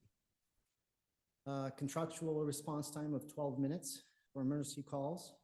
We'd also have the ability to levy liquidated damages or fines if contractual obligations are not met, like response times. We're also asking that if you want us to use our ambulance to help the system, then you're going to have to reimburse us a little bit more. So those are some of the things that we're looking at instead of the 200, 250, so that we would get reimbursed for using our ambulance for transport.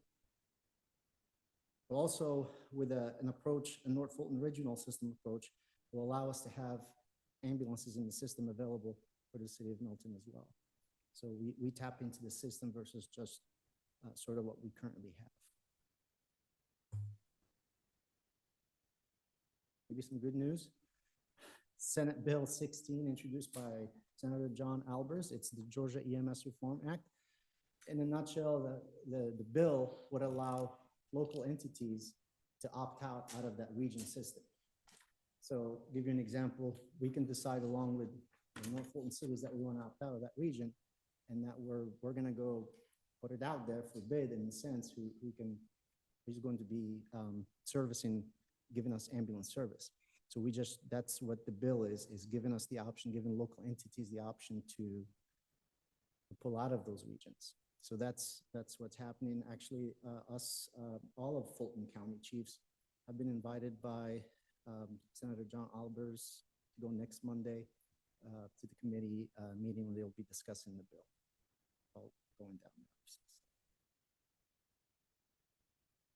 If this passes, it would give us greater sort of control of destiny when it comes to ambulance service. Any questions? Sounds like it's a monopoly with AMR, right? I mean, we don't. Currently, yes. And is this an all or none thing as far as all the cities going in together for the subsidy?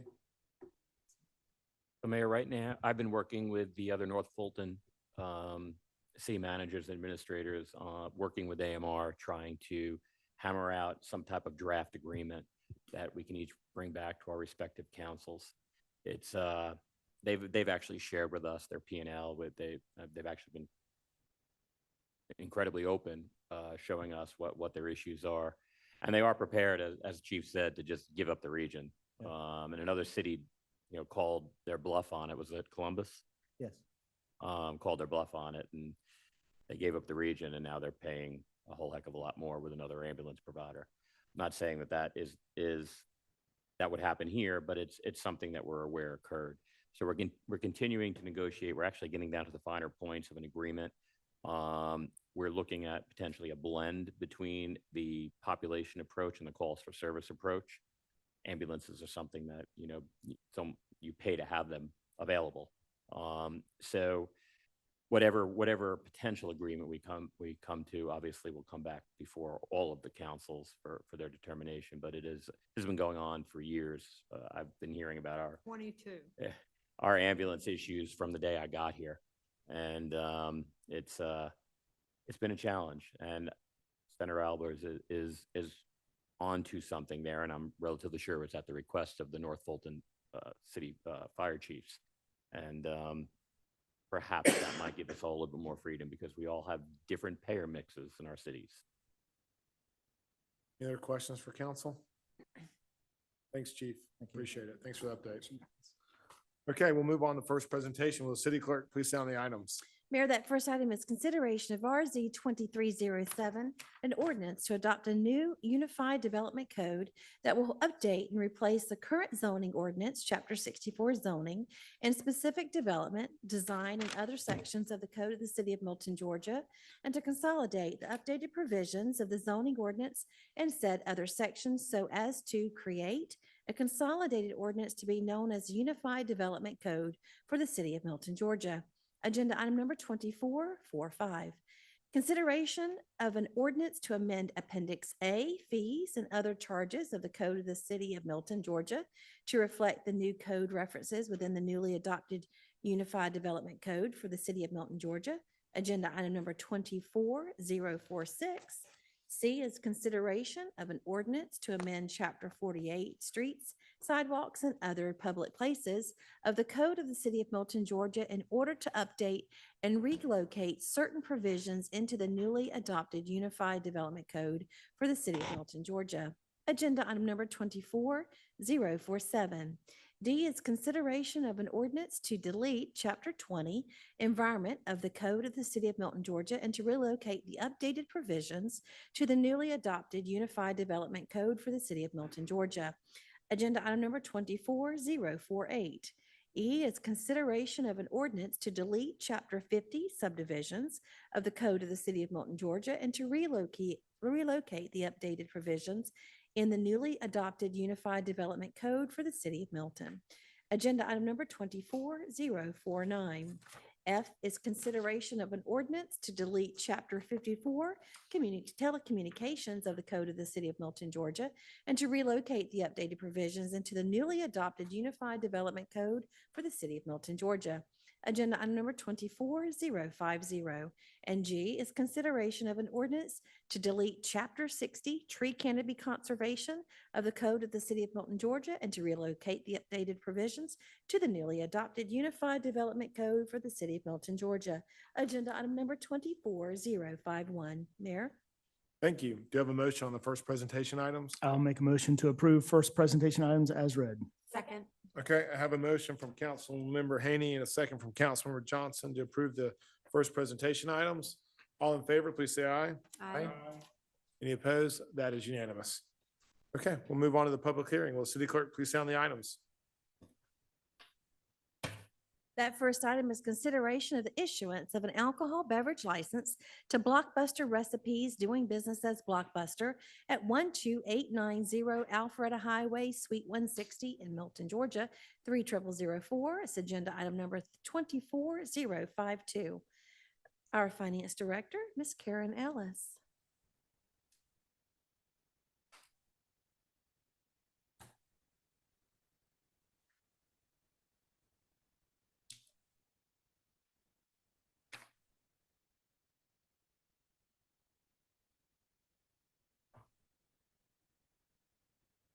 Good evening, Mayor and Council. This evening, I have one alcohol beverage license for your approval for the hearing tonight for Blockbuster Recipes, doing business as Blockbuster. It is located at 12890 Alpharetta Highway, Suite 160, in the Windward Way Shopping Center. They are applying for consumption on premises, wine, malt beverage, distilled spirits, and this was advertised in the Milton Herald on January 25th and February 1st of 2024. Here is their location on the map, close to that intersection of Windward Parkway. They are a full-service restaurant and meet the requirements as set out by our Chapter 4 for the restaurant seating being at least 40% of the gross square footage of the restaurant. This is an eating establishment and does derive a minimum of 50% of its total annual gross food and beverage sales from the sale of prepared food or meals. The gross square footage of this facility will be 2,620 square feet. The seating area is 1,065 square feet, which again meets the 40% gross square footage accession requirements of 41%. And if you have any questions, I'll be glad to answer them for you. Any questions for Ms. Karen? Okay, do we have any public comment on this? We do not, sir. Okay, I'll close the public hearing. With that, I will open it for a motion. Mayor, make a motion that we approve agenda item number 24-052. Second. Okay, I have a motion from Councilmember Jacobus and a second from Councilmember Johnson to approve agenda item number 24-052. Any discussion on the motion? All in favor, please say aye. Aye. All right, that is, or any opposed? That is unanimous. Okay, will City Clerk move on to zoning agenda? Will City Clerk please read the zoning rules and sound the item? Thank you, Mayor. When the mayor and city council consider a zoning agenda, those items include rezoning petitions, modifications of zoning, use permits, and associated concurrent variances, in addition to ordinances, resolution, and text amendments. I would like to acquaint you with some of the rules and procedures for this meeting, which includes a zoning agenda. The applicant and all those speaking in support of an application will be allowed a total of 10 minutes to present the presentation. Present the petition. The opposition will also be allowed a total of 10 minutes to present its position. If time remains, the opposition will be allowed to rebuke. The applicant may choose to save some of the time for rebuttal following the presentation by the opposition.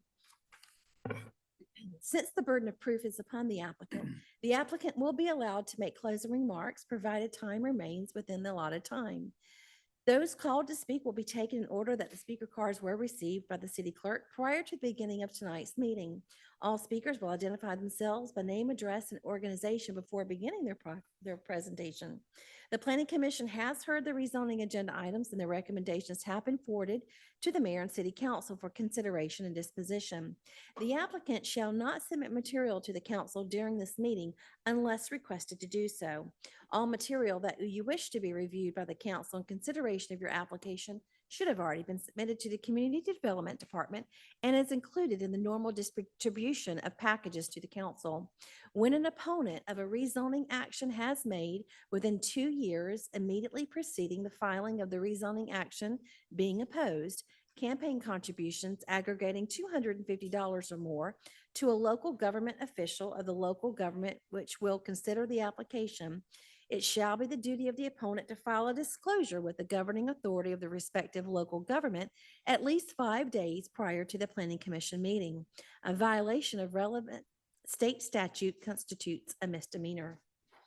Therefore, if you have contributed $250 or more to a council member and you have not filed a disclosure prior to the Planning Commission meeting, the city attorney strongly suggests that you have someone else speak on your point of view.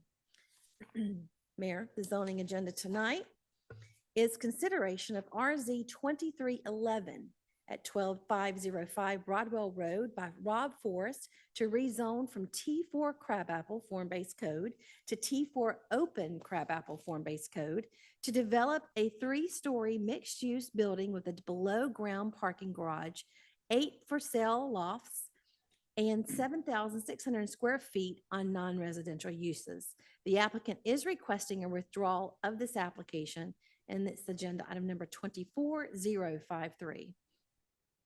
Good Robin? evening, Mayor and City Council. Just want to reiterate the clerk's statement. The applicant, Mr. Rob Forrest, has requested to withdraw this. It was advertised and therefore we couldn't just pull it from the agenda.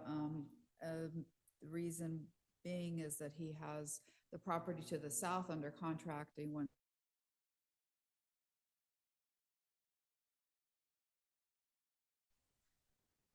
The 2040 future land use map shows this area to be designated as high-density residential 2, which is 5 units or more per acre. And the 2030 future land use map kind of backs that up as well.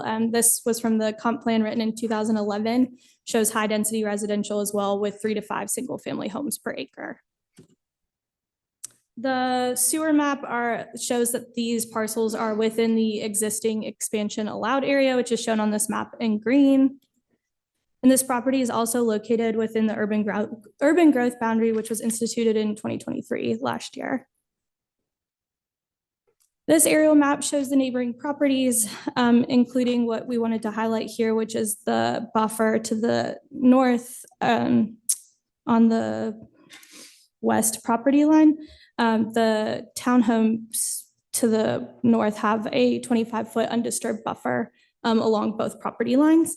And then also to the south, this yellow, it's kind of hard to see, is a fire access alley for the subdivision to the south here. So this will always stay as this access point. This is the site plan, which was submitted by the applicant on October 20th, 2023. And here's a zoomed in version because it's really hard to see on the PowerPoint sometimes.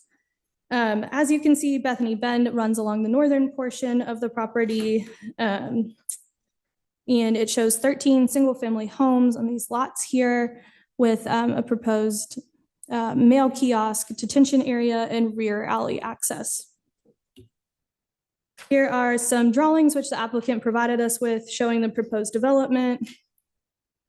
This road to the left of the screen here is going to be Bethany Bend, and going back to the mail kiosk in these rear entry alleyways. Here are some additional project renderings which the applicant provided with us, showing some elevations and streetscapes. Here's what the site currently looks like. As you can see on the right, this is looking at the site from Bethany Bend. There's 2 different ones here. And then also this is a picture of one of the current structures on the site. Here's also some site photos looking north and south along Bethany Bend. On the one looking south, you can see the new roundabout that was put in here, as well as that mixed use development that's going to be across in Forsyth County.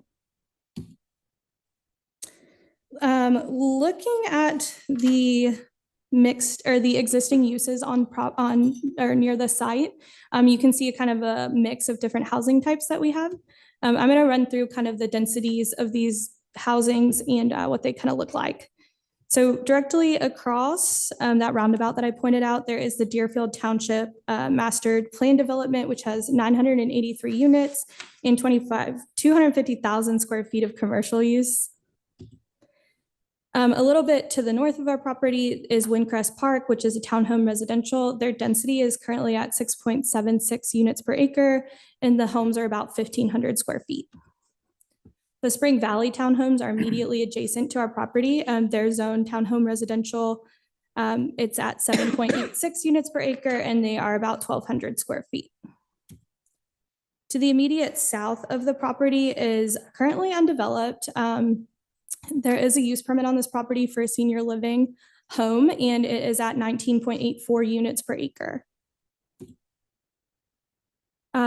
Directly behind the subject property is the Hidden Forest development. These are townhome residential zoned 4.99 units per acre, and they vary from 1,500 square feet for an attached unit to 2,000 square feet for a detached unit. Further south, the Milton Montessori School is down here, zoned O&I, and has a use permit for a private school. The density is 3,287 square feet per acre, and it has an existing structure as well as a new 9,500 square foot building.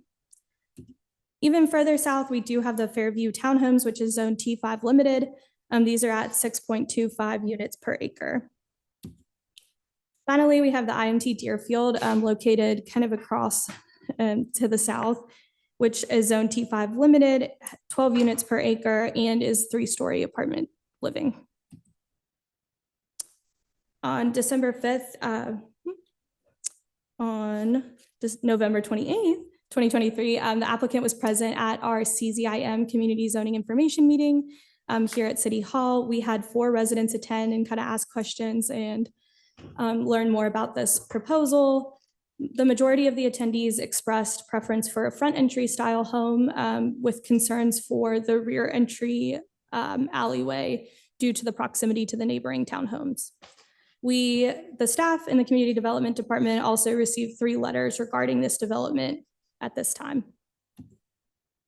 On December 5th, 2023, the Design Review Board heard this case as a courtesy review and chose to make the following comments. They made a recommendation regarding the screening along that adjacent property line and along alleyways. They recommended screening the detention pond, which has since been moved to an underground detention pond, so that is no longer on the table.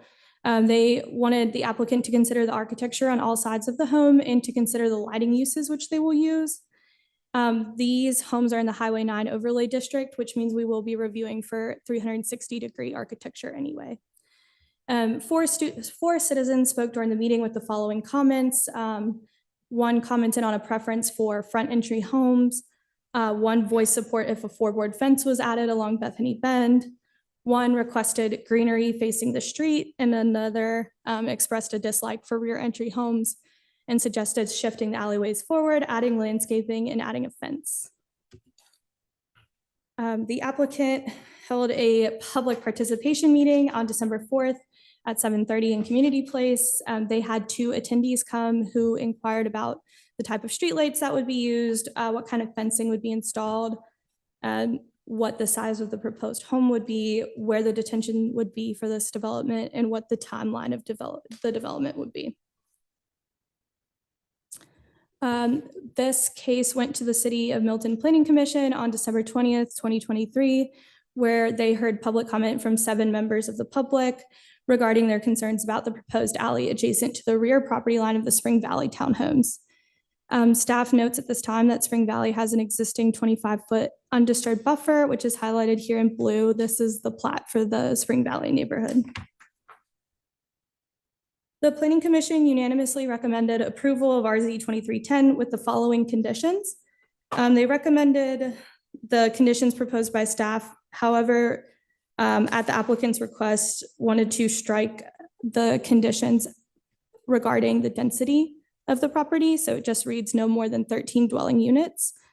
And they also recommended adding the condition 4B, which is the installation of screening and vegetation behind the alley, behind lots 1 through 6. This is a table of all our development standards that we look at for R5A. It's a lot of words, so I'm not going to read them all. But the important thing to look at is that it, under this meets requirement column, which basically says that this development meets all of those standards that we have. City staff reviewed this proposal as well. During this, the city arborist had comments regarding that this project would need to show how it meets the tree canopy coverage requirement. And all of this stuff would be done at the time of the LDP when that would be submitted. Our development engineer reviewed it and also commented that a full hydrology study will be done at the submittal of the LDP. The fire marshal commented saying that when the LDP is applied for, to state the type of curbing used, and that a flow test results must support the sizes of homes. Our Public Works Department looked at it and reviewed it, saying that if the proposed private street is intended to be gated, the gate must be no closer than 55 feet from Bethany Bend so that cars can stack and turn around if necessary. They also require that the area shown on Lot 1 as proposed right-of-way be donated to the city and graded to provide a clear line of sight for the new intersection And the traffic study that the applicant submitted shows that the traffic volumes turning left into the development does not require a left turn lane. We sent the proposal to Fulton County Public Works, who came back with the water and sewer usage for the proposed development, saying that they anticipate a total demand of 3,510 gallons per day from a water standpoint and 4,374 gallons per day from a sewer standpoint. This area is currently zoned for Cambridge High School, Hipwell Middle School, and Cogburn Woods Elementary. All of these schools are currently under building capacity, and while the project will increase the number of students at each school, all the schools will remain below capacity. An environmental site analysis was submitted, and the report is sufficient and satisfies the requirements of section 64.2126. The proposed site does not contain any wetlands, floodplain, streams, steep slopes, historical sites, or sensitive plant and animal species. Staff would like to note that even though the site plan does not indicate sidewalks along Bethany Bend, the applicant will be required to provide them to connect to existing infrastructure and that exists on adjacent parcels. So now these are the standards of review that we look at when looking at a rezoning proposal. So here it is staff's opinion that the proposed use is suitable with adjacent and nearby developments and zonings if approved with the staff's recommended conditions. It is staff's opinion that the impact of the rear alley access may be ameliorated by landscaping or fencing per the DRB recommendations between the alley and the neighboring properties.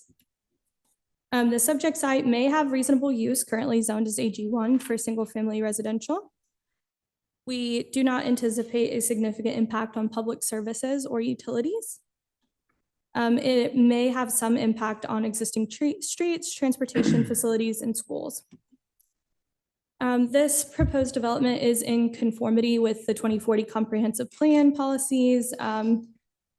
I showed the future land use map, which does call this area out as high density residential at 5 units per acre, and the applicant is proposing 4.15 units per acre, so under that number. It is also staff's opinion that the changed conditions affect the use and development of the property, which supports the recommended approval of the proposed rezoning. There has been a proposal across the street in Forsyth County for a gas station. There is that mixed use development across the street that is going in. The new roundabout has been added to allow traffic flow, and then also the new interchange at GA 400 is coming in right at McGinnis Ferry, kind of off this property. The proposed use will not be environmentally adverse to the natural resources, environments, or the citizens of the city due to our development regulations and our staff review. And then in conclusion, the proposed 13 single-family lot subdivision, if developed with the recommended conditions, is consistent with the future land use 2040 plan suggestion of high-density residential 2. Therefore, staff recommends approval conditional of RZ 2310 to rezone from AG1 agricultural to R5A single-family residential. The conditions are outlined here. The conditions in yellow are the changes from the December 20th Planning Commission meeting. You can see where they removed the maximum density and just had it as no more than 13 dwelling units. At the meeting, we did have this condition run by the city attorney, Paul Fricke, and he said it was okay. Also, the owner must agree to substantial compliance with the site plan which they submitted, and that there must be a mandatory homeowners association on the property. The owner must also agree to the following site development considerations with a minimum heated floor area per unit, and that all lots on the site plan shall be rear loaded alley access lots. And finally, condition 4 is that the owner dedicate at no cost that right of way, which I mentioned earlier, and then also the installation of screening and vegetation behind alley 4, behind lots 1 through 6, which was a planning commission recommendation. And then also we added as approved by the city arborist. At that time, we can take any questions. Any questions before we have the public comment hearing? Emily, I have one on that last recommended condition, the installation of screening and vegetation. That seems to be the big hurdle. Have we reviewed that, or has city staff reviewed that with those that have provided comment to the adjacent landowners? Is that accommodating to them? Are they okay with that?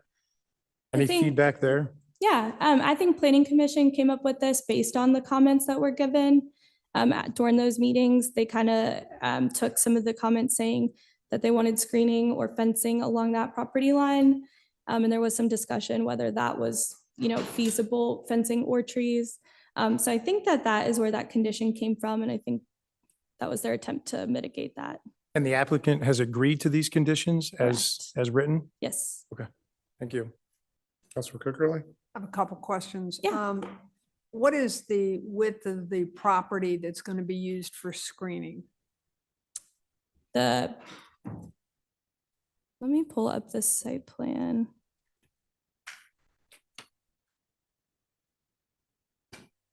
Sorry, this is a long one. So there was some discussion, Robin, regarding the width of the road. It is a little wider than It's 44 it needs foot. to be.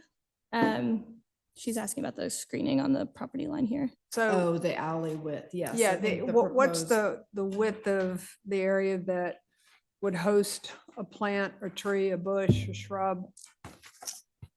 So right now on the site plan, it's probably about 3 or 4 feet, but we suggested to the applicant that the alleyway was a little bit more wider than what was necessary, and possibly to move it toward the houses and to narrow it a bit. So at the time, they can revise the site plan when they get ready for their land disturbance permit to allow for some additional.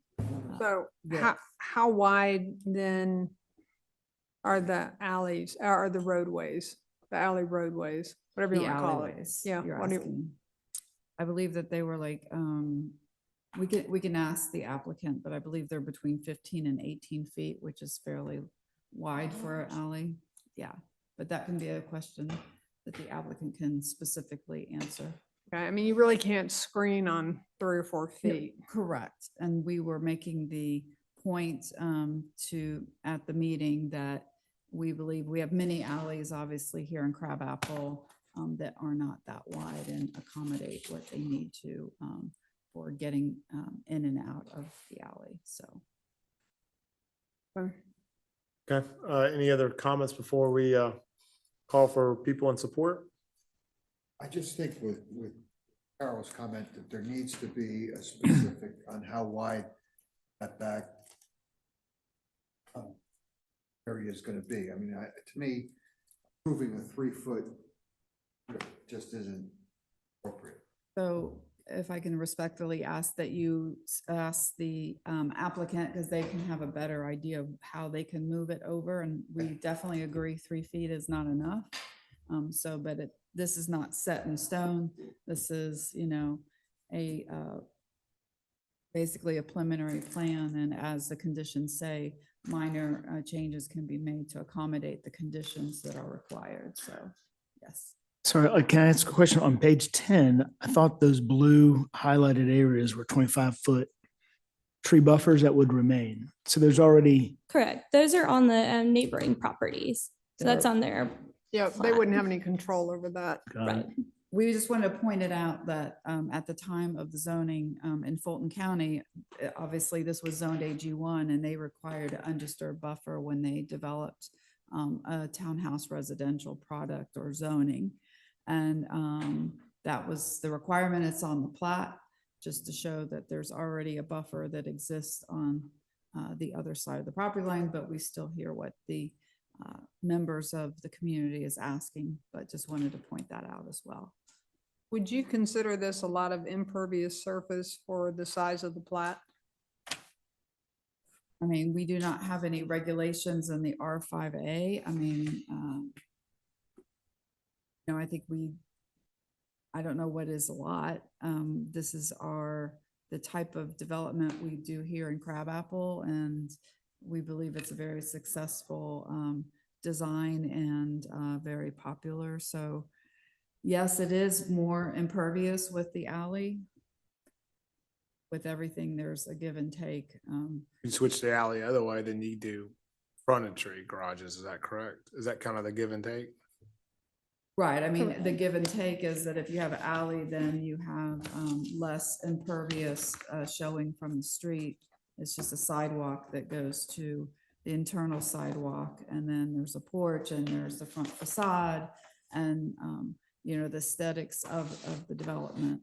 So that is, you know, the positive side of having the alley. Rear loaded alley is for the streetscape and the aesthetics of the and walkability of the subdivision. Any other comments before the applicant or people in support are called? Okay, will we call the people in support? Yes, sir. I would like to invite Todd Merkel Road to the podium. You still here? No, they left. Is that the applicant? No. Oh, okay. Oh, Todd. Oh, yeah, he left. Okay, and then I have, I wanted just to confirm, Mr. Garamani, are you in support or in opposition? Okay, so, You call the sorry? applicant. I don't have anything.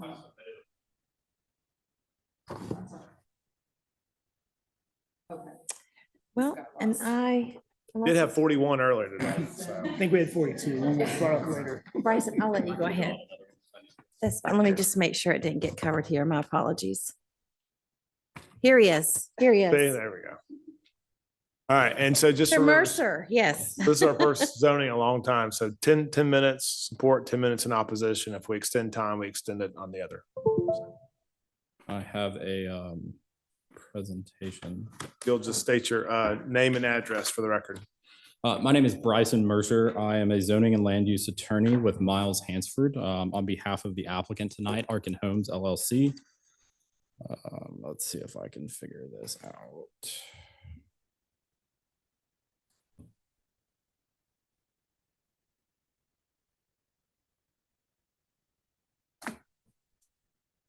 You can pause it, Tammy. I am. Bear with me.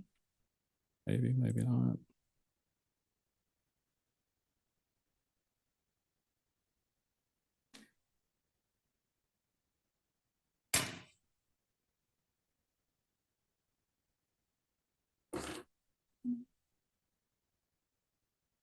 There we go.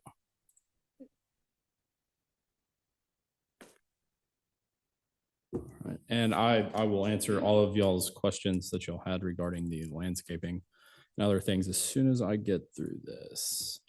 All right, so the applicant tonight is requesting to rezone from AG1, the agricultural district, to R5A, the single family dwelling district, for the proposed use of 13 single family dwellings detached on 3.133 acres. Here is our site plan showing 13 homes. It was mentioned earlier, we are probably going with the underground detention. We submitted a preliminary hydrology study to the Department of Engineering. I don't think we received any comments regarding that. And I'll come back to this in just a few minutes. So here are, here's kind of a proposed layout and renderings of the proposed development. Kind of a streetscape view of the street showing the rear entry there. Here is the trip gen report. Showing a total of 154 trips per day on estimated for this use, roughly 15 at peak hours. This shows the adjacent zonings and developments that have occurred, showing that we fall in line with the surrounding area as well as the comprehensive plan of the city of Milton with our proposed density and proposed use. And again, back to this site plan. So on this proposed alleyway, there's approximately 4 to 5 feet that exist on the western boundary against this alley. That alley, as proposed, is about 16 feet or so. So the applicant is willing to, or would like to propose a 6 to 8 foot landscape strip to accommodate that condition of plantings adjacent to lots 1 through 6. There is an existing buffer on the development to the west there. So I think we could accommodate some of that. And again, the proposed renderings. Site plan again, and I'd be happy to answer any questions. If there are any, and I'll reserve the remainder of my time for rebuttal. Okay, thank you. We'll have questions later. Any more in support? The only one would be Todd, and Okay. he's not here, correct? Okay, then we'll call for opposition. Mhm. All right.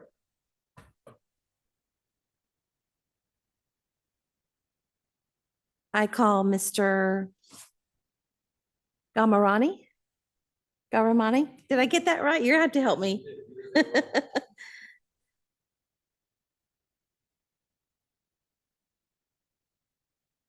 Good evening, ladies and gentlemen. My name is MC Garamani. I'm a resident at 3532 Springview Court. And I was going to make a couple of corrections on the statement the staff made about those undisturbed buffer on those adjacent property on TR. They're not undisturbed buffer. They are landscape strips, actually. They've never been undisturbed buffer because I designed the subdivision myself, actually. In any event, we don't oppose the proposed new development. It's just we don't like having this additional impervious alleys in the rear of the properties. And I think I'll send you all some information regarding that, and I will be glad to kind of point out the impact of those impervious areas about water quality, the quantity, climate change, stream ecosystems, other impacts, which includes additional runoffs, altered water loss to the atmosphere, altered stream flow patterns, release of greenhouse gases, and so forth. As far as our concerns, in our previous meetings, the City of Milton Design Review Board and Planning Commission requested elimination of this paved access alleys behind the proposed lots. They're only 7 feet away from the property line, actually. So that's not give you much space for landscape or anything. And the landscape strip on the Spring Valley is not that dense. It's 25 wasn't undisturbed to begin with. And 7 foot really doesn't do much as far as landscaping. And also the developer actually is gonna go raise the whole thing. There are about 7 or 8 specimen trees on this property. And there are some big oak trees. They're gonna clear all those. So as far as wildlife, actually, there are quite a few wildlife. There's a lot of deers that I feed. There are rabbits and squirrels and wild birds, which I feed them all the time. So they're not going to have any place left, pretty much. They're going to be vanished. And as far as I'm an engineer myself, they can widen the buildings, have front entry, and eliminate the rear access. That'd be the best solution. And they haven't done that. So I also requested 6 foot high screen decorative fence along the property lines, which that wasn't taken into consideration as well. And I think there should be a balance when you have a development. I don't know, Fulton County used to have some more stringent requirement for landscape strips, which I don't think they are required in this case, which I think they should. At least 25 feet on their side of landscape strip, because they only have 7 feet right now from the paved alleys. But anyway, I think if we don't mind development there, I think that's a great idea. And but I think that the paved alley is just going to be a major setback. And I represent our homeowners. Everybody is opposing that, and we appreciate you taking that into consideration. Thank you so much. Appreciate it. May we please call the next speaker? Next, Milos Vase.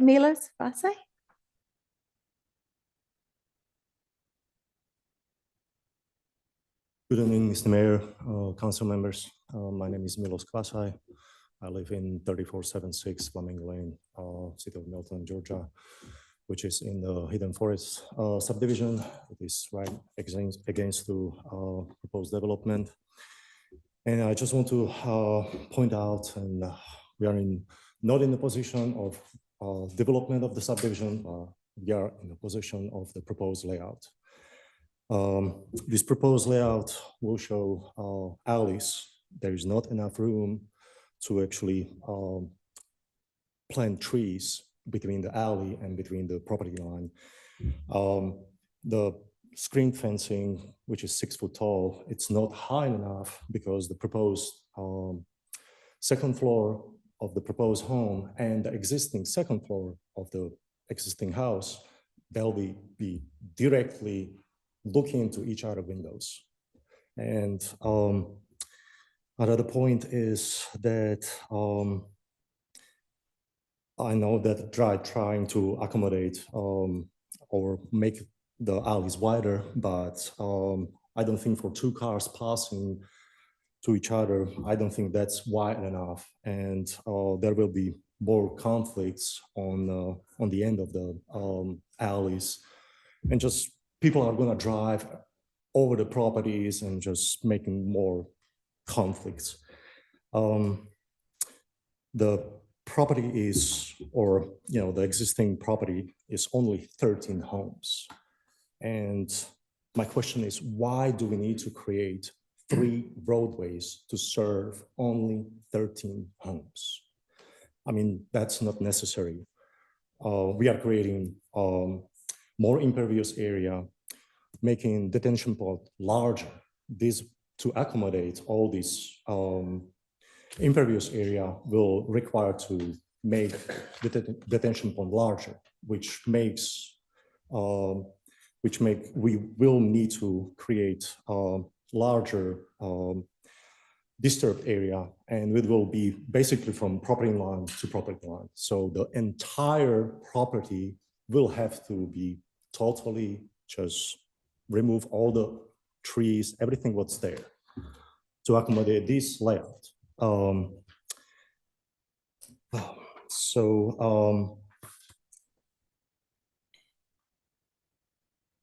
If 20 City of Milton tree ordinance says that no development or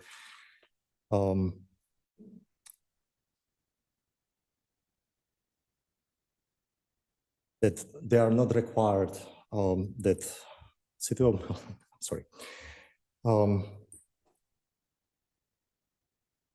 Also, this proposal doesn't allow a rear yard for recreation and privacy.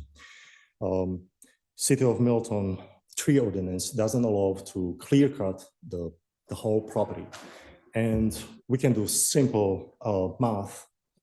It's 3.1 acre property. And the current tree ordinance says for to rezone, in order to rezone to R5, it requires minimum 40% of the tree canopy. So that means 1.4 acres needs to be preserved. And there is not enough room to plant trees. You've got alleys, you've got proposed road, you've got alleys, I mean, you've got driveways. There is not enough room to plant the trees to actually meet the requirements. There is no reason to go to the LDP, which, I mean, just naturally we can see that from this point. And there are specimen trees, and specimen trees doesn't count toward the tree canopy.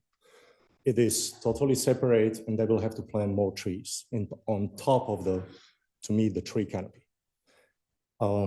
So we are requesting to concentrate the traffic to the main road. There is no reason to have alleys. We can plant the trees. We will just basically, accommodate and meet the tree canopy requirement. Also, there will be no conflict between neighbors, either existing or future neighbors, look into each other windows or what they are doing on their backyard. And even the future homeowners could have, and they have a reason to basically have their own backyard and just relax. I mean, so also City of Milton Comprehensive Plan 2040 says this property is located in the Deerfield overlay, and it says preservation and environmentally sensitive areas by setting them aside as public parks, trail, or green belts should be should be encouraged to support by the city. So there is a major radius with the houses adjacent to this proposed property that they have front entry. Every single one of them has green belts. Actually, I'm not sure if you share the pictures, what I have, that there is more recent property developed 2 years ago. It's Park at Bethany, and City of Milton accommodated this green belt on this property. They have front entry houses.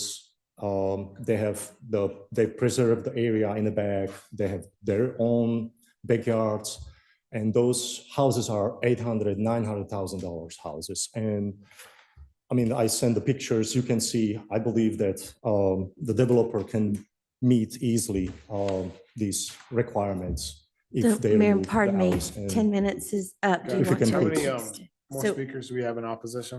this is the last. is last, And then okay. we'll have 7 minutes and 34 seconds For left for rebuttal. this and support.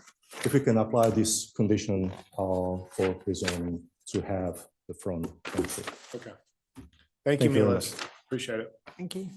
Okay, if the applicant wants to rebut. All right. I would like to point out that this property is located in the State Route 9 overlay in the Bethany character area, which does call for the R5A zoning district that we are requesting. In this case, it is not located in the Deerfield overlay. Regarding the impervious surface, this is a single-family detached development. So we're required to comply with Milton's tree ordinance, which requires us to have 40% tree canopy coverage on the entire development as well as each individual lot. So we believe there is sufficient area to accommodate those requirements. You're correct. There will be some specimen trees that may come down there in the development of this, but we will have to replant those and abide by the 40% tree coverage or tree canopy requirement in order to get a certificate of occupancy to occupy those houses. Additionally, I would like to point out that we can do the 8-foot landscape strip adjacent to the western development. In this case, I can pull up the site plan, but I think we can accommodate the 8-foot landscape strip adjacent to their 25-foot landscape strip or buffer, whatever it may be. And then we believe that the rear alleyway really preserves the street view. It increases walkability. It makes a beautiful view. When you drive along Bethany Bend, looking into the neighborhood, you don't see a lot of cars parked out. You see beautiful lined up houses with sidewalks, and it encourages walkability and other things. So if there are any specific questions, I'm happy to answer those, and I'll rest after that. Okay, thank you. Thank you. That will close our public hearing, and we'll open up for questions for staff or the applicant or council discussion. Thank you. Robin, quick question. So when this went to Planning Commission and DRB, the applicant applied for rear entry garages, correct? Yeah, since the very beginning, yes. And DRB, Planning Commission, did they prefer, I mean, I'm assuming they went back and forth on this alleyway issue. Is that I correct? mean, or- they definitely wanted to hear from the public and there were discussions, but ultimately their recommendations were to keep the rear alley and rear loaded product. So I just also want to point out that Milos had just gave you the reference of the park at Bethany.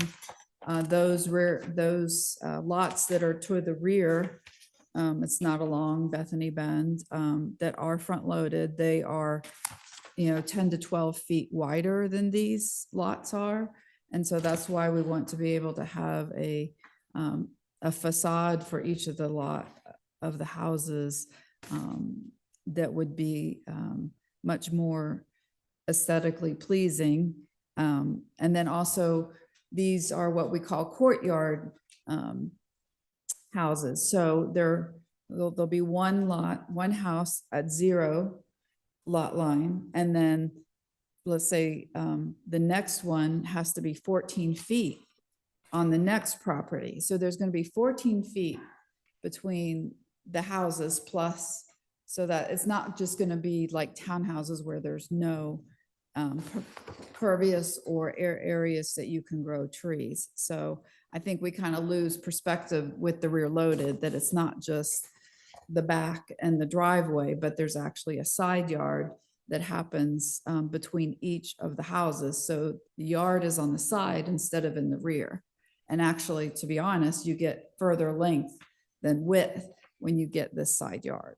So I think that's something that's been overlooked in the discussion as well, that they're what we consider courtyard type houses. But if you had it with the garage in the front, you would have a backyard and a side yard. That is true, but then you would also have basically just a big garage and a tiny little door Really? for the No, front. I know, It's the listen, way- yeah. I understand and I appreciate the creativity and the street view from Bethany Bend, but where, it's just, for me, it's just a lot of asphalt on 3.1 acres and it's still vague, when you say we believe we can get the buffer, et cetera, and specimen trees may come down. I mean, there's nothing definite here. Well, that's definite. They'll come down. But the point is that I'm just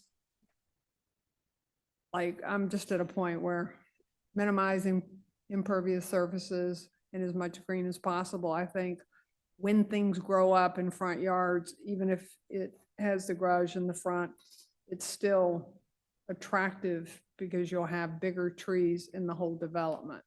You're not going to have that if the whole back is an alleyway. But just imagine it in 10 years. It'll be a whole different look. So that's where I am. Be curious where you all are. But the aesthetic is if you put them in the front floor would be 2 garages and a door, like Yeah, no a narrow windows. door. There won't be, a wider, maybe 10-foot, next to the garage. So it's Right. just going to be a double garage and a door. And then that, yeah. And Can I just chime in a little bit? Sorry. So what we're trying to do is create walkable communities. If you look at what we've done here in Crabapple, they all have rear alleys. The rear alleys in Crabapple, on average, are around 12 feet wide. This applicant has asked for much wider ones. If we were to cut it down to a 12-foot wide, which is very customary in Crabapple, we'd have an 8 to 10-foot landscape buffer between the property line and the alleyway. And then the whole front yard, which is 20 feet in depth, would all have trees in it. So it just looks much more aesthetic. We'd have front porches on these houses. It just gives it that Milton-esque look. And once we start going to front entries, like Robin said, it's really going to be 22 feet wide on a 28-foot wide house. I mean, that's 80% of the front facade is garage door. And that's a driveway. You have a double lane driveway. So you're really going to have, and then you have the pathway. You have really no room up front to plant trees. And so you'll have a little bit on the sides, but you're really not going to have that nice, soft Milton-esque look on what it is. But you'd have a good buffer in the back. Well, Right. what we abut to in this particular case has a 25-foot landscape buffer. And then we'd still have another 8 feet of landscape on this property. I don't think your buffer would be any larger, even if you did front entry, would you? I mean, even with 8 to 10 feet as the applicant's proposing, I don't know if you would do much more than the 8 to 10 feet if you did move the house up. I happen to love the concept. I think it looks great. I love the concept of the walkability, the street view. I think it's a fantastic concept. My question is, we've done that here in Crabapple. Have we learned anything from that? Any key learnings that we would apply to this particular site? I think Crabapple's been extremely successful. And I think that architectural product type is really what is making Milton Milton. It's very, very successful down here in Crabapple. And I think if you look at some of the communities over there, like the townhouses next door, they're all front entry. And I mean, it just doesn't have the quality. So when you look at that side of town, you say, geez, why is that side of town not carrying the same quality of character that Crabapple is. And it's because of front entries versus the rear entries. And we're really trying to push that Deerfield side of town to have much more Milton-esque character to I mean, it. Phil, this is what we heard at meet and greets when we were running for city council, is everybody over there wants that part of town to look like the rest of Milton. That's right. I mean, we heard that over. I live and on that again. side of the town. I think that looks fantastic. Yeah, and what you're suggesting has been same recommendation from DRB and Planning Commission and staff, which is leave them in the alleyways, just plant more buffer. That's correct. Yeah, I'd just like to have that 8-foot buffer. I would like to do that and make the alleyway 12, because that would be very consistent with what we do here in Crabapple. So can you get that confirmed tonight, exactly what that would be?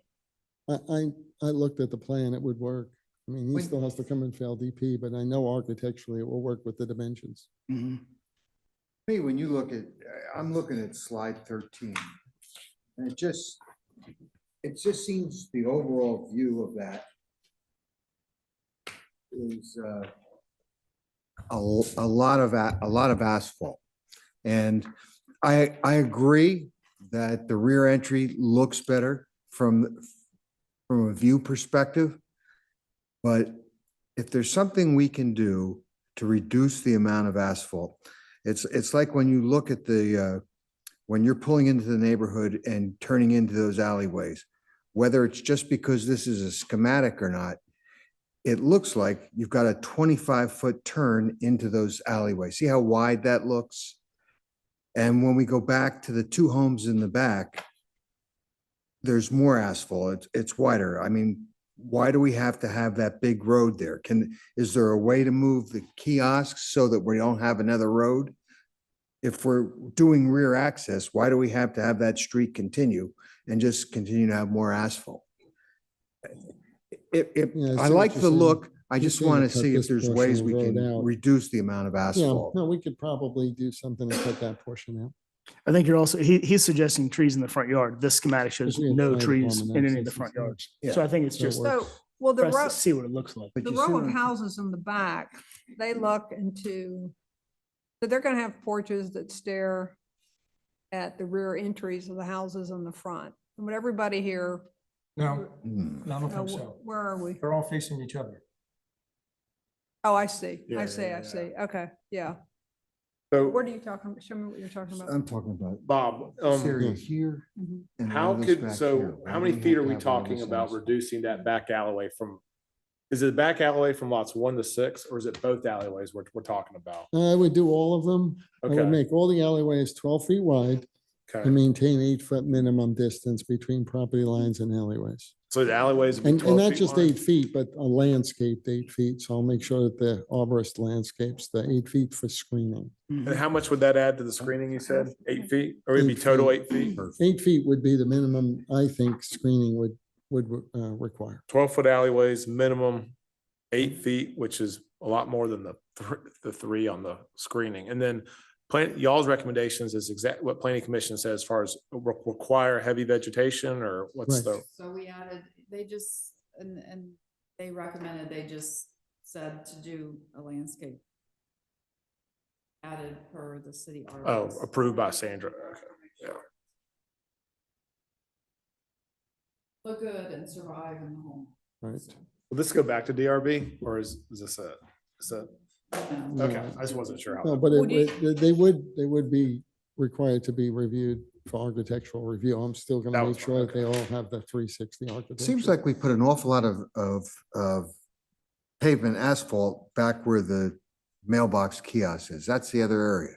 See all that? I mean, just for somebody to get their mail, is there a way to reduce all that asphalt there? Yeah, I think we would look at that. Yeah, the and Councilman reduce that. Jacobus's point, it might not even be required to have I don't know, if there might be accessibility issues though, so I don't know about that. So for each, Mail truck. the post office requires, a gang mailbox, and then we require 2 parking spaces, one of which has.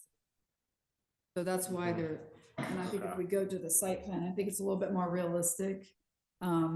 It's part of the road, here it is. So then you have all this open space where the underground detention will be. So not all of it can be planted with trees, but where there's not a detention underground, just like how we have out here at City Hall parking lot. We have trees, but we also have underground detention. So I think that that is another area that they can beef up and add to their tree count. And this, I believe that whether this is rear loaded or front loaded, the same number of trees are going to be taken down because of grading. So, and definitely if there are specimen trees, they will have to recompense for that, in addition to keeping their 40% canopy. If it's front loaded, you're gonna have 2-car garages. You're gonna have instead of having a walkway, you're gonna have a ton of concrete going up every one of those houses. The entire street will look like it's paved. Right. All the way up to the facade of the house. That's what we're trying to avoid. Totally agree. And you end up without front porches because you just don't have the depth and the width for a front Right. porch. And honestly, the front porch, if you drive through Crabapple, it's that front porch, it's that proximity to the road. It's just going to give it that Milton-esque look. And I'm really trying to demand that we get that Milton look in the Deerfield area as best we can. Whether it's in a commercial zone or a commercial building, every one of them, like we just finished a car wash. I mean, it just has that Milton-esque look to it. And I think every building has to really sort of follow that criteria, because otherwise we're just going to deviate back into something that will keep Deerfield always looking different from the rest of Milton as far as its character. Thanks, Bob. Yep. Thank you.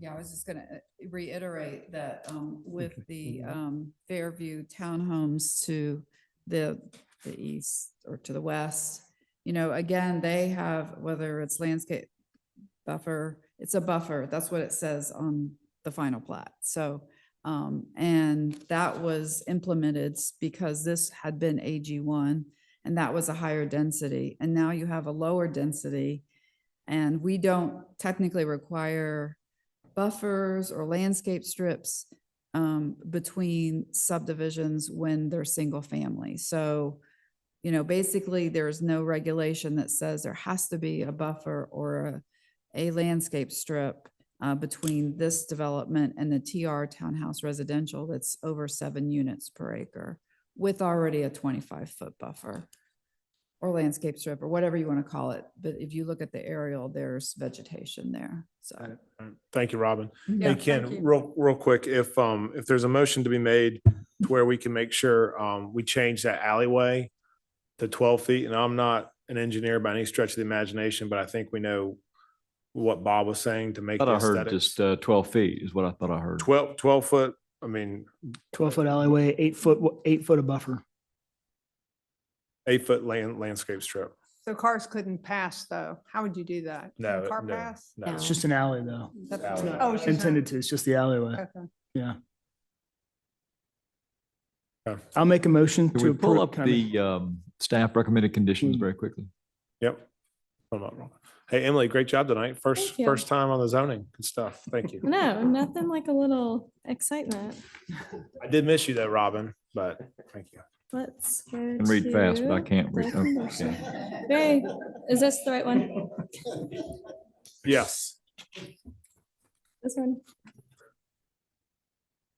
All of them. 4B, probably. That it? Which, I think it's the next. I'm sorry. This one with the screening. It's at the bottom. That's it.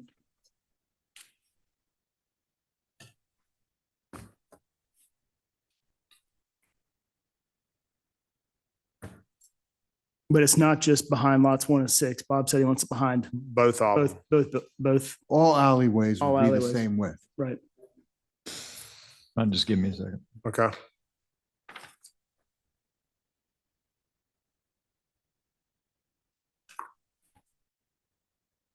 Have 8-foot strips on both sides, but landscape strip sides.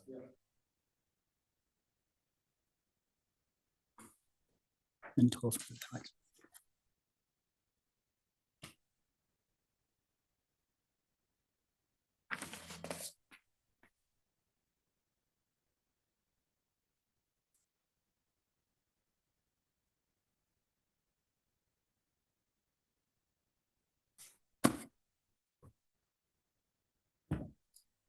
Hey, Mr. Mayor, I think I'm good. I think the motion simply needs to be to, if this is what the council has in mind, to approve with the staff recommended conditions, except for a modification to 4B, which would read an 8-foot landscape strip behind all alleys, with alleys to be no greater than 12 feet in width.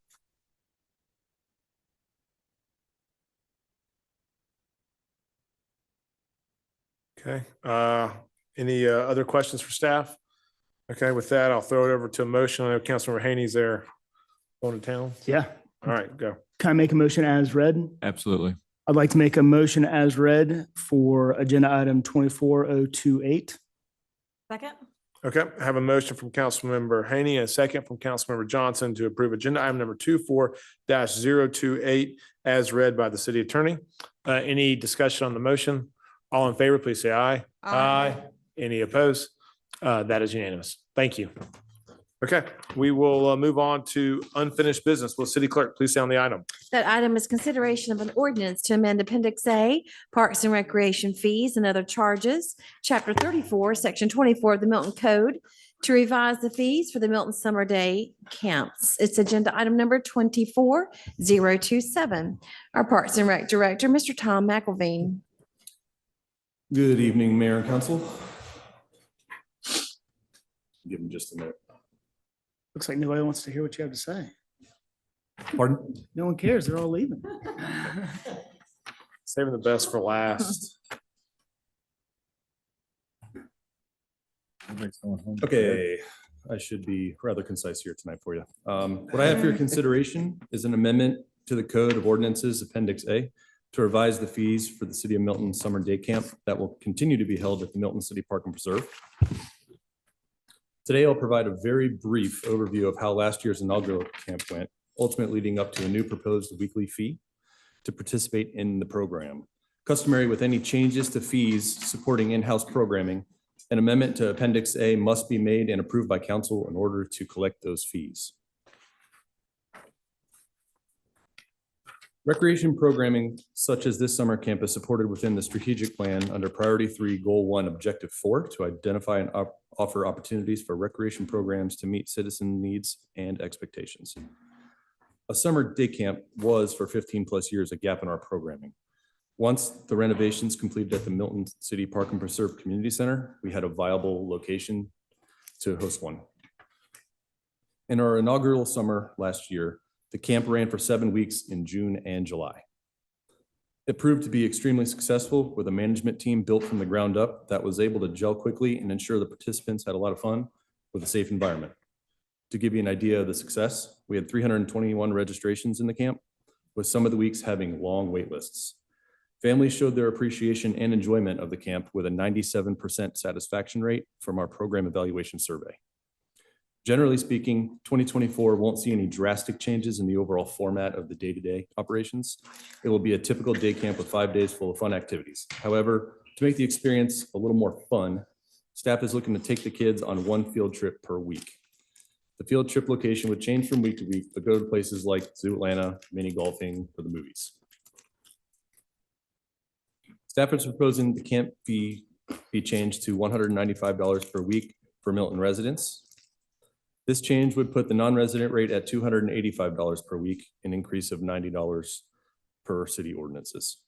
Keeping the camp affordable to all families was important. This proposed change will keep the cost to participate in line with what other cities and counties are charging for similar camps, yet help offset the costs due to the addition of field trips and all that goes along with them. That'll conclude the presentation. Any questions? Okay, any public comment?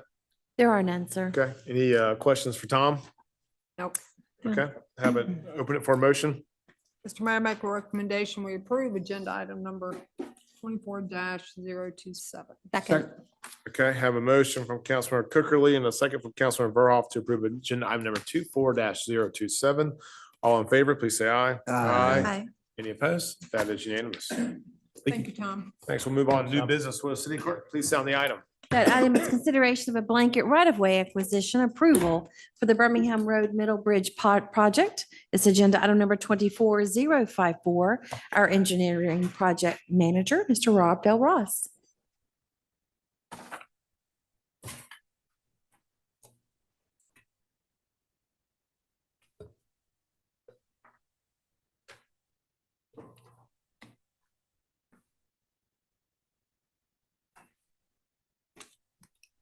There we go. Good evening, Mayor and Council. Quick item tonight. We're seeking approval for a blanket right-of-way agreement for the Birmingham Middle Bridge project. You see on the screen. Before we get into the details on that, though, since this has been so long since we've talked about this project, I wanted to show you a quick couple of pieces of information about it. We call it Birmingham Middle Bridge because early on, when the city was incorporated, we had 3 bridges along Birmingham that we knew would have to be replaced at some point. You see Birmingham Road on the screen. Here's Crossroads over here to my left where the cursor is. 3 bridges right here. We coined West right here.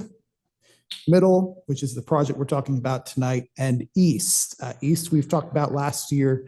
East is the replacement that GDOT is funding that is currently moving forward. So West was replaced about 5 years ago. I want to show you a picture of that because Middle is going to look a lot like it when it's done. I'm going to come back here. This was closed over the summer of 2019, opened back up. There was a closure of approximately 3 to 6 months. This is what Middle will end up looking like with grass shoulders, painted brown guardrail. I do want to show you a couple of the details related to Middle Bridge.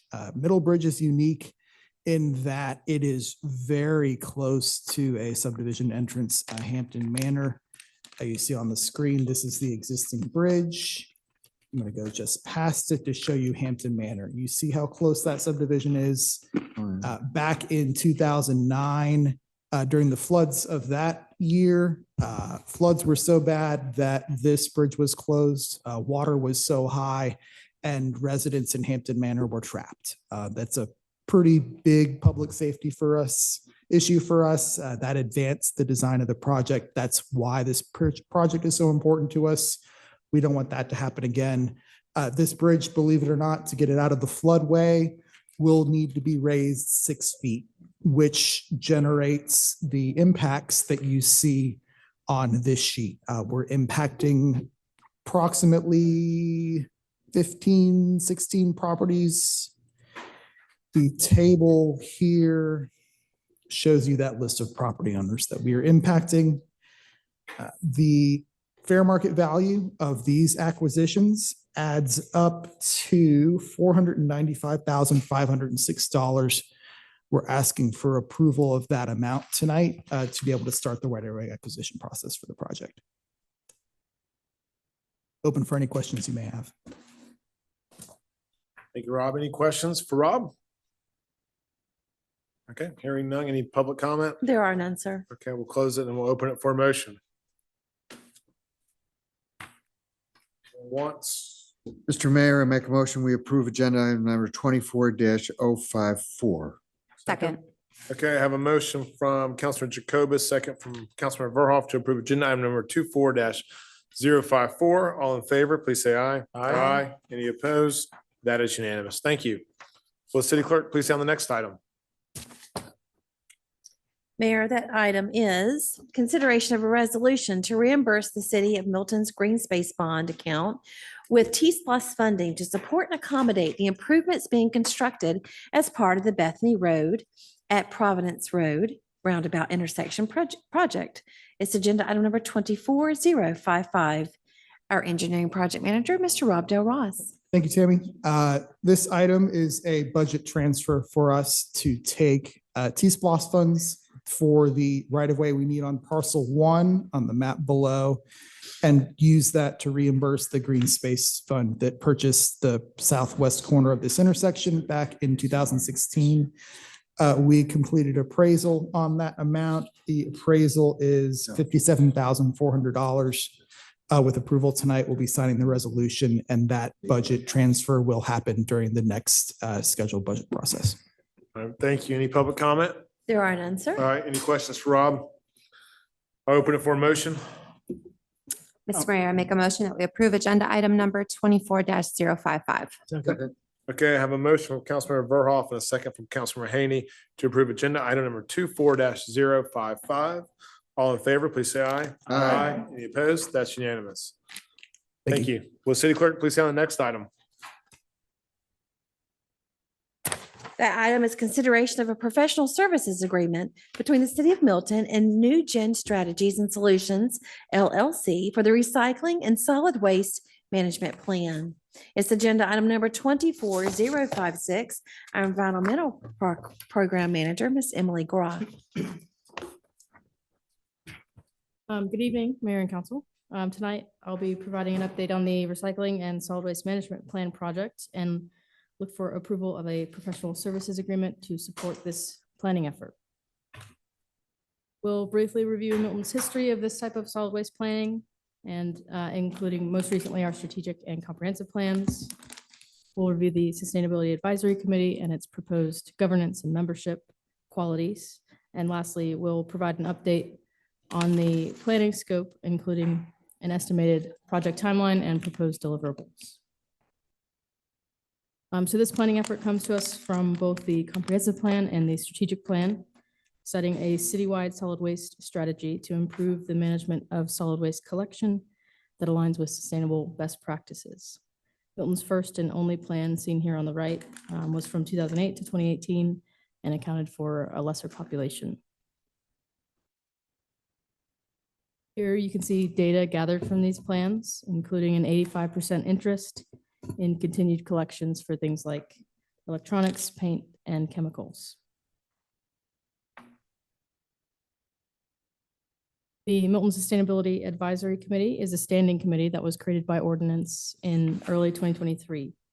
This committee is anticipated to assist with ongoing environmental initiatives like our local school grant awards and annual recycling collection events. And this committee should recommend and implement sustainable strategies. This planning effort, the Recycling and Solid Waste Management Plan, is slated to be the committee's most timely task once all members are appointed. So committee appointments can be made citywide and are not respective of each district. Important membership qualities here should, the first one being passion for the environment. If possible, committee members should represent various stakeholders of curbside trash and recycling services. For example, those that live on gravel roads, residents that utilize long driveway services, HOA or suburban representation, and commercial or business users. Additional qualities could include experience in the waste and recycling industry, as well as general planning and project knowledge. So to piece this together, we're proposing a professional services agreement with New Gen Strategies and Solutions. They are a solid waste and energy consulting firm with nationwide experience in municipal solid waste planning.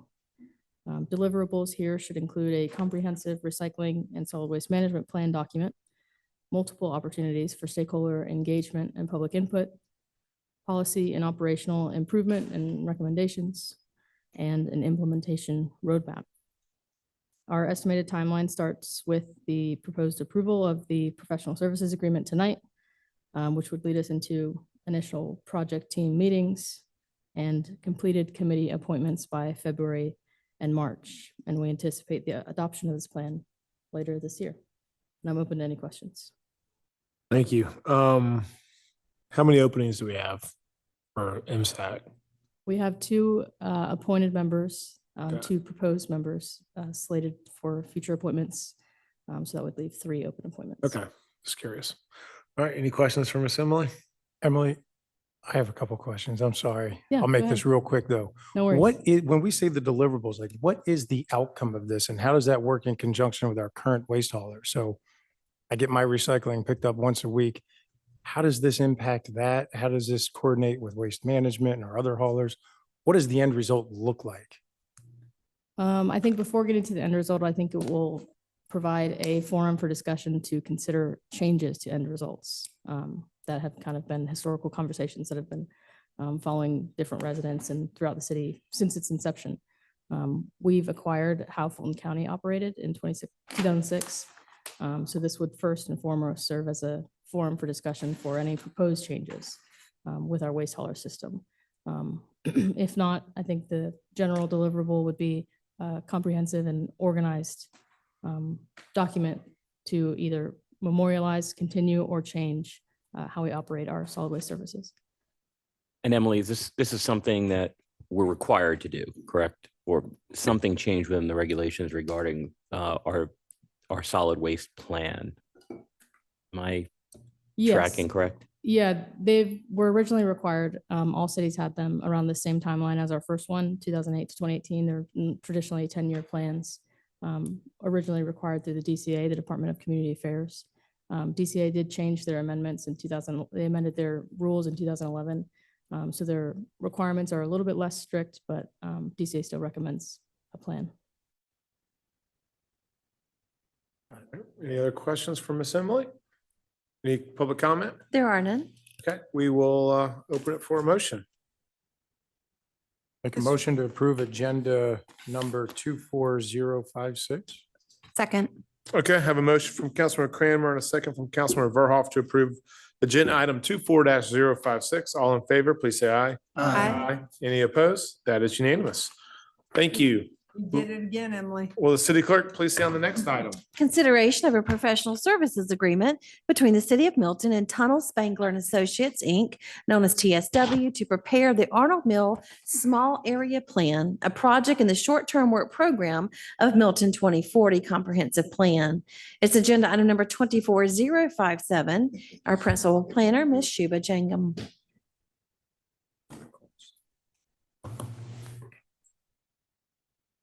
Good evening, Mayor and Council. I'm Shubha Jangam, Principal Planner at the city. I'm here to give you a quick overview of the new planning project that is Arnold Mill Small Area Plan.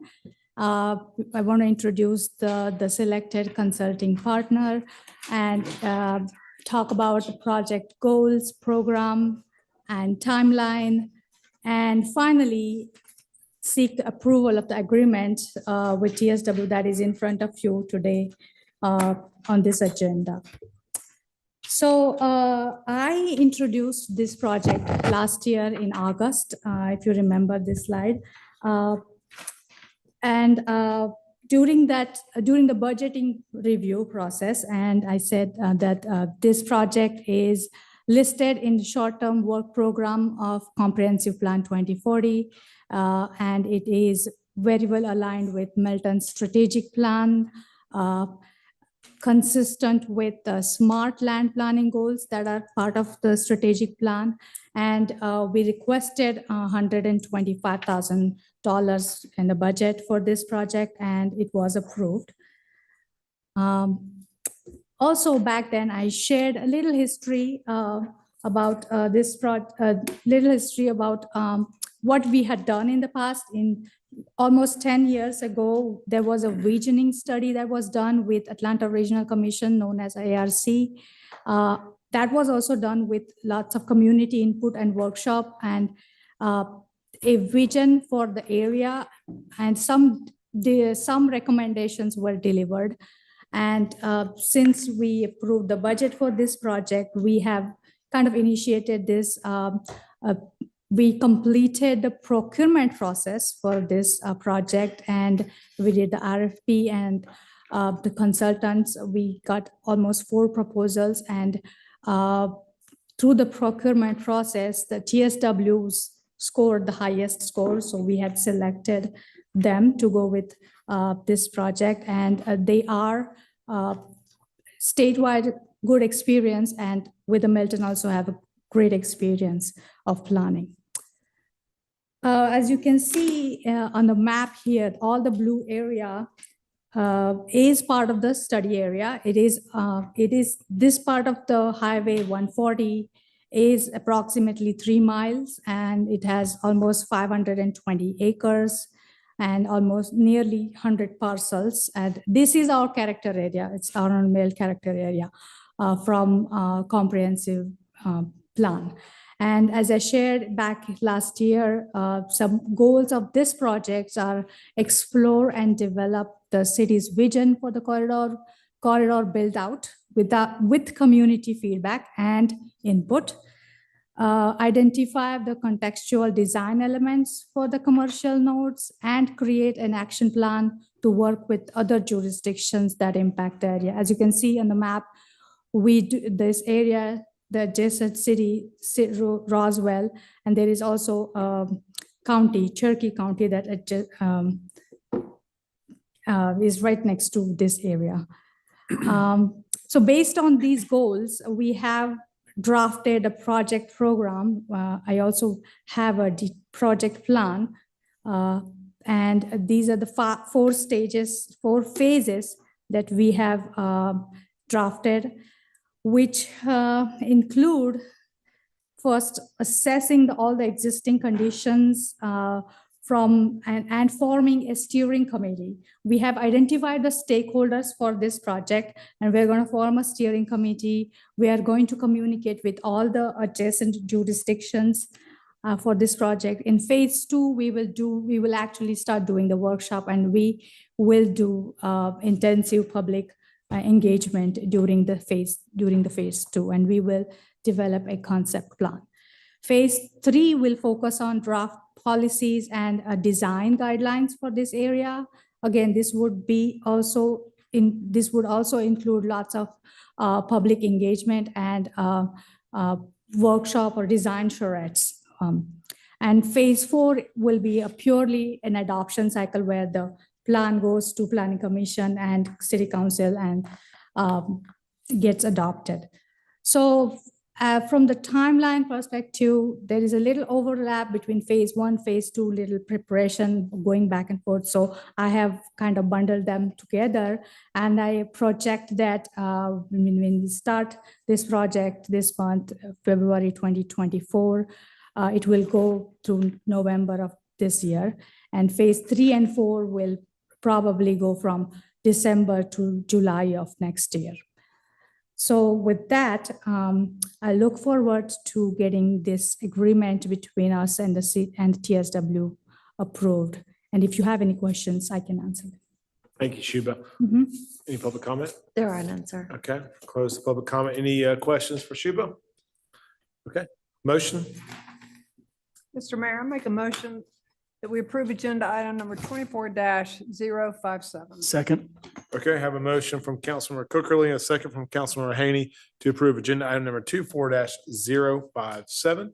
All in favor, please say aye. Aye. Any opposed? We'll go on to mayor and council reports. I have none. Council have anything to report on? You good then? All right, we will, we're gonna scrap staff reports tonight.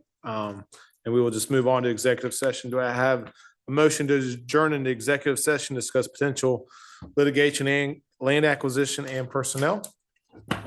Mr. Mayor, I make a motion that we adjourn to go into executive session to discuss land acquisition, personnel, and legal.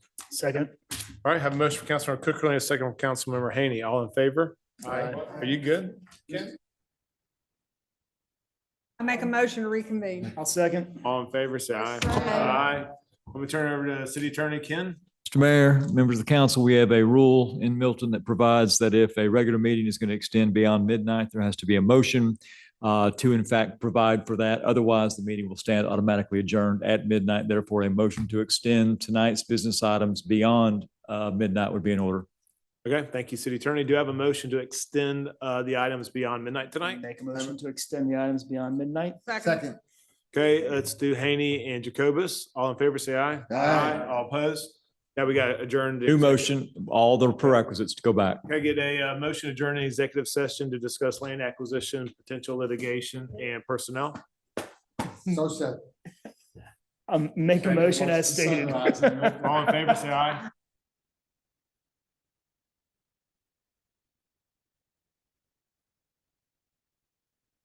Oh, man. Second. All in favor?